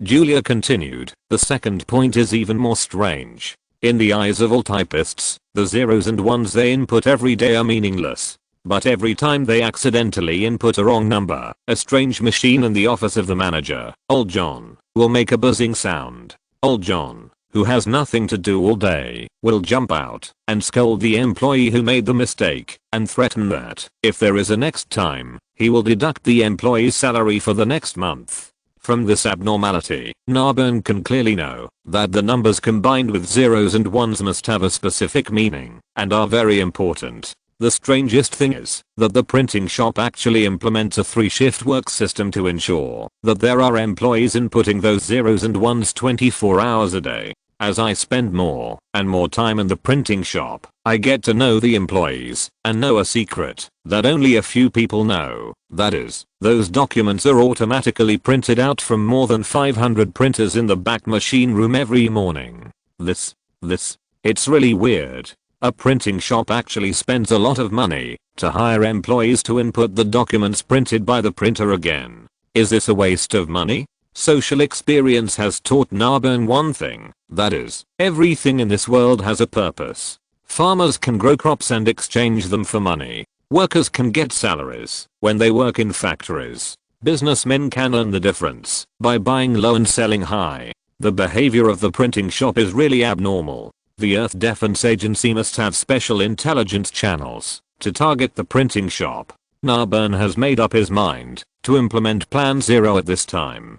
However, facing Julia with shining eyes, Narbern is a little embarrassed. If he leaves now, it will definitely make this simple girl sad, and he will be scolded as a scumbag.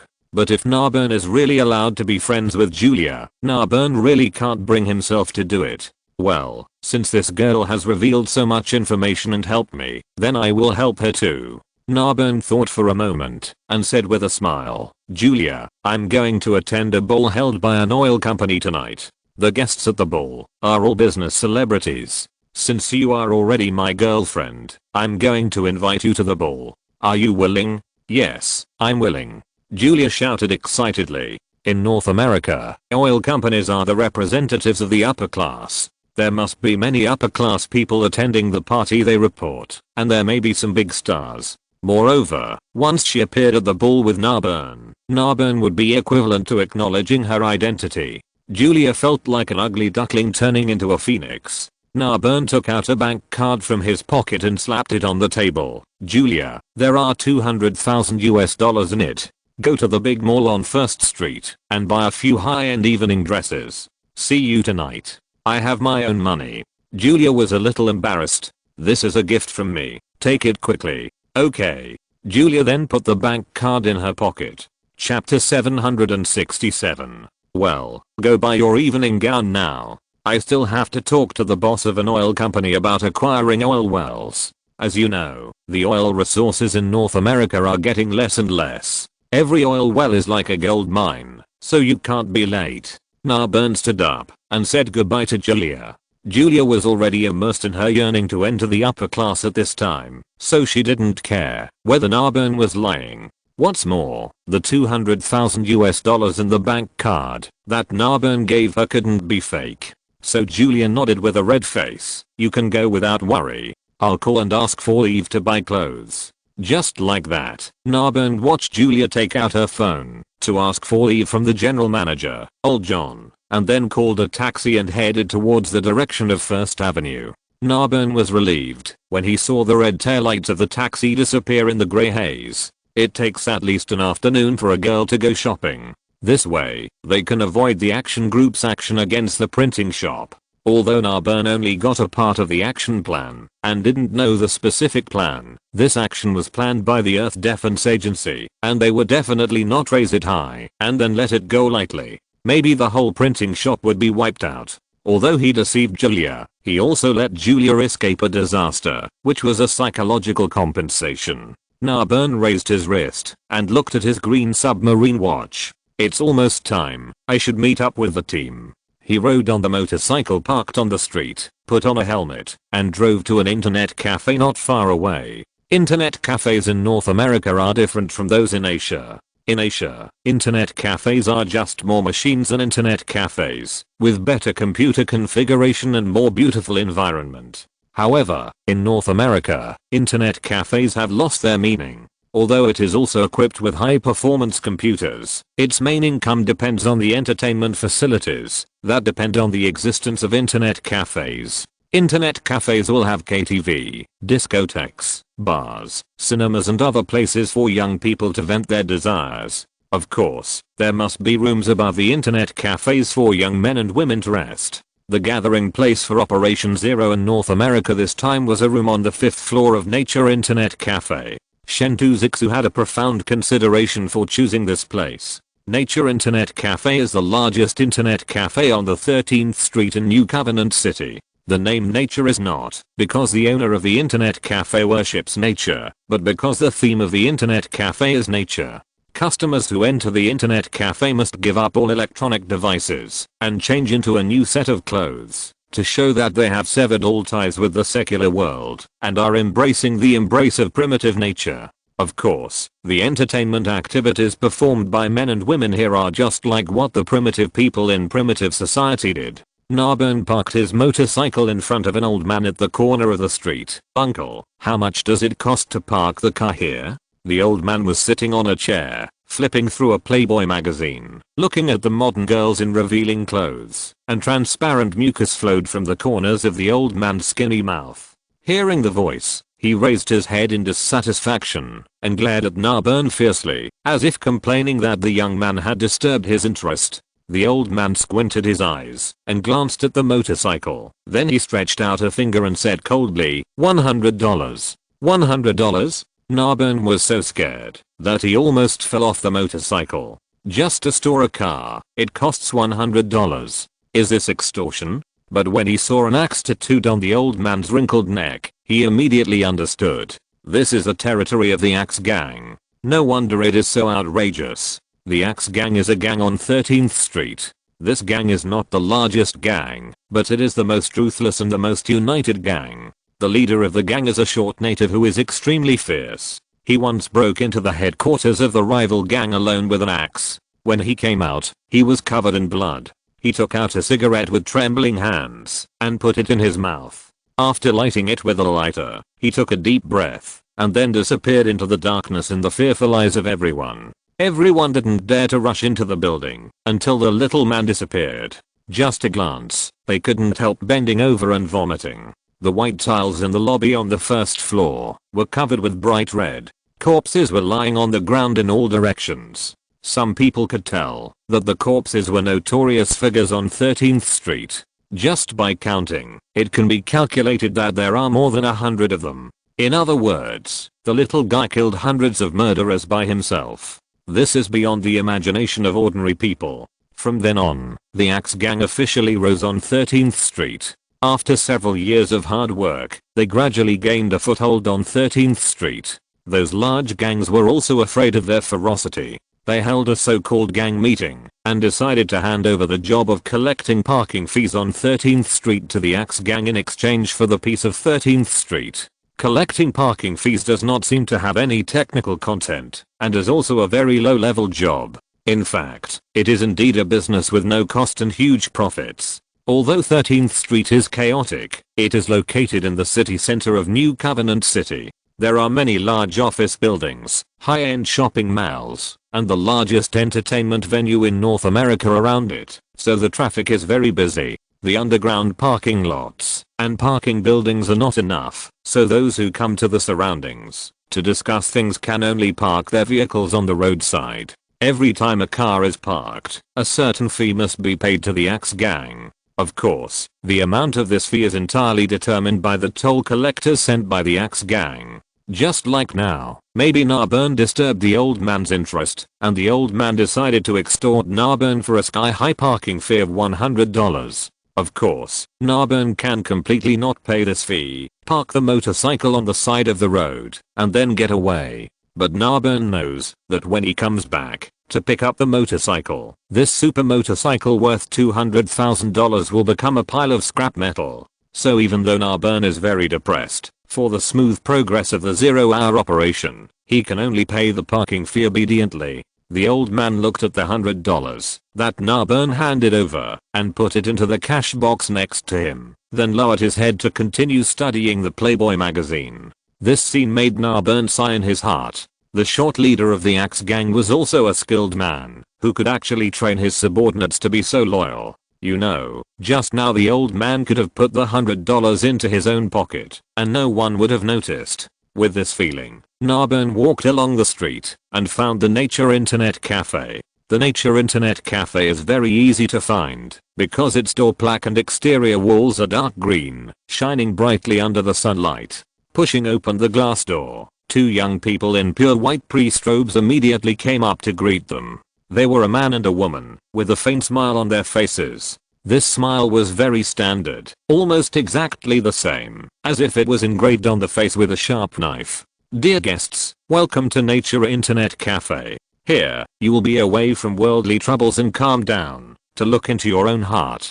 Here, you will be the person closest to God, and you will see your own heart clearly. The two people said the same slogan in unison. Narbern smiled and nodded, and remained silent. He knew that this was the slogan of Nature Internet Cafe to welcome guests. Sure enough, after the man and woman finished speaking these words, they smiled and said, "Dear guests, do you have a reservation? If not, I'm sorry, our Nature Internet Cafe is full, and will not accept new guests for the time being. Hello, room 22, Cheyenne Z, a room reserved by a gentleman named Spade K," Narbern said, and took out a gold-plated invitation from his arms. The young woman took the invitation, and then swiped it on an instrument in her hand. The indicator light on the black shell of the instrument flashed, and made a beep. "Ah, you are the guest of the Cheyenne Z room.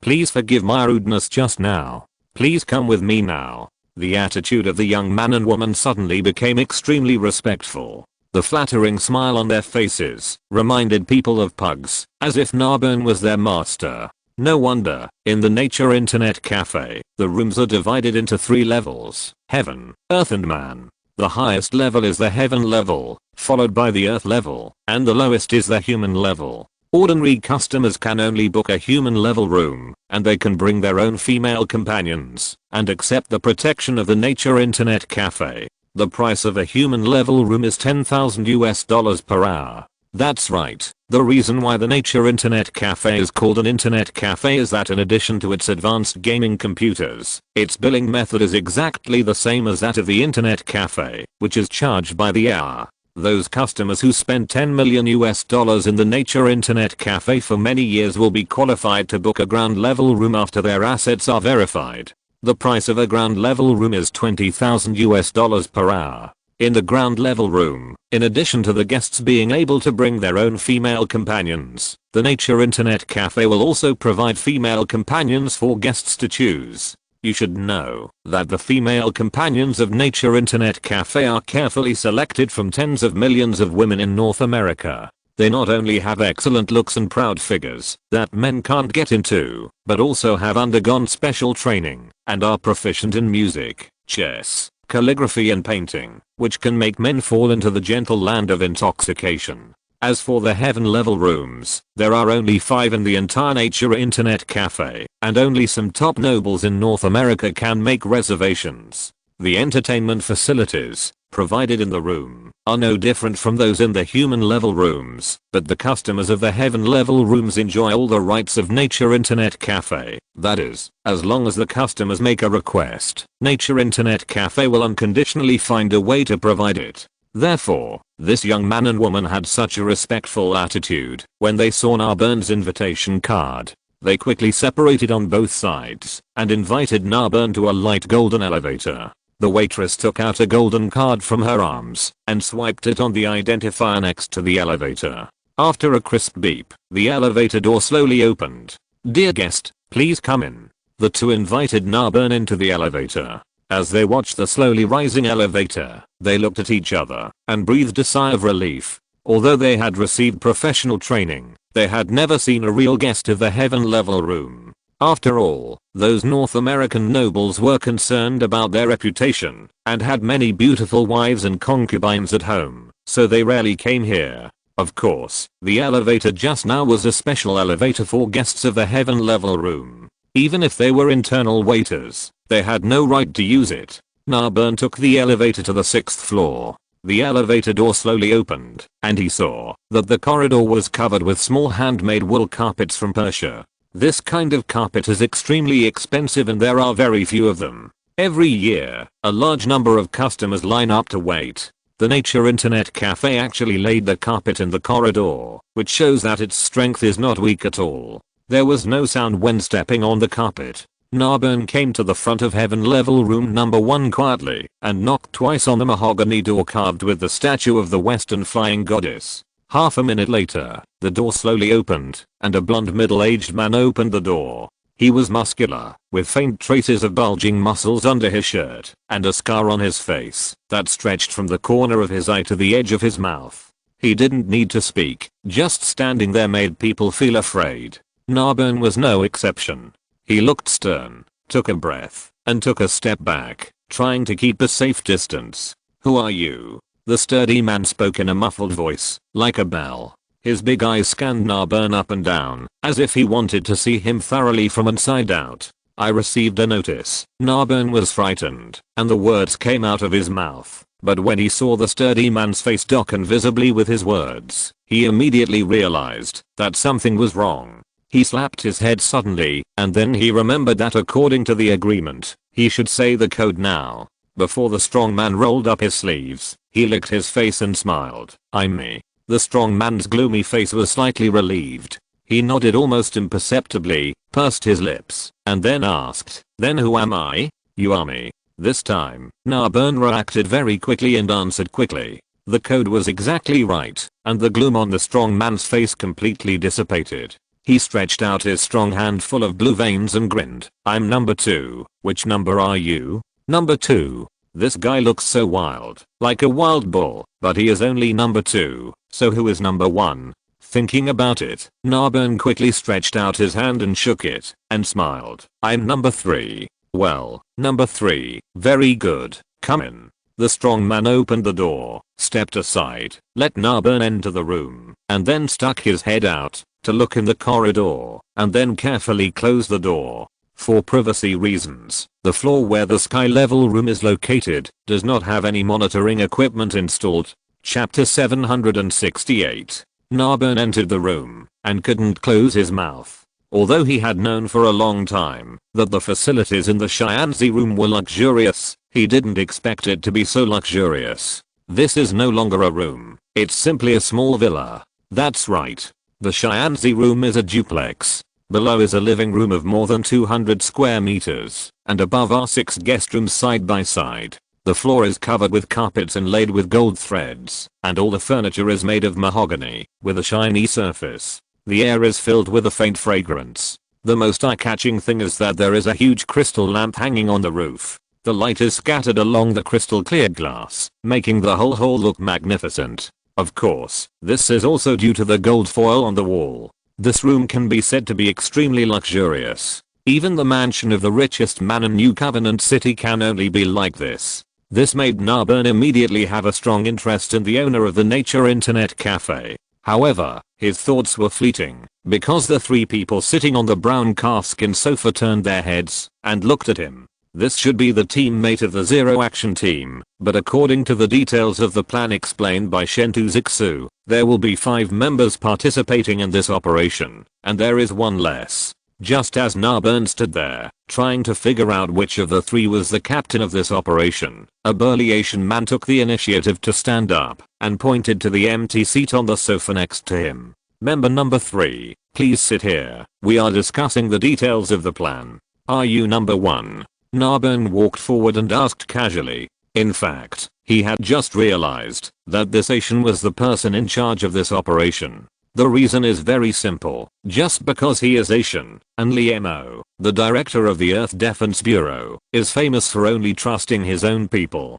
Take the Earth Defense Bureau for example. It now has a large number of foreign elites, but the senior leaders of the Earth Defense Bureau are all Chinese. Many people oppose the Earth Defense Bureau's decision, but under the will of Director Liemo, all objections were suppressed. Those who opposed the move could only keep their dissatisfaction to themselves, because they were afraid of Director Liemo's authority and admired him. Narbonne walked up to the Asian man and asked, "Excuse me, when do we start the action?" The Asian man didn't speak, but just knocked on the table with his hand. Narbonne could only sit down awkwardly. 2 minutes later, there was another crisp knock on the door. Narbonne was about to stand up and open the door. A short dark-skinned man next to him stood up and rushed to the door. He didn't open the door directly, but pulled out a sharp knife from his waist. Then he opened the cat's eye and looked inside and outside before carefully opening the door. A girl with red hair and a light blue t-shirt came in. There was a nuclear bomb pattern printed on the t-shirt. The girl had 2 huge silver earrings hanging on her ears. As soon as she walked in, Before the short man could speak, she took the initiative to repeat the code just now, and then walked in front of everyone and introduced herself. She said, "Hello everyone, I'm the 5th member of this operation, good at disguise and charm." Seeing this girl, Narbern had a headache. Huzigeo also had a headache. Her dress and expression made her look like a person with a bold personality. Such people often do not follow the orders of their superiors during operations, which ultimately leads to mission failure. However, the members of the action team were selected by the leaders of the Earth Defense Bureau, and they had no way to refute. Huzigeo saw that the members had arrived. He took out a map from the black backpack next to him. This map was a detailed map of the printing shop, with the internal structure of the printing shop, the staffing and even the fire pipes clearly marked on it. Huzigeo took out a red pen and drew a big red X at the location of the fire pipe. He said loudly, "The printing shop seems to have poor defense, and there is no sign of a defense team, but according to the information given above, there is at least a security team of 200 people inside, and the members of this security team are all from Africa, and are fully equipped, and there are only 5 of us, so we must attack them by surprise." According to the information, the fire pipe is the weakest point in defense, and there is only one armed defender inside. When the operation begins, number 5, you go knock on the door, use your own advantages, knock out the defender, and then we take the opportunity to sneak in. The girl with a heroic personality puffed out her chest and said loudly, "Don't worry, Captain, I have just said that I'm very good at charm. As long as the defender is a man, I will definitely make him infatuated." Her confidence aroused the dissatisfaction of the short man, and the short man also said meanly, "If the defender is almost 80 years old, can you do it?" This sentence made number 5 instantly angry. She snorted coldly and stomped her feet. The sharp high heels stepped directly on the little man's feet, causing him to hold his feet and scream in pain. Bang! Huzigeo came to his senses after seeing this and slammed the table with a cold face. He stared at the few people with sharp eyes. "Nonsense. It's really nonsense. The war is imminent, and you dare to laugh here. Don't you know that this mission is assigned by the Earth Defense Bureau, and it may be related to the survival of mankind?" The few people who had been sloppy just now suddenly became stern after hearing this. They were carefully selected by the Earth Defense Bureau. Their loyalty to mankind is unquestionable. It can even be said that they are willing to sacrifice their lives for the future of mankind. Hearing Huzigeo's reminder at this time, they suddenly woke up. The red-haired girl lowered her head and kept silent, and the little man held his feet and grinned, unable to make a sound. Huzigeo was slightly relieved.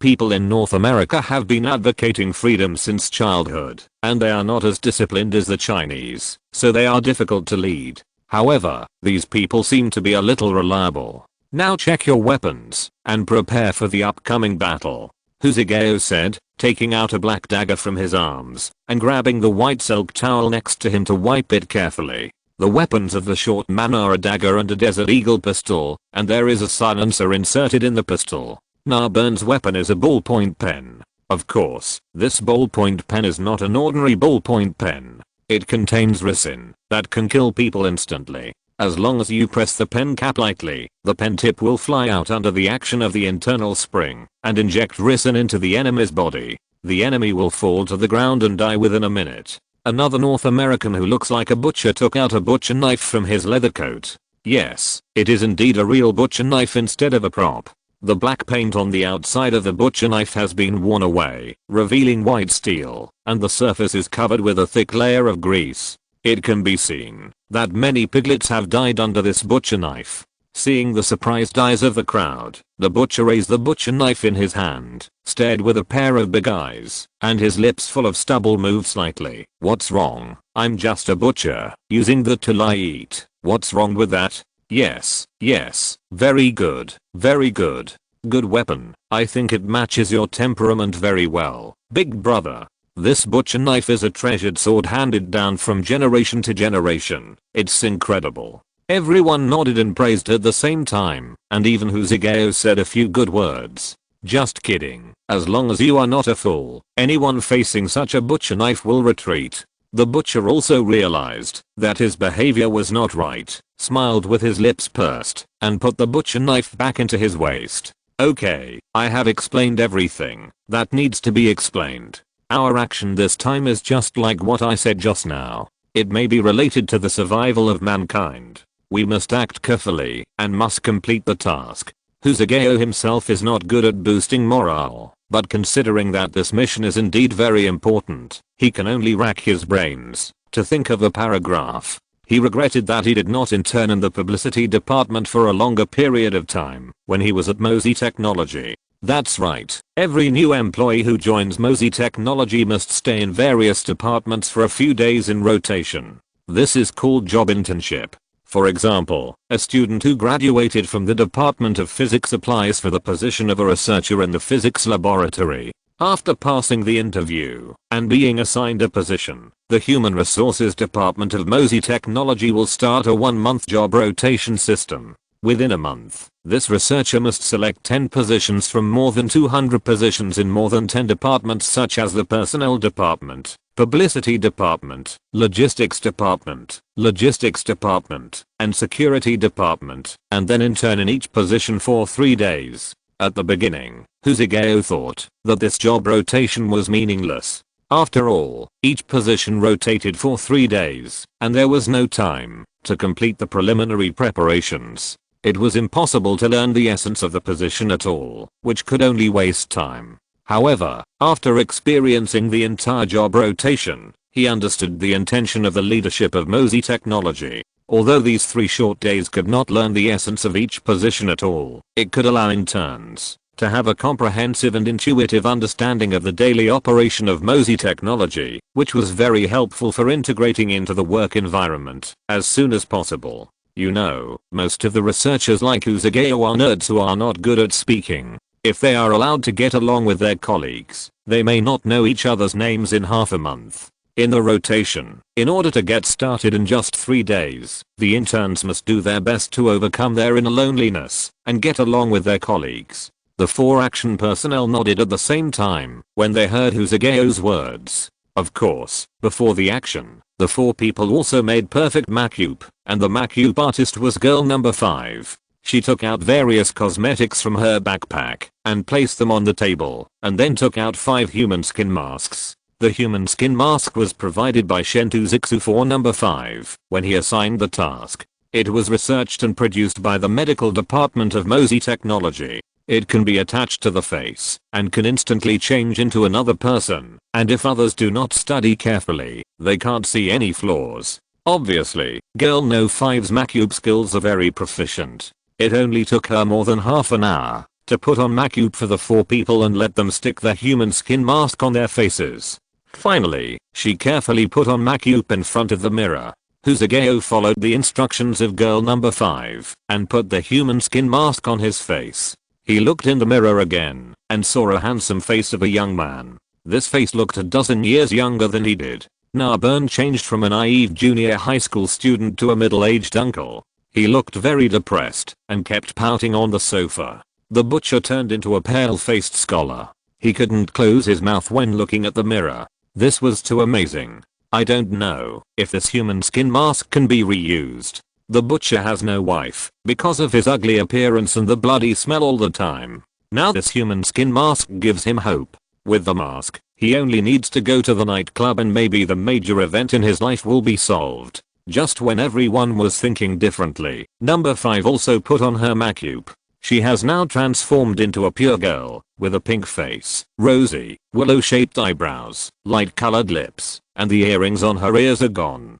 Compared with the wild girl just now, number 5 is more attractive now. Even the butcher couldn't help swallowing his saliva, making a gulping sound. This made number 5 a little angry. She glared at the butcher fiercely and pretended to lift her foot. The butcher came to his senses and couldn't help shuddering. This girl was hot-tempered and ruthless, especially those 20cm high heels were simply a sharp weapon. A good man would not suffer a loss in front of him. Ahem, stop making trouble. Let's go now. Husageo saw that several people were about to get up again and had to stand up to stop them. At the same time, he was full of pessimism about the prospects of this mission. For this kind of secret operation, it is the minimum requirement for the team members to strictly abide by discipline. Otherwise, once they attack randomly during the operation, it is likely to cause the entire operation to fail. But now there is no time for Huzigao to retrain the team members.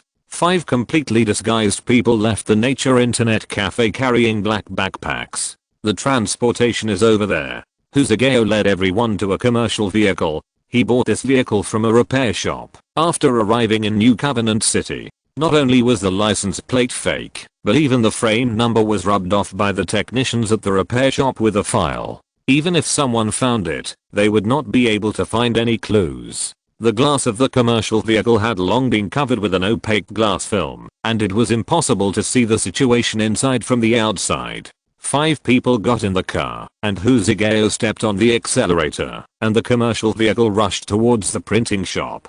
When the commercial vehicle appeared not far from the printing shop, it was almost noon, and the number of pedestrians on the street became visibly sparse. If you're listening to this novel on a channel other than Fanfic World, it means they downloaded and uploaded it without effort. We cordially invite you to visit our channel, Mundo Fanfic Novelos. There you'll find the original version of this story and you can explore many other novels of various genres. We're waiting for you to immerse yourself in a world of incredible novels. Chapter 769.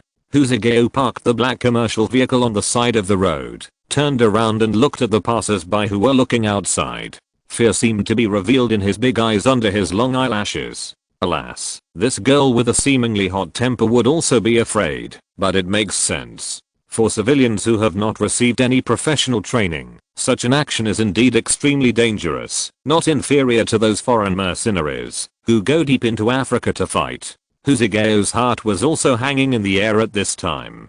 He sighed and comforted, "Don't worry, this plan was drawn up by the Earth Defense Bureau. Maybe Directly Emo is directly involved. You should know that Directly Emo's IQ has been tested to be as high as 300. Such a big man is impossible to make mistakes." Everyone nodded in a hurry. Since Liemo came out of nowhere and won the Nobel Prize for scientific research results that ordinary people can hardly imagine, people around the world suddenly found that they were unconsciously full of confidence in this magical Chinese man from the bottom of their hearts. No matter how outrageous he said, even if it was to establish a permanent human base on Mars, people would be convinced. Behind this mentality is Liemo's absolute strength.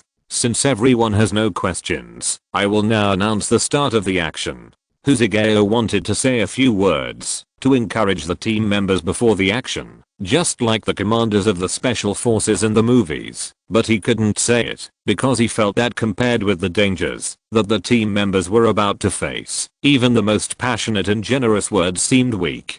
According to the detailed plan steps provided by Chen Shuxian, the first to act was girl number 5. She bit her bright red lips, unbuttoned her collar to make her good figure stand out, and then reached out to mess up her hair to make her look more worldly, and then pushed open the car door and walked down. At this time, inside the door of the fire escape of the printing shop, 2 defenders wearing black uniforms, berets, sunglasses on their noses, and holding standard weapons were lighting cigarettes and chatting in the corner. Their names were Ryder Kurt and Vons Gallagher, both from a defender group called Green Water. The Defender Group is a special military force that appeared in North America after the moon fell. Their work content is similar to that of ordinary bodyguards, but the environment they face is more complex, and their skills and equipment are more advanced. After the moon fell, North America fell into chaos, social order collapsed, and countless hungry mobs rushed to the streets to loot stores, and even the police stations that maintained order were not spared. Later, although the social order in North America gradually returned to normal under the suppression of the North American government, the society was still turbulent. Those people who were threatened would bring their families and rush into the store with sticks and have an unprecedented $0 shopping. Although the lives of ordinary people were affected, they were not serious. The rich were different. They were very afraid that their wealth would be robbed by the mob, so they began to recruit bodyguards all over the world.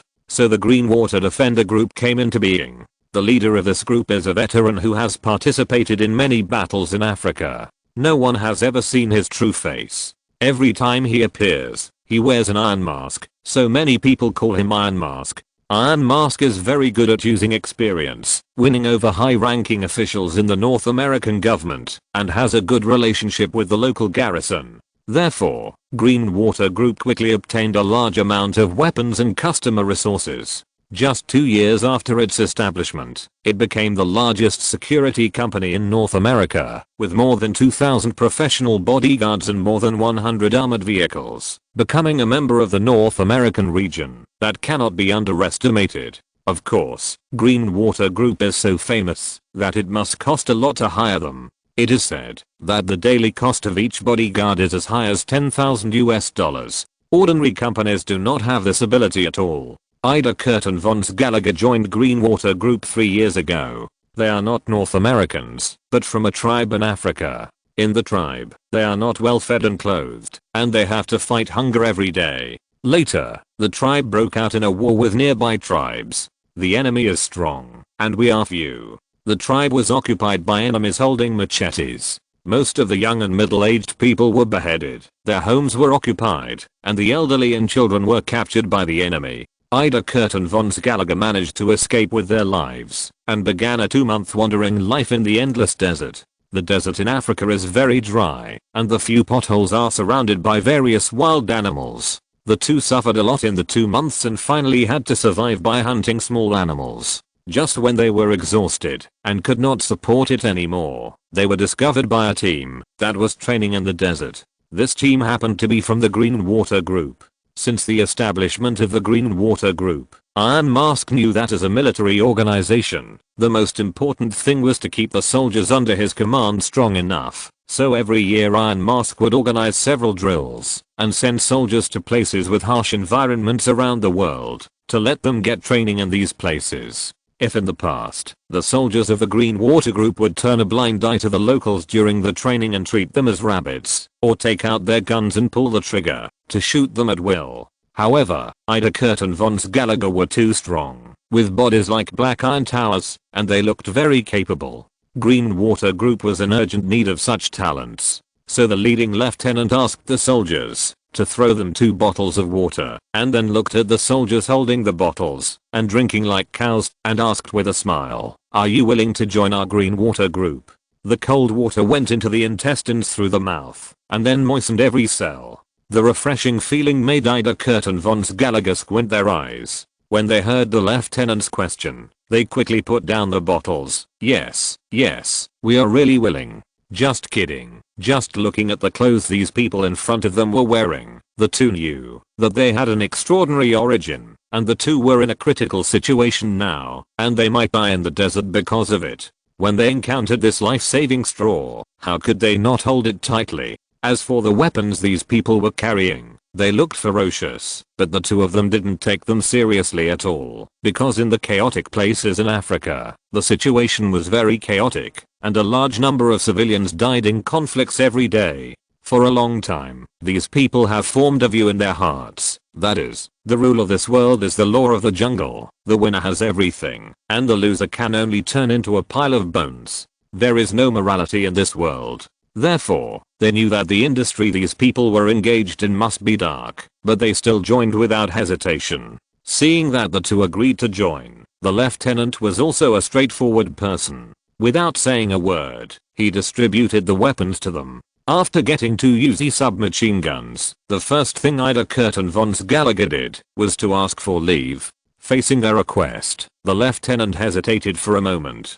Did these two guys want to run away with weapons? But when he saw the hatred on their faces, he suddenly realized it. Not only did he agree to their request, but he also asked his men to prepare dry food and clean water for the two. Ida Curtin von Gallagher returned to their tribe with weapons. At this time, the tribe had been completely occupied by the hostile tribe. They hid in a bush until the sun set, and then sneaked into the tribe in the dark, and attacked the enemy. The hostile tribe thought that they had killed all the young and strong laborers in the tribe, so their vigilance was quite lax. The two soldiers who were sitting on the ground to rest were killed by the two without any reaction.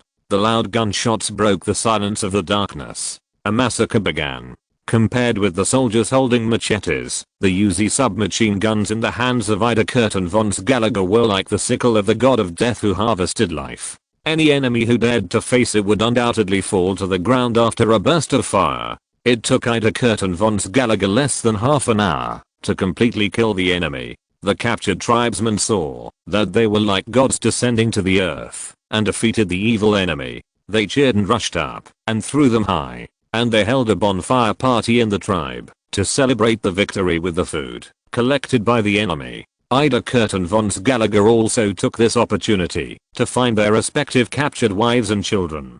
Seeing the admiration on their relatives' faces, the two held the Uzi submachine guns tighter. They knew that this was their only chance to change their fate. The people of the tribe danced rough dances around the bonfire, and the children played happily beside them. Ida Curtin von Gallagher looked at the jumping flames, but their expressions did not relax at all. They knew that it was not time to celebrate yet. Once the people of the hostile tribe discovered the abnormality here, they would definitely send a large number of soldiers to investigate. At that time, a massacre would be inevitable, and the entire tribe might be destroyed. So, in the early morning, Ida Curtin von Gallagher, with the cover of light fog, slowly came to the hostile tribe dozens of kilometers away. After climbing up the tree and looking inside, the two of them felt relieved, because the hostile tribe was quiet at the moment. There were no soldiers standing guard outside, only a few children chasing hares there. Under the surprised eyes of the children, the two quietly sneaked into the tribe, and then a fierce gunshot rang out in the tribe, accompanied by painful groans.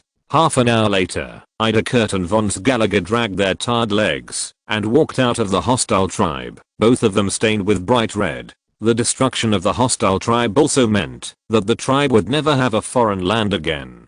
After bidding farewell to their reluctant families, Ida Curtin von Gallagher went to the place agreed with the Green Water Group.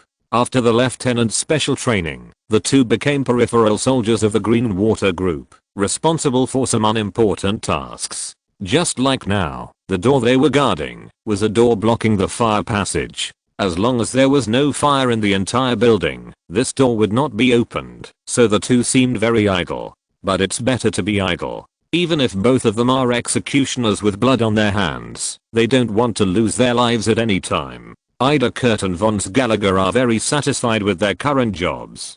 Compared with the chaotic Africa, this is a paradise. The only unpleasant thing is that due to discipline requirements, they can't find women at will like in the tribe. So the two can only tell some jokes to satisfy their mouths while working. Just when the two were laughing at a joke, there was a crisp knock on the door. The two were stunned for a moment, because according to the design of the printing shop, the fire door is not the main passage, and few people will knock on the door. The two looked at each other and became alert.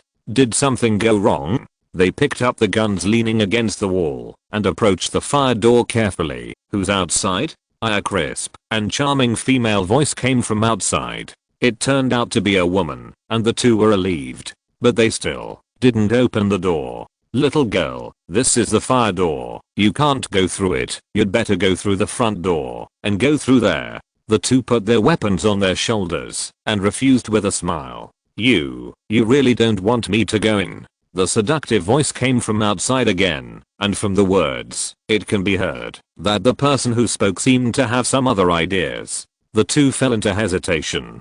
Once the door is opened without authorization, it will violate the employee code of the Green Water Group, and if it is discovered by the higher-ups, it may be punished. However, this voice is so tempting that maybe something good will happen. The two knew that in New Covenant City, there are many vain girls who drop out of school at a young age, idle all day, and go to entertainment venues to have fun. But these all need money as support, and those girls without money will put their minds on men. The two exchanged glances for a while, and nodded at the same time. There is only one little girl outside. What is there to be afraid of? Moreover, this is completely a blind spot for the monitoring of the printing shop, and even the superiors cannot see what is happening here. Of course, the two did not completely give up their guard. One of them pointed a weapon at the door. If he found someone hiding outside, he could shoot in an instant. The other person pressed the switch and the fire door slowly opened. Just one look, the two widened their eyes and couldn't close their mouths.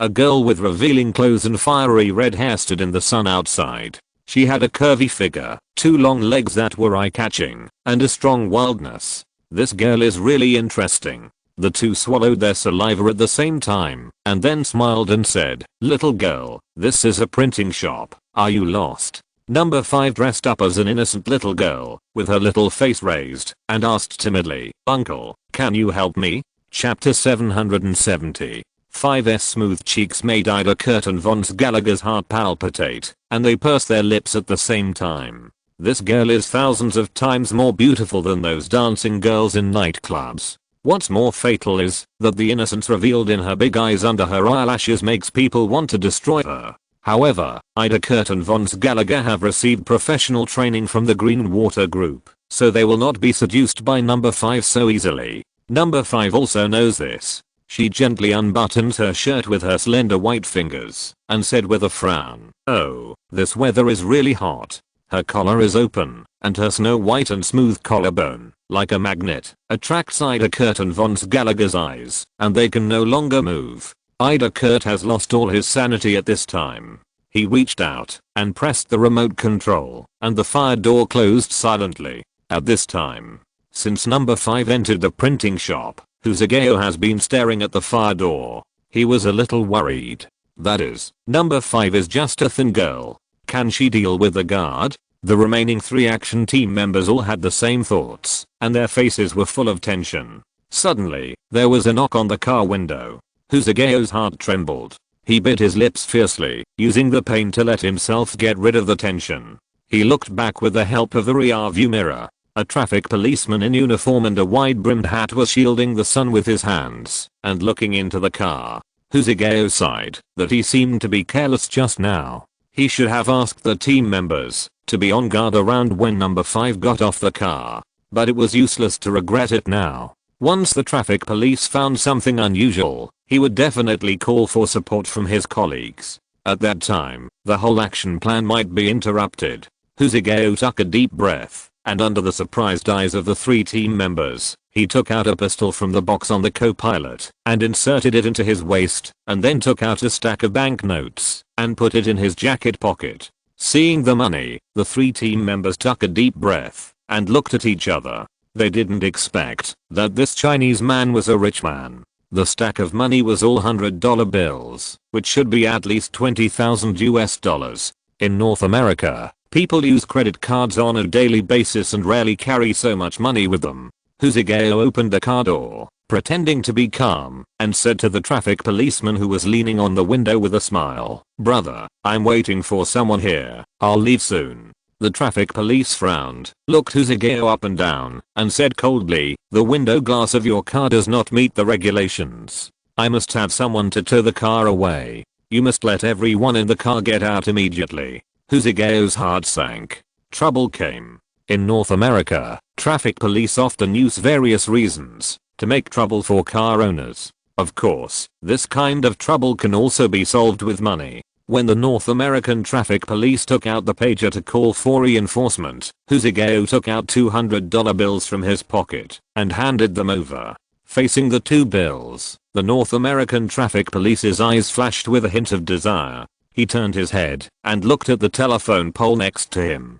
Seeing that the camera on it could not cover the position where he was standing, he immediately took it and put it in his pocket. "Okay, you are lucky today. You met a kind person like me. Next time, you must be careful and don't do anything illegal again." After saying this, the North American traffic police put the pager back on his waist, put his hands behind his back, and walked away in a swagger, looking for trouble with another car owner. What he didn't see was that Huzugeo's left hand was already in his pocket, tightly holding the handle of the pistol, and his index finger was already on the trigger. If this North American traffic police dared to refuse the money, he would probably be bloody on the spot. After this episode, Huzugeo had cold sweat on his back. He used to envy those agents in the movies. They always looked cool when they were performing their missions. Now he understands the danger. Any details that are not anticipated will lead to mission failure or even life-threatening.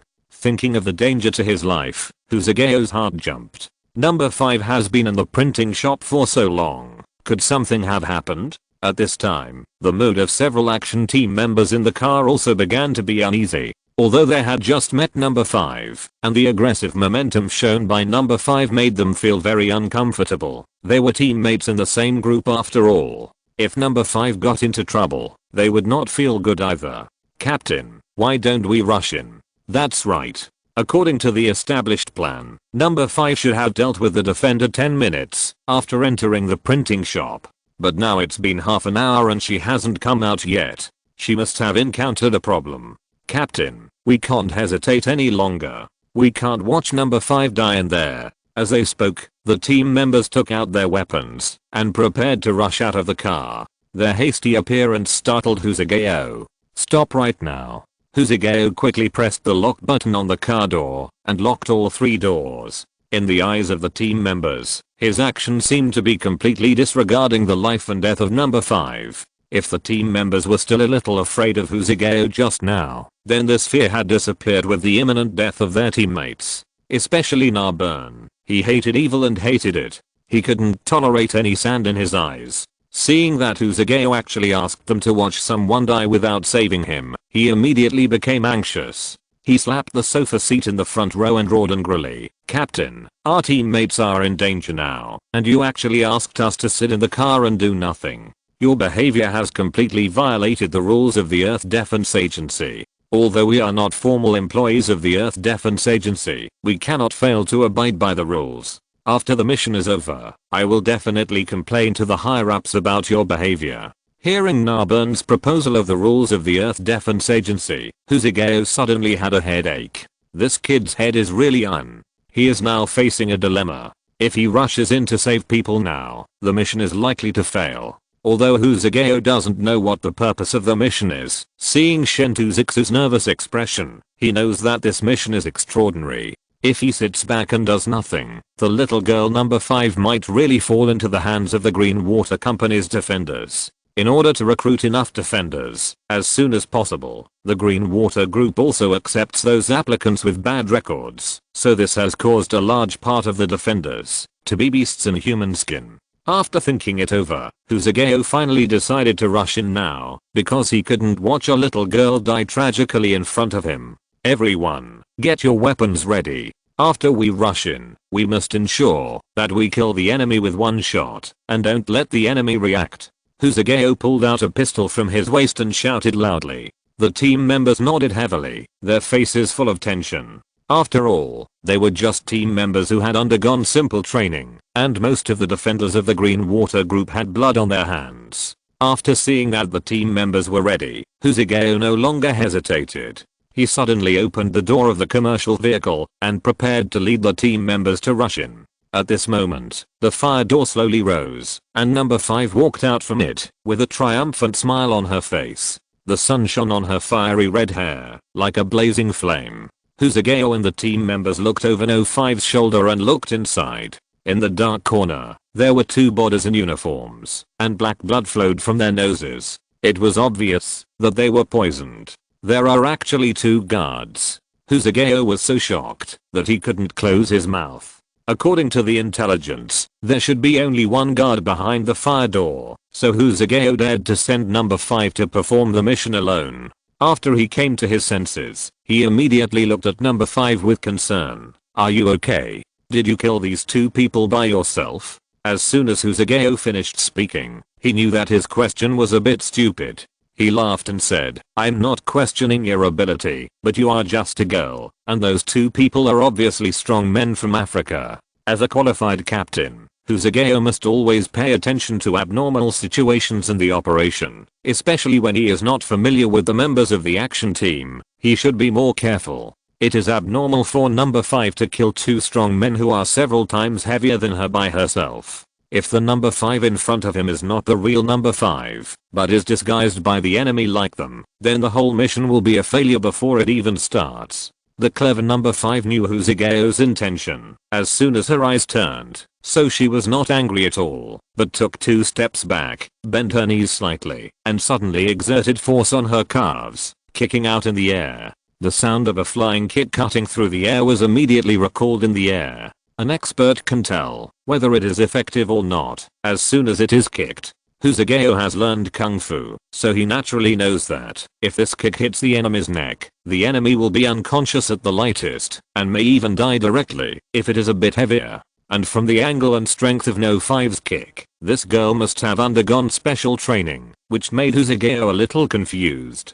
Could this girl be a hidden chess sent by the Earth Defense Bureau to supervise the team members in performing their tasks? However, this idea was immediately dispelled by Husageo, because the Earth Defense Bureau has always been open and above board in its style of doing things, and never used such despicable means. Moreover, if they really wanted to supervise them in performing their tasks, the Earth Defense Bureau could send someone openly, and all the members of the action team would not mind. Number 5 certainly didn't know that Husageo had thought of so many questions in a short moment, but she saw that the faces of the team members were all different, and she also realized that she was a little conspicuous. So, she smiled and explained, "Now that things have come to this, I won't hide it. In fact, I'm a professional boxer. I have won the women's 50 kilograms boxing championship for 2 consecutive years. The boxing champion is indeed like this." Husageo nodded repeatedly, and the team members also showed a look of understanding.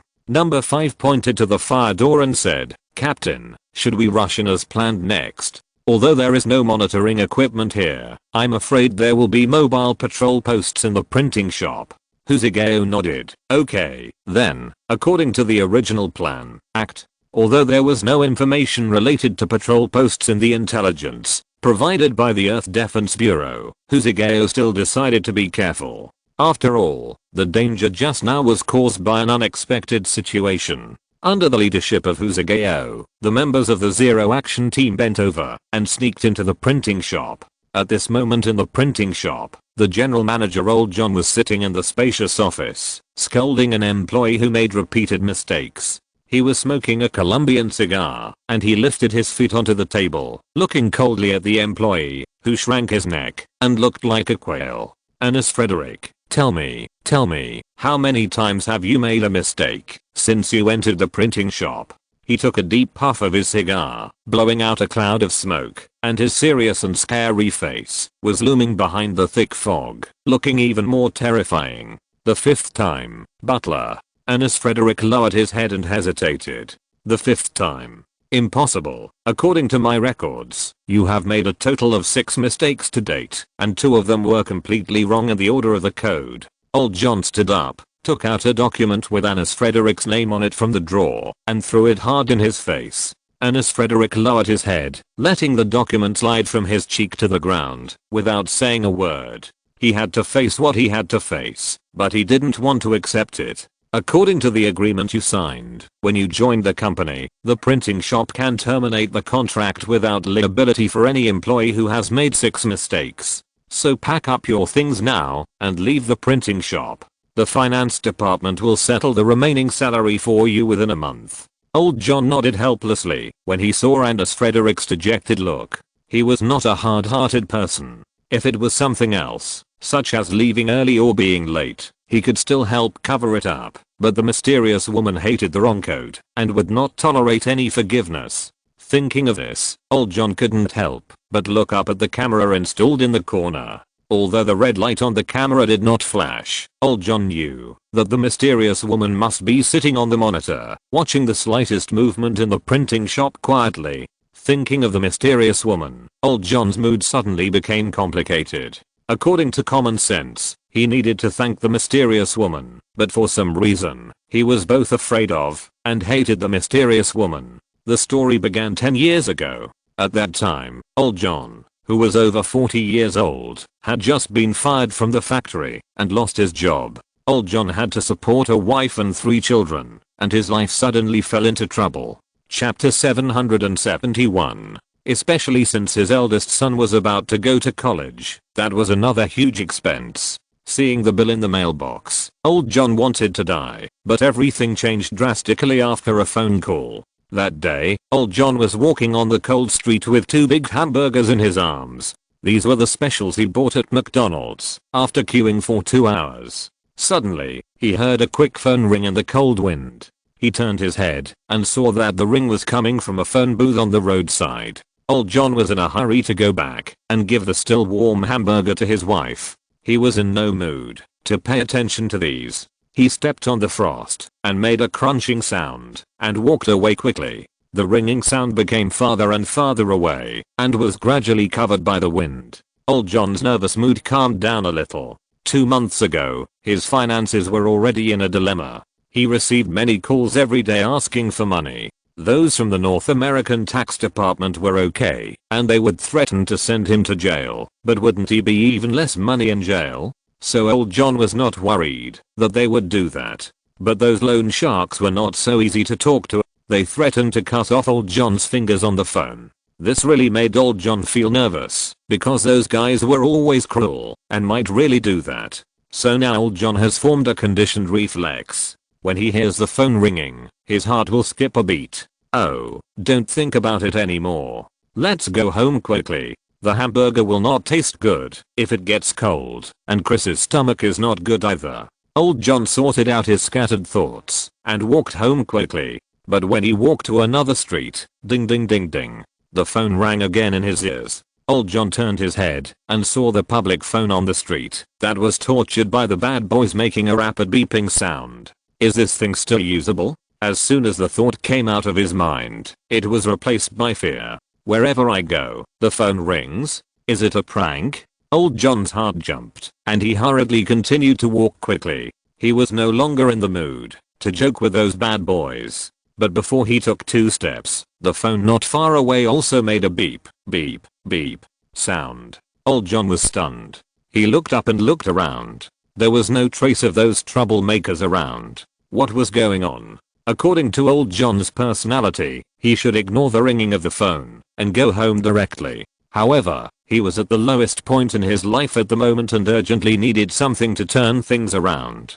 So old John walked to the phone booth as if by magic and picked up the phone with the handle almost broken in half. The call was quickly connected and a woman's cold voice came from it. This voice was like a biting cold wind in winter, and people shuddered after hearing it. John, Christ, nicknamed Old John, now 40 years old, living at 20,192 13th Street, used to be a clerk at a newspaper with a monthly salary of $500. Half a month ago, he was fired because he accidentally ran into the editor-in-chief and the female reporter chatting in the office. He has 3 children and currently owes a total of $23,505 in debt.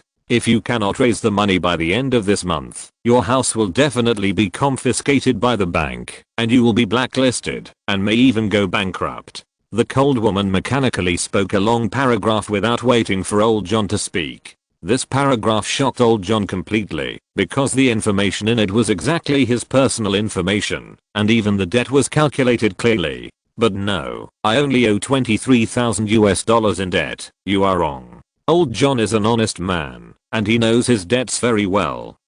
The other party was silent for a while and then said calmly, that's right, the debt of 505 yuan is the interest generated at the end of this month. This time, old John was completely silent because according to the debt he calculated before, it was indeed as the woman said.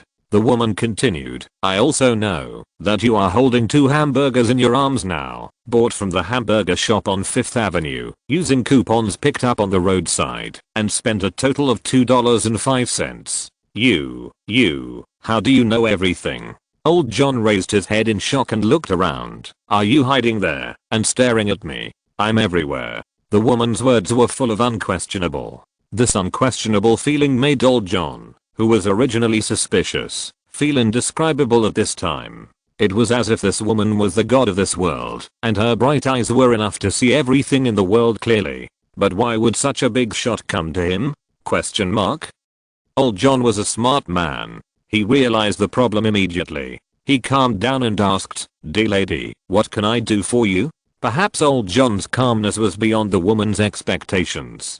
She was stunned for a moment, then smiled and said, "It's not what you can do for me, but I can help you change your current predicament." Old John held the microphone without speaking. He wanted to know what the woman was going to do. Sure enough, the woman continued, "According to my calculations, based on your ability and luck, The possibility of being able to collect 23,505 yuan by the end of the month is infinitely close to zero. That is, in a month, your house will be confiscated by the bank, you will be beaten half to death by the loan shark company, and you will be homeless on the street, and your wife will divorce you with 3 children, and you will fall into an endless abyss from then on. The scene described by the woman made old John shudder. He wanted to refute, but he opened his mouth, but no sound came out, because he knew that the woman's words were not wrong at all. After a long silence, old John's dry throat moved, and he squeezed out a voice. Then can you help me and change all this? That's right, but also wrong. It's not me helping you, but you helping yourself. As long as you do as I say, you can not only pay off your debts before the end of the month, but also get a large bonus and live a rich life. I know you have long wanted to send your eldest son to an Ivy League school, but there is no money there, but it is absolutely impossible. And your youngest son seems to have congenital heart disease, and the waiting list at public hospitals is endless. By the time it's his turn, the heart disease may have taken his life, and it is almost impossible for a private hospital to treat this disease without millions of dollars. Help you do something? Are you asking me to commit a crime? That's absolutely impossible. Old John refused the woman's request without any reason, because although he was poor, he still had a bottom line, otherwise he would not have been fired for catching his leader's affair. Crime? Haha, you're wrong. I'm not a savior. Why should I do this? I just provide you with a formal and legal job, and you earn your wages with your own ability and labor. There was no emotion in the woman's words, as if she was born a cold-blooded animal. Legal job. Old John was delighted. He didn't know why the woman was omnipotent and omniscient, nor did he know why the woman liked him, but as long as it didn't break the law, he would do anything. What kind of job? Where do you work? Do I need pre-job training? Does the company provide lunch? Is there a commuting subsidy?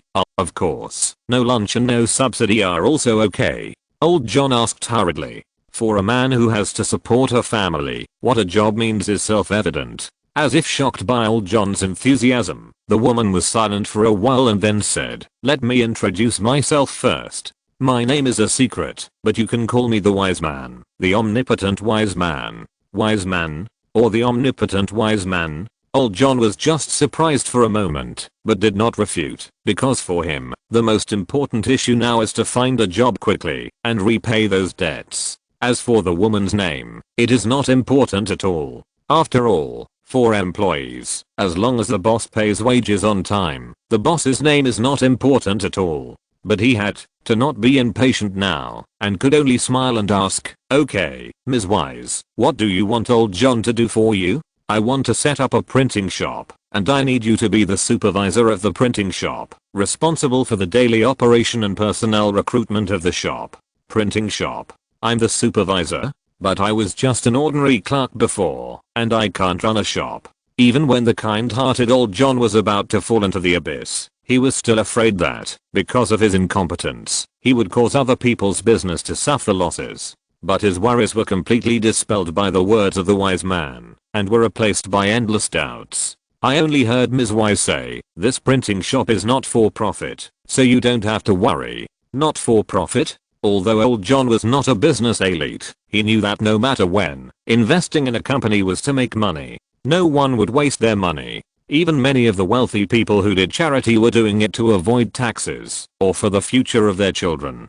If it was not for the purpose of profit, wouldn't it be a fool? Old John had already understood that the woman on the phone must have wanted to treat him as a fool. This was really unbearable. So old John said to the phone, "I'm sorry, Ms. Wise, although I'm a poor man, and I'm about to go bankrupt, I also have my own dignity. Your behavior has seriously hurt my self-esteem. Considering that you may be just a little girl, I will forgive you this time, but we have nothing to talk about. Goodbye." Old John was about to hang up the phone, but the wise woman just laughed and said, "Your attitude completely shows that I didn't find the wrong person. Let's do this. You check your phone." Check the phone. Old John held the microphone in one hand and took the phone out of his pocket with the other hand, lit up the broken screen, and a text message popped up. The text message came from the bank, but it was not a common collection call, but a transfer information. "Dear Mr. John, $20 million have been deposited into your bank account. Please check it in time. $20 million. Old John's eyes widened, and he felt that the surrounding buildings began to shake. This amount of money was something he had never seen in his life. No, it should be something he dared not even think about. The wise woman might be joking, but the $20 million was actually in front of him, lying in his bank account. With this money, not only can all debts be paid off, but also a small villa by the sea, playing with the children by the sea every day, and falling asleep at night listening to the sound of the surging waves. The future is about to be beautiful. Old John took several deep breaths in a row to suppress his inner excitement. He hurriedly asked, "This is $20 million. Just put it in my account. Aren't you afraid that I will run away with the money? After all, according to the bank's rules, the money after the transfer belongs to the owner of the account." The wise woman's approach may completely lose everything.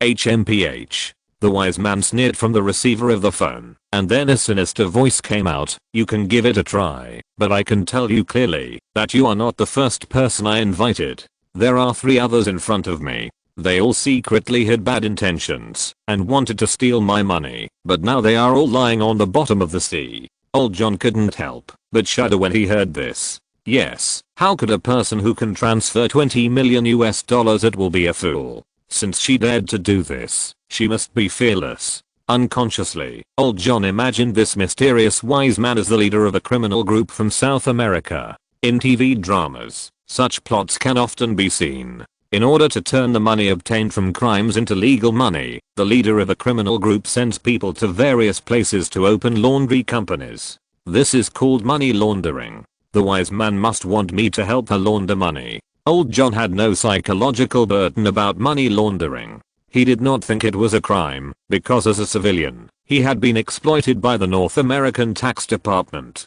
He worked hard, but at least 60% of his salary was deducted as taxes every month. This was really unacceptable. "Okay, I agree to help you set up a printing shop, but where is the printing shop? When do I start working?" According to normal thinking, no matter how careless or easy the boss is, he still has to choose the address of the shop.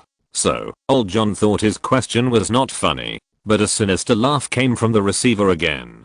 "Hehe, this is your job. My job, the location selection of the printing shop. Shouldn't you do it yourself?" "No, I have given you full authority. I'm only responsible for providing funds. Not only the location selection, but also the recruitment of personnel, store registration, and store design. All other issues will be completed by you, the general manager. This is not in line with the rules. These things should be your job, boss. I'll increase the salary. In addition to your monthly salary of $500,000, I will give you an additional bonus of $200,000.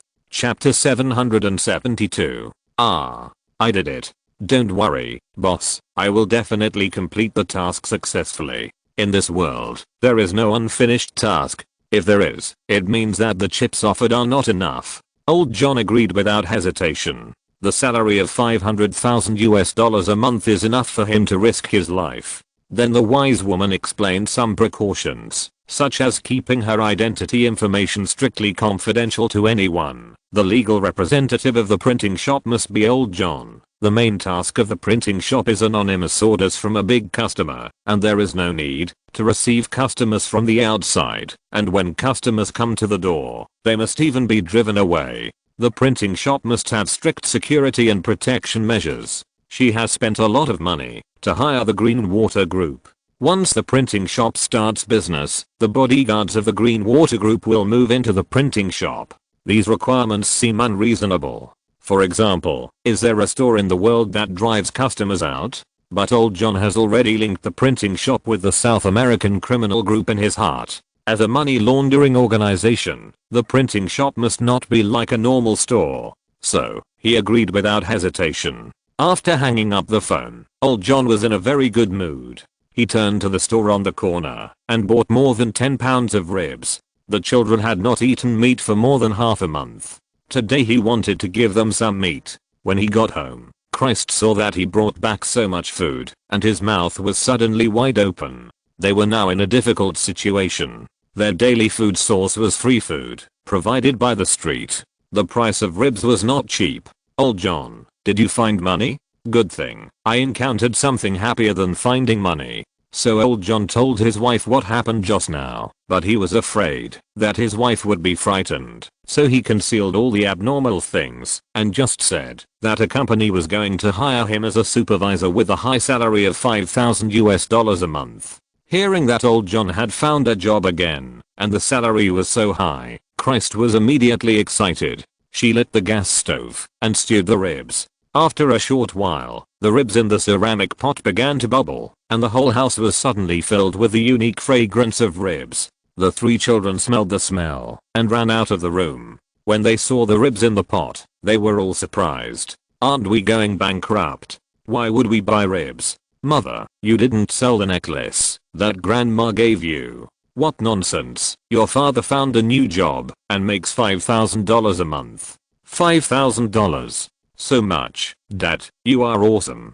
That's right, a salary of $5,000 is second to none in our neighborhood. Oh, $5,000 a month. Then Dad, can I buy a motorcycle next month? Little Jack next door shows off his motorcycle in front of me all day long. In the cabin, all the family members heard that old John not only found a new job, but also a salary of $5,000, and they were so happy that they couldn't close their mouths. These days, after learning that the family was about to go bankrupt, their hearts seemed to be pressed by a huge stone of 10,000 tons. The bank loan was fine, since they had no money to pay it back, and the government couldn't do anything to them. But the loan sharks were all street thugs, and they would come in every now and then to smash things up. Even when John was at school, he would be blocked at the door by those thugs, who would either scold him or tear his books into pieces. If he was unlucky, they would beat him up.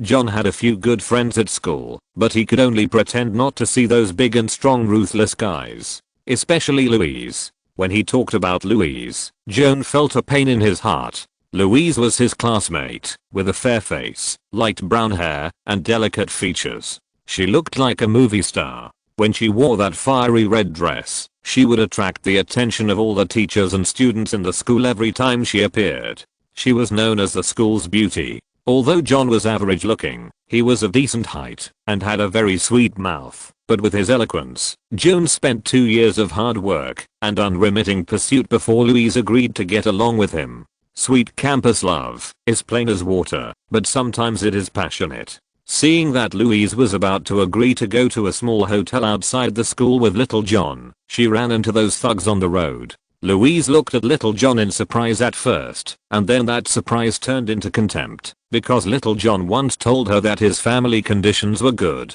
His father was a factory owner, and his mother served in parliament. Bah, dead liar. Go to hell. Louise spit out a vicious word from her bright red mouth. Her little face was full of disappointment, and then she ran away quickly holding the hem of her skirt.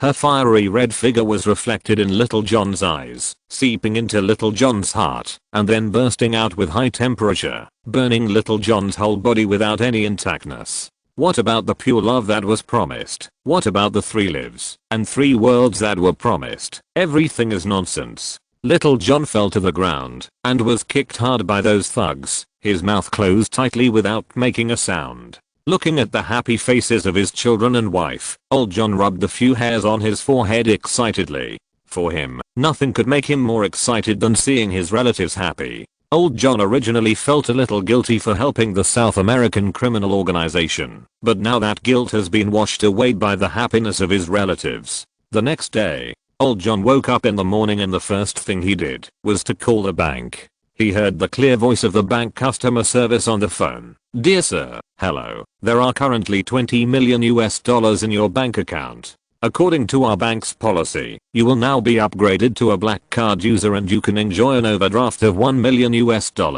There are really $20 million in the account, and old John is relieved. He is just afraid that he was dreaming yesterday and is still sleeping in hell. To the bank specialist who was still chattering on the phone, old John said, "Sorry, I don't need your black card for the time being." Then he hung up the phone regardless of the bank specialist's obstruction. After experiencing the debt collection by the bank before, old John has recognized the true face of the bank. If the poor people are really poor, they will not lend money, even if they beg at their feet.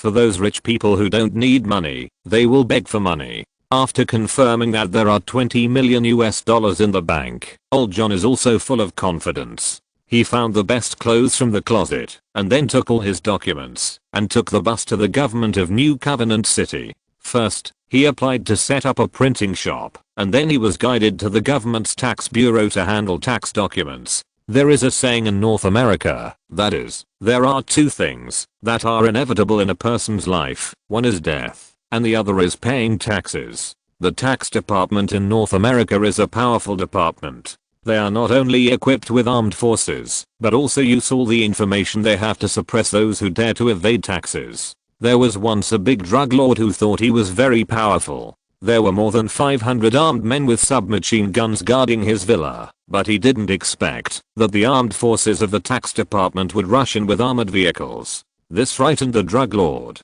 He thought it was the anti-drug forces, so he quickly took out all the drugs and begged for mercy on his knees. However, to his surprise, the armed forces turned a blind eye to the drugs and just handed him a tax bill, asking him to pay the full amount of tax according to the amount on the bill. As for the drugs, they were not within their business scope.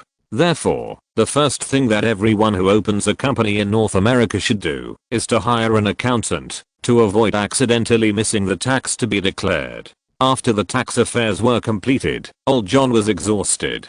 These procedures were too complicated and could not be easily completed by one person in a short time. Considering the wise man's request, old John had to grit his teeth and spend $20,000 to hand over the registration of the printing shop to a company specializing in company registration. The salesman in a neat suit was so happy to see this business that came to his door that he couldn't close his mouth. Patting his chest and guaranteeing that it would only take 2 days for all the legal documents of the printing shop to be completed, old John believed in this guarantee because these people often had connections within the government.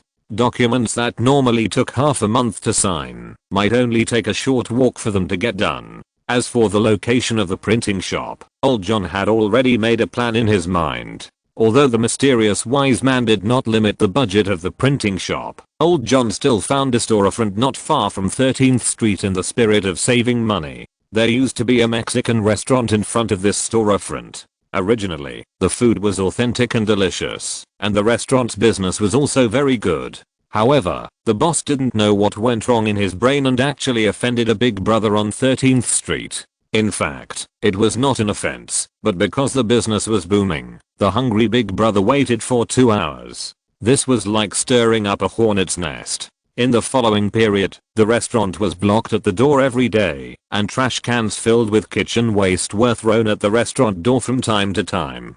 Seeing the sour and smelly garbage flowing in front of the restaurant door, the Mexican boss finally came to his senses. He quickly found a peacemaker who could talk to the big brother and asked the big brother to show mercy. The big brother was also very generous and made a small request. That is, as long as the Mexican boss paid him $200,000 in protection fees every year, he would never bother him again. $200,000. Although the business of this Mexican restaurant was good, the net profit was less than $100,000 a year. The Mexican boss naturally couldn't afford the money, so he sold the tables, chairs, and benches in the restaurant and left New Covenant City with his wife, children and the Mexican apprentice. The restaurant owner could just leave, but the landlord of this store was miserable. Everyone knew that this place was targeted by a big brother on 13th Street. Once it was rented, it was estimated that the big brother would send people to cause trouble before the store opened. Of course, some people will say that, since the Mexican boss who offended the big brother has already left his hometown, why does the big brother still keep staring at this store? In fact, the reason is very simple, that is, the big brother is unreasonable. On 13th Street, there are few reasonable people who live on the edge of a knife. So this store has not been rented for a long time, and the landlord has no tears to cry.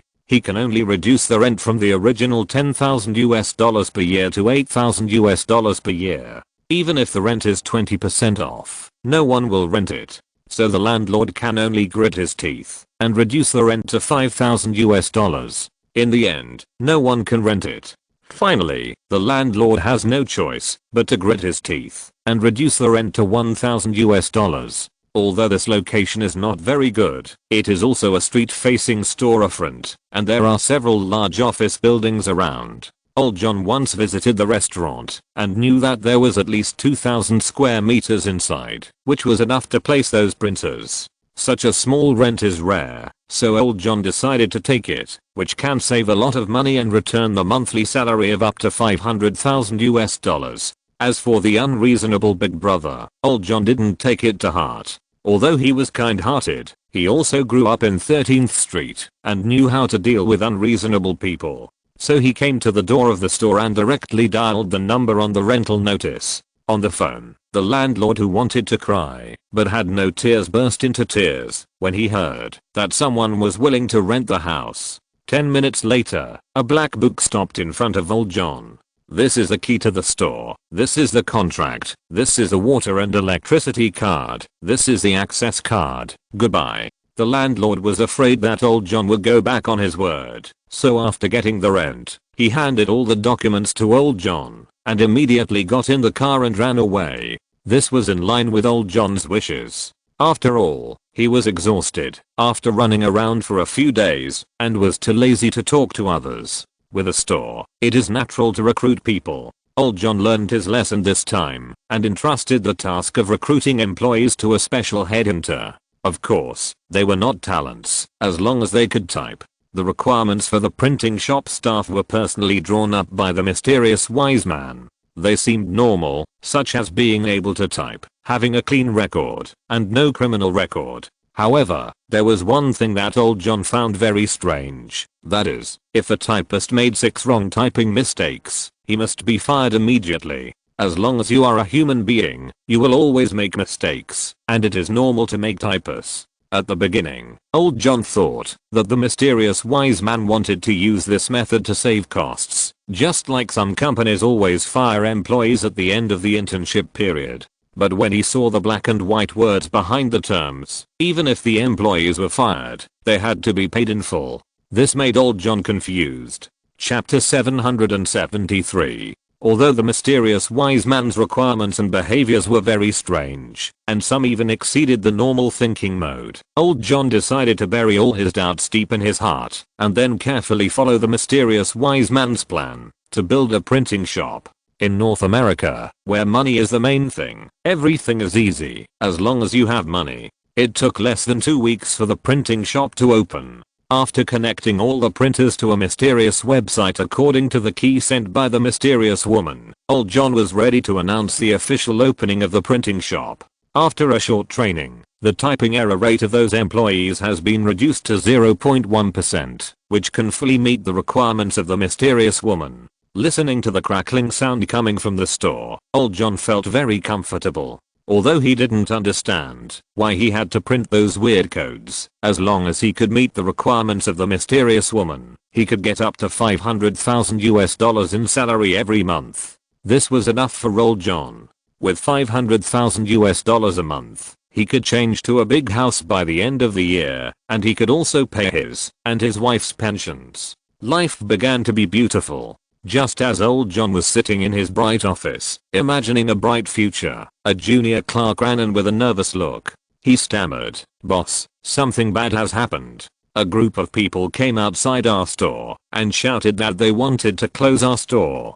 "Close the store? So arrogant. This printing shop is the guarantee of the future, and Old John will never allow anyone to destroy it. Let's go and see who dares to be so arrogant." Old John's face suddenly darkened, and he walked out quickly. Of course, when he walked into the corridor, he did not forget to dial a phone number. Hearing the unhesitating answer from the phone, Old John was relieved and walked downstairs. Outside the door, a group of young people wearing jeans, silver rings on their noses, and gold chains on their belts, stood outside with baseball bats. Their hair was dyed in various colors, and they looked like the offspring of macaws. "Who is the owner of this shop? Get out of here quickly, or I will smash this shop." Ha ha ha, this boss is really stupid for opening a printing shop here. Doesn't he know that our big brother has set his sights on this shop? That's right. Our big brother is the second ranked big brother on 13th Street. If someone dares to challenge the territory that he has set his sights on, he simply doesn't want to live. The young people looked very arrogant, as if they were the real owners of this street. Boss, why don't we call the police? These guys don't look easy to mess with. The clerk next to him was already trembling with fear when he saw the scene outside, and he quickly leaned over to whisper in old John's ear. No need to call the police, because calling the police is useless. Old John waved his hand and asked the clerk to return to his seat and continue working. He could handle the things outside. He recognized at a glance that the ruffian young people outside were all from 13th Street. They grew up in the streets since they were young and were good at stealing and robbing. They spent more than half of the year in prison. Prison is like their own home to them. Moreover, their boss behind the scenes is likely to have 1,000 connections with the government. Even if the police are called, those well-fed North American police will not care. So, in this case, old John decided to solve it in the unique way of the 13th Street district. He strode outside. At this time, although the employees of the printing shop were dancing on the keyboard with their hands, their eyes were all on old John, and they were all worried about him. The salary of the printing shop is 200% higher than the market price, and the benefits are complete, and there are paid vacations every year. More importantly, the work is very simple, just typing. Such a job is extremely rare in New Covenant City and even in North America, so all the employees are secretly worried. They are worried that once the printing shop is closed by these guys, they will never find such a good job again. But they can't let these typists go out and face those young people, so they can only pray for old John secretly. The young men outside saw old John coming out, and they all waved their baseball bats to come up. The morning sun shone on old John's gray hair, giving him a layer of golden light. A young man with a scar on the corner of his mouth walked up to old John with a sneer. "Old man, you are the owner of this store, and you are pretending to be a savior here?" Faced with the provocation, old John just frowned and smiled faintly. "Yes, I'm the owner of this store. My name is Old John, but I'm not a savior. I'm just an ordinary person." Haha. This old man is interesting. Brothers are really open-minded today. When the young men heard what old John said, they laughed at the same time. The leading young man waved his arm and rolled up his sleeves to show the tattoo on his arm. In the 13th district, tattoos are a symbol of identity for these young people. There are strict regulations on the patterns of tattoos.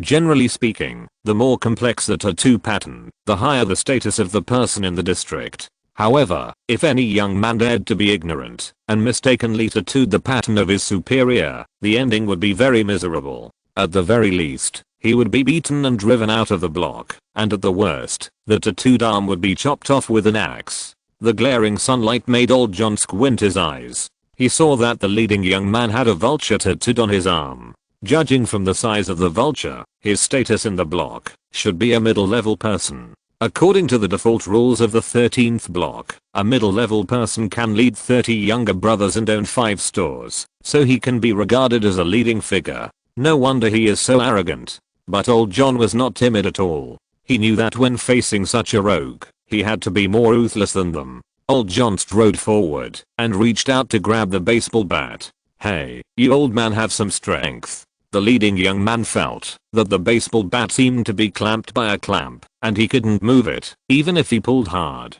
The leading young man himself was a martial artist and had received professional taekwondo training. The strength of ordinary people could not be compared with him at all. "It seems that we have met a martial artist." The young man in the lead had a serious face, and his playful smile just now disappeared without a trace. He smiled and said, "I'm the smiling boy from 13th Street. May I ask your name?" Smiling boy. It seems that this is a nickname. However, this nickname is not in line with the reality at all. This guy's face is very ugly. How can he be called a smiling boy? Old John frowned and replied, "I'm Old John who lives on the corner of 13th Street. The smiling boy was stunned for a moment and asked, "Are you also from 13th Street?" "Yes, an old resident. I have lived there since my grandfather's generation." The smiling boy raised his eyebrows frivolously, with an incredible look, and asked in confusion, "You are an old resident of 13th Street, but you can actually open such a large printing shop?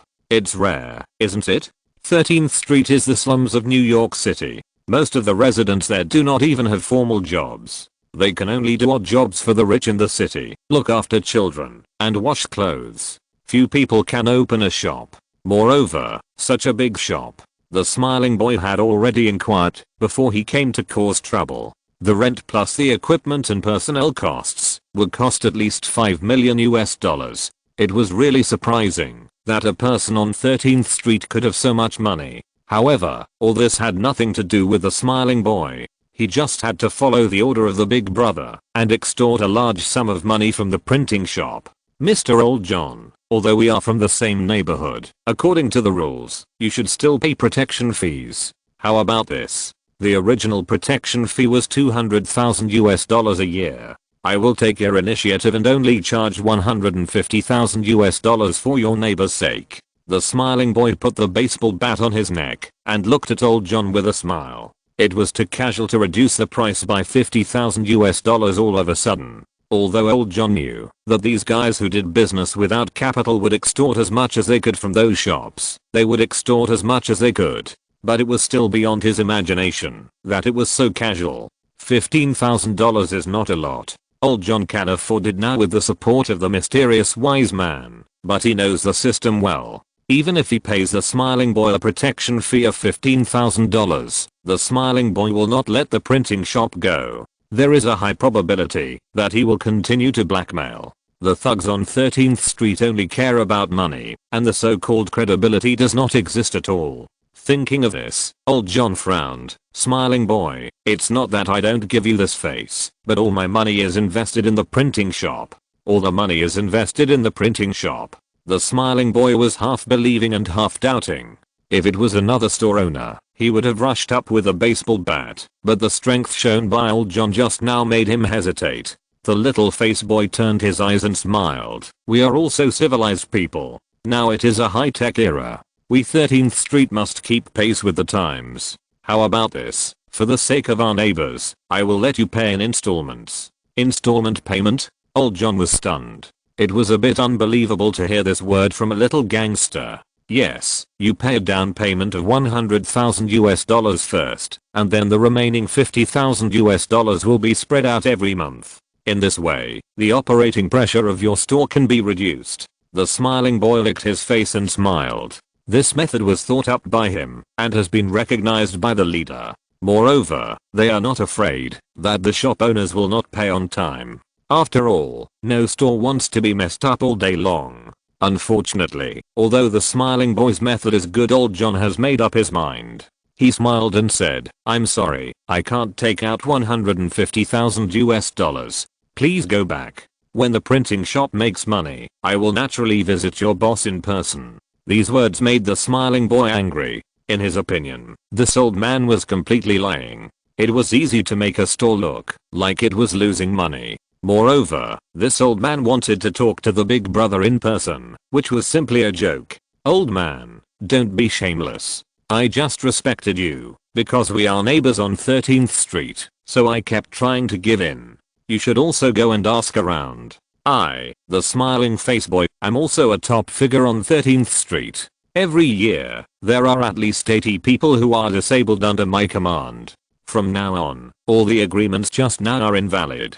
The protection fee of $200,000 US cannot be reduced by a single cent. You have to pay it today, whether you want to or not. The smiling face boy was completely enraged. He stood in front of the printing shop and roared loudly. The dozen or so brothers behind him also started to make noises at the same time, building momentum for the smiling face boy. That's right, when have we ever suffered such humiliation? I think this old man is just looking for death. Smiling face boy, don't say so much to him. Let's just rush into the store and smash all the equipment inside. That's right, that's right. If every shop owner on this street is like him, how can we collect protection fees? As they spoke, they waved baseball bats and wanted to rush into the store. The printing shop was related to Old John's future and his hope. How could Old John bear to let these guys destroy it? He flew out and kicked one by one. In just 3 or 2 kicks, he kicked down 5 or 6 people. Then he stood in the sun with his hands behind his back. Fuck, this guy is so powerful. Ouch, my legs are almost broken. This stunned the gang of 13th Street hooligans, and they took 2 steps back at the same time. The smiling boy saw that the hooligans' faces were full of fear, and he sighed in his heart. This was a tough guy. At this time, he had to take action. The smiling boy reached out from his arms and took out a desert eagle and pointed it at old John's head. He squinted his eyes and sneered, "Old man, you are very powerful, right?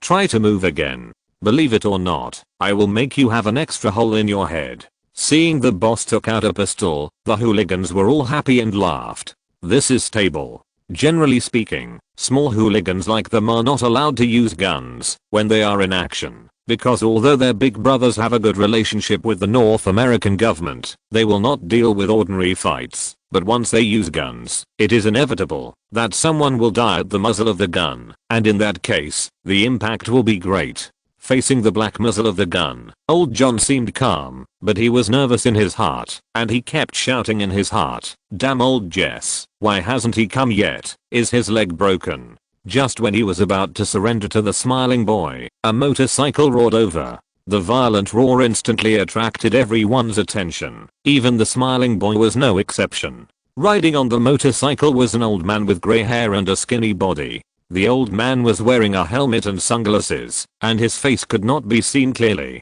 But the smiling boy thought of a legend in the 13th block, and his heart was immediately trembling. Could it be that guy? This is bad. Chapter 774. Under the astonished gaze of the crowd, the old man on the motorcycle stopped the motorcycle in front of everyone, took off his sunglasses, and scanned the area with his cloudy eyes. When his eyes fell on old John's face, he nodded gently, then raised his left foot and stepped off the motorcycle. Although he was short, he was very smooth when he stepped off such a tall motorcycle, and people could not see the slightest pause. When his footsteps stepped on the asphalt ground, making the unique crisp sound of metal collision, everyone realized that the old man on the motorcycle was wearing a pair of old-fashioned Martin boots. Old-fashioned Martin boots are a kind of shoes unique to North America. They are equipped with metal spikes on the bottom. Once a close combat occurs, they can be used as hidden weapons. As long as you kick out and pass through the crowd, you can knock down all the enemies like cutting rice. Of course, almost no one will choose to use such a powerful weapon now, and of course there are also disadvantages.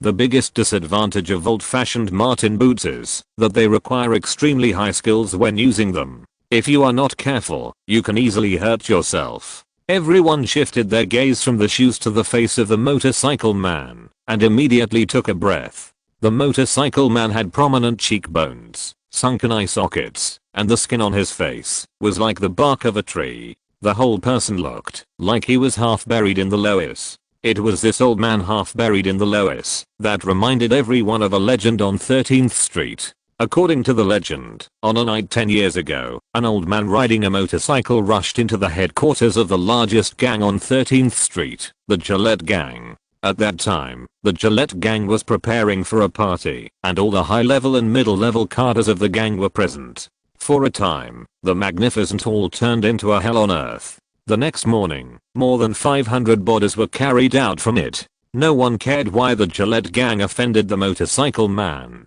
Everyone on 13th Street knew that a tough guy had appeared in the neighborhood.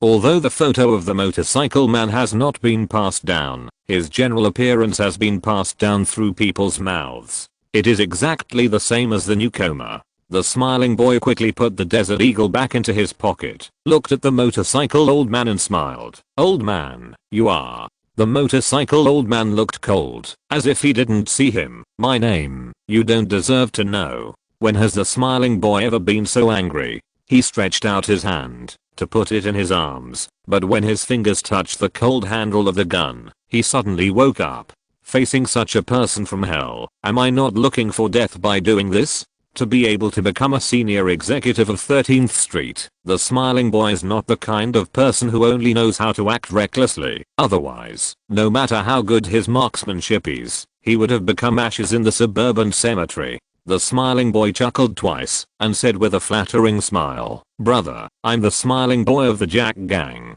Although we don't know each other, our president Mr. Clean is an old man on 13th Street. You must know him.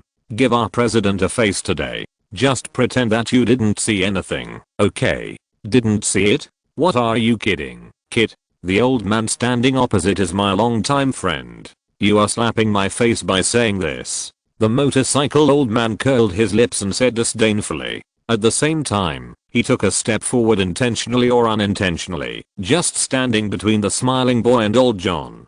Old John saw the motorcycle old man appear, and his heart was relieved. He and old Jess had been neighbors for decades. Even this seemingly mediocre old man was a super thief who had roamed the western region when he was young, and he had committed countless murders. After he decided to follow the advice of the mysterious wise man and open a printing shop, he called to invite old Jess to be the security director of the printing shop, but old John was abroad at the time, and he finally didn't waste time. On the other side, the smiling boy saw that the motorcycle old man was very tough, and he knew that he couldn't get this big piece of fat meat today, so he could only leave with his men in dismay. Looking at the backs of those leaving, the employees of the printing shop were full of admiration for old John.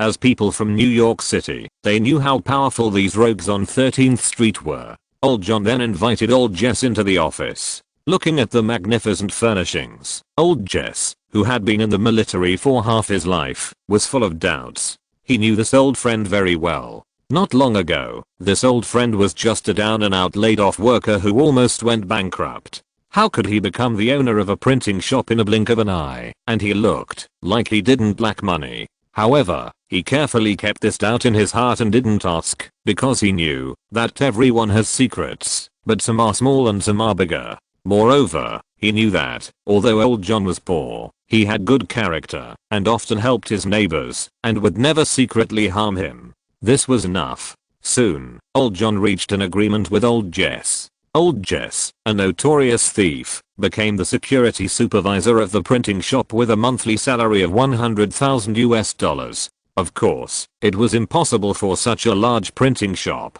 to rely on old Jess alone, so old John approved a security fee of up to $2 million and let old Jess take full charge of security matters. $2 million may not seem like much compared to the security fees of tens of millions of US for some large companies. It is a drop in the bucket, but you have to know that the printing shop only has 3 storefronts in total, thousands of square meters. So much money is enough to arm the entire printing shop. In fact, old Jess did this. His previous experience in the underworld allowed him to meet many people who specialize in illegal bodyguards, including the Greenwater Group. With just a phone call, more than 200 fully armed Greenwater mercenaries came to the printing shop by bus. These people are very professional. After entering the printing shop, the first thing they did was to install surveillance. The small printing shop was covered with more than 2,000 cameras. Except for the toilets, dressing rooms and other secret places, all office areas were completely monitored. Moreover, the cameras they installed were high-tech products. In addition to the conventional monitoring, there was also an infrared detection system. If there was any movement of living things in the target area, an alarm would be sounded. Of course, the Earth Defense Agency had known this for a long time. Chen Shuxian dared to send an action team to carry out this task, and he had already prepared. Shuxian led 14 members to sneak into the printing shop and walked carefully to the stairs not far away. The stairs led to the second floor, and the second floor was where the mainframe of the printing shop was located. According to the information provided by Chen Shuxian, the mainframe of the printing shop stored all the data backups of the printing shop. The task of the action team was to destroy the mainframe and all the data at the exact time. Chen Shuxian was not completely sure about the exact time, but just said that it would be in the near future. So Shuxian needed to completely control the printing shop and then quietly wait for the signal sent by Chen Shuxian. A camera was hanging on the roof not far in front. Shuxian raised his fist to signal the team members behind him to stop, and then took out a mini notebook from his arms. This notebook was different from ordinary notebooks. It had an antenna on the back cover, which looked a bit like a large radio. Shuxian turned on the notebook, waited for the dedicated system of Mosey technology to be fully entered, and gently clicked twice on a spider-like icon. A line of text suddenly appeared on the computer screen. Searching for targets to be invaded. Please wait after the cursor flashed dozens of times. Lines of digital codes and an Earth Defense Agency logo popped up on it. What surprised Huzageo was that the main interface did not display the girl pattern unique to AI Xiaohe. Since the launch of AI Xiaohe, due to its advanced intelligence, it can greatly improve the operating efficiency of the software. Therefore, both desktop operating system software and smartphone software have open third-party ports to access AI Xiaohe's database and use AI Xiaohe to optimize the software. Of course, in order to distinguish it from ordinary programs, AI Xiaohe will display a girl pattern wearing a t-shirt on the upper body and jeans on the lower body on the main interface. Moreover, as the creator of the artificial intelligence flower, all software developed by Mozy Technology will display this pattern. However, this laptop is a specially customized product of Mozy Technology, and the built-in software must have been specially adapted for the laptop by Mozy Technology engineers. It did not use the artificial intelligence flower, which really surprised Huzageo and the action team members. However, it was the mission period now, and they were only slightly surprised before they officially started the action.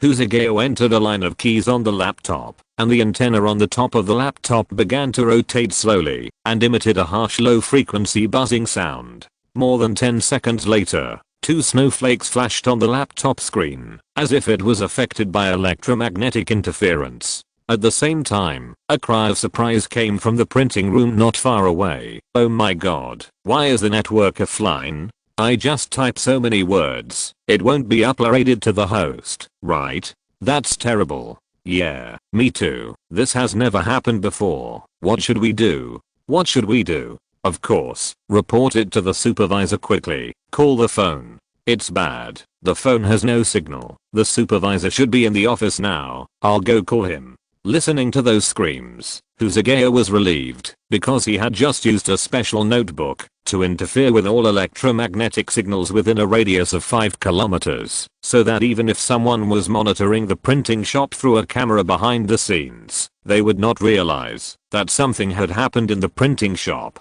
After confirming that the first step was completed, Huzageo opened his backpack again, took out 5 masks from it, and put them on his face. These masks were all black, and the surface was uneven, looking very metallic, obviously a high-tech device. Huzageo and the team members carefully adjusted the fit of the masks until they heard a crisp dripping sound in their ears, confirming that the masks were completely put on, and then raised their hands to signal. It took about 4 or 5 minutes for all the team members to raise their hands to indicate that they had put on their masks.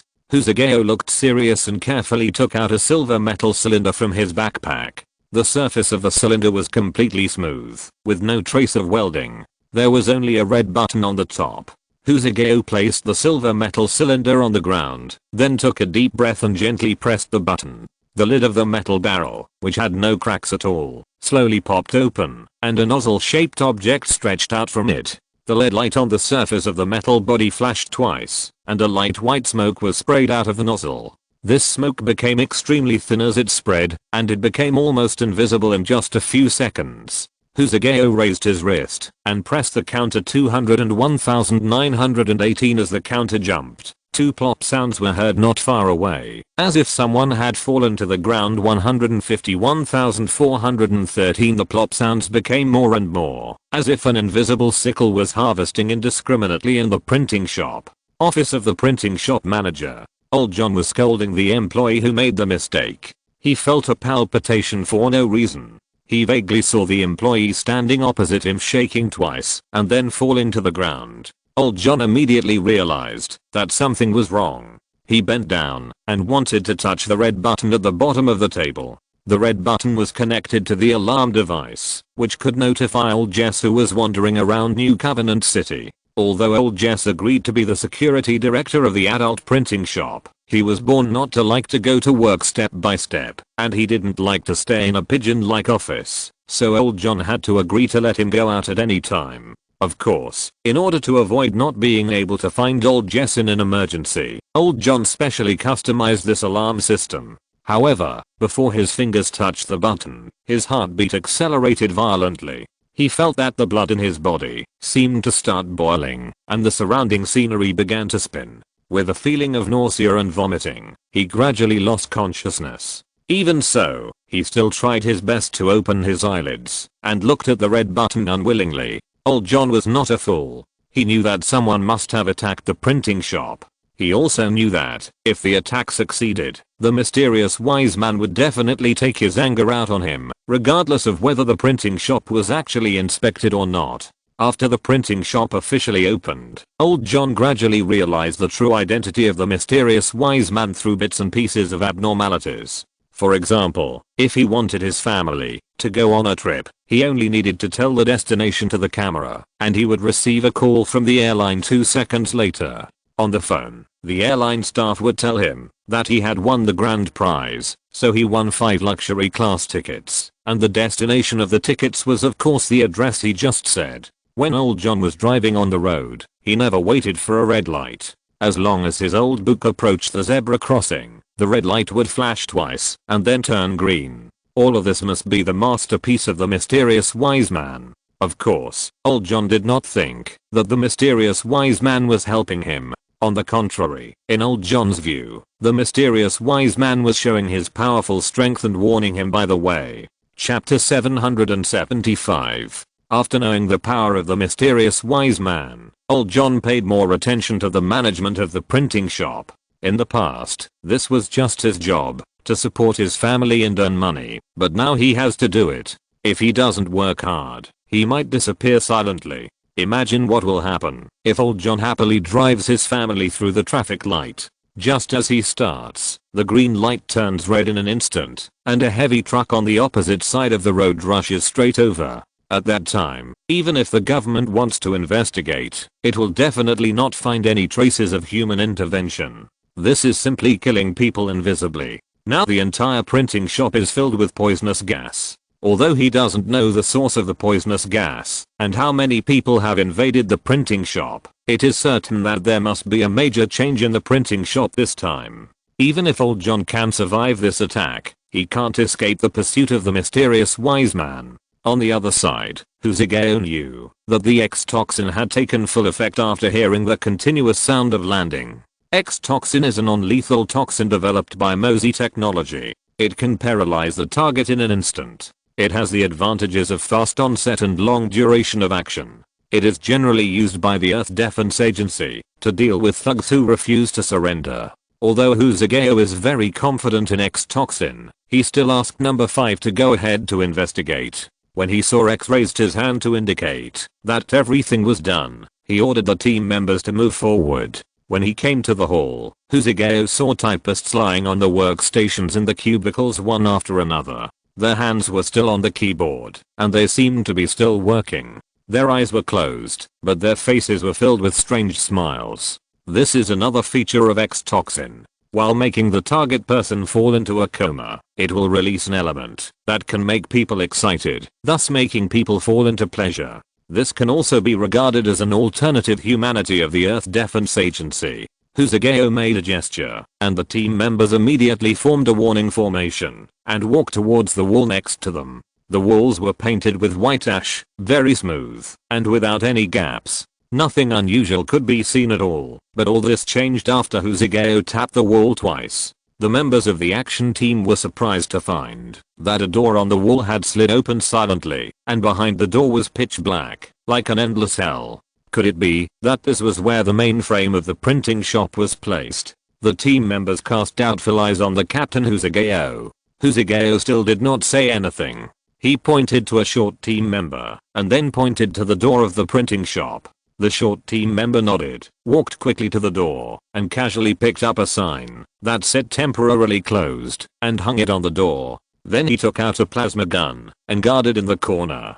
Huzigao led the team members into the dark door. He took out a tactical flashlight from his backpack and pressed the switch. The flashlight burst into a dazzling light, dispelling the darkness, and everything inside the door was also in sight. There was a dark hole on the flat ground, and inside the hole was a spiral staircase that went down. The tactical flashlight was shone downwards. Because the staircase was covering the bottom, it was impossible to see the bottom clearly. However, judging from the gusts of cold wind that whistled out from inside, it should be very deep. Husageo adjusted his gas mask and motioned the team members to do the same. Then he took the lead to walk up the staircase and walked down slowly. The team members followed closely behind him. The staircase seemed endless. Husageo raised his wrist to check his watch. He had walked for more than 20 minutes, but still could not see the end of the staircase. Although the team members had undergone a short training before participating in the mission, they were not professional special forces members after all. At this time, they were already sweating and breathing heavily. In the silent air, only the sound of heavy breathing could be heard. Fortunately, when the team members were about to give up, a wall appeared in the distance. The wall was very strange. Under the illumination of the searchlight, it showed a silver-gray luster and seemed to be made of forged metal. Husageo reached out and touched it and could feel the obvious coldness. No 3. This wall is made of aluminum titanium alloy. You immediately mix some medicine and dissolve a whole. The bald man took out a lot of bottles and jars from his backpack, and the jars were filled with reagents of various colors. He skillfully mixed the reagents together, and in just 2 minutes, he made a reagent that could dissolve aluminum titanium alloy. The bald man looked at the glass-type light blue reagent with a very cautious expression. It was obvious that this reagent was also harmful to carbon-based organisms. The bald man wiped the sweat from his forehead, took a deep breath, took out a pair of rubber gloves from his backpack, and put them on his hands, and then gently picked up the reagent bottle. His hands were very stable, and there was no sign of shaking in the reagent and the bottle. Then he carefully tilted the mouth of the reagent bottle, and the light blue reagent spilled onto the metal door. The dripping reagent spread quickly, corroded, emitted light white smoke, and sizzled. In just a few minutes, a large hole was corroded in the metal door that was more than 20 centimeters thick. Okay, you can go in. The bald man took out a strange instrument, shone it on the iron door, and then explained. Led by Husageo, the group went into the big hole and then entered a wide hall. In the center of the hall stood a host more than 2 people tall. Countless red indicator lights flashed on the host. It was obvious that the network was blocked and the host could not connect to the system. Husageo saw the target in front of him and his expression became nervous. Although he didn't understand the purpose of this huge host, since the Earth Defense Agency must destroy it, it must be a threat to human survival. No 4. Install the bomb immediately. The power of the bomb must blow this host into pieces, but it can't hurt us. Husageo pointed at the host and ordered. Number 4, that is, Narbern, heard this request, looked around, estimated the distance, and frowned immediately. Although the whole hall looked very empty, it was actually less than 500 square meters in size, and the host was 10 meters high. If it was to be blown into pieces, it would definitely require a very powerful explosion. As a blasting expert, Narbern can naturally make powerful bombs, but this will have an unimaginable consequence. Once the bomb explodes, it will destroy everything around it at the same time. In other words, all members of the action team will not be spared. Narbern frowned and paced around the tall host. He began to look for a feasible solution. According to common sense, the best way to deal with this situation is to use directional blasting, but there is a thick metal shell outside the host. Once directional blasting is implemented, these metal shells will rebound the explosive force, making the directional explosion bloom in all directions. Narbern thought of the scene when entering the metal door. Since such a heavy metal door can be dissolved, the metal shell of this host should also be able to be dissolved. He cast his eyes on the bald man number 3, who was admiring the flashing red indicator light with his hands behind his back. His sixth sense detected that he was being stared at. He turned his head and showed a simple smile. Little man, why are you staring at me? There was dissatisfaction and contempt in his tone, which made people feel uncomfortable after hearing it. No 3, I need your help. Time was running out, and Narbern didn't have time to think about it. Help? Aren't you a blasting expert? Why do you need help from a chemist like me? The bald man grinned, looking like he was going to play dumb. Narbern was not a fool. He instantly understood that the bald man was not dissatisfied with him, but with all blasting experts. Could it be that this guy's wife or girlfriend was taken away by the blasting expert? What Narbern didn't know was that his guess was completely correct. The bald man's name was Clavel Kendall, a former senior chemistry professor at Texas Tech University. The reason why he was called a former professor was because the bald man was now wanted by the government, and his professor status was naturally cancelled. The initiator of everything was his good friend Monad, who was also a blasting expert. This was a cliched and bloody story that couldn't be more cliched. Because Clavel Kendall had been immersed in the world of chemistry for a long time, his wife was alone in the empty room. After a long time, she was hooked up by Monad. Compared with chemists who deal with bottles and cans all day long, the life of a blasting expert is obviously more colorful. Moreover, Monad also secretly borrowed a lot of private work to help criminals blow up bank vaults and earn a lot of commissions. Naturally, his living standard is much higher than that of Clavel Kendall, a poor chemistry professor. So the two took advantage of Clavel Kendall doing experiments in the laboratory and secretly ran out for a date. Later, perhaps because they felt it was not exciting, they chose Clavel Kendall's home as the date place. There is no impenetrable wall in the world. By chance, one of Clavel Kendall's students ran into the two of them walking hand in hand outside. Although Clavel Kendall was not a qualified husband, he was a very competent teacher, and he was deeply loved by his students. So after hesitating for a long time, the student secretly told Clavel Kendall about this matter. The student could not watch his teacher wearing a green hat without knowing it.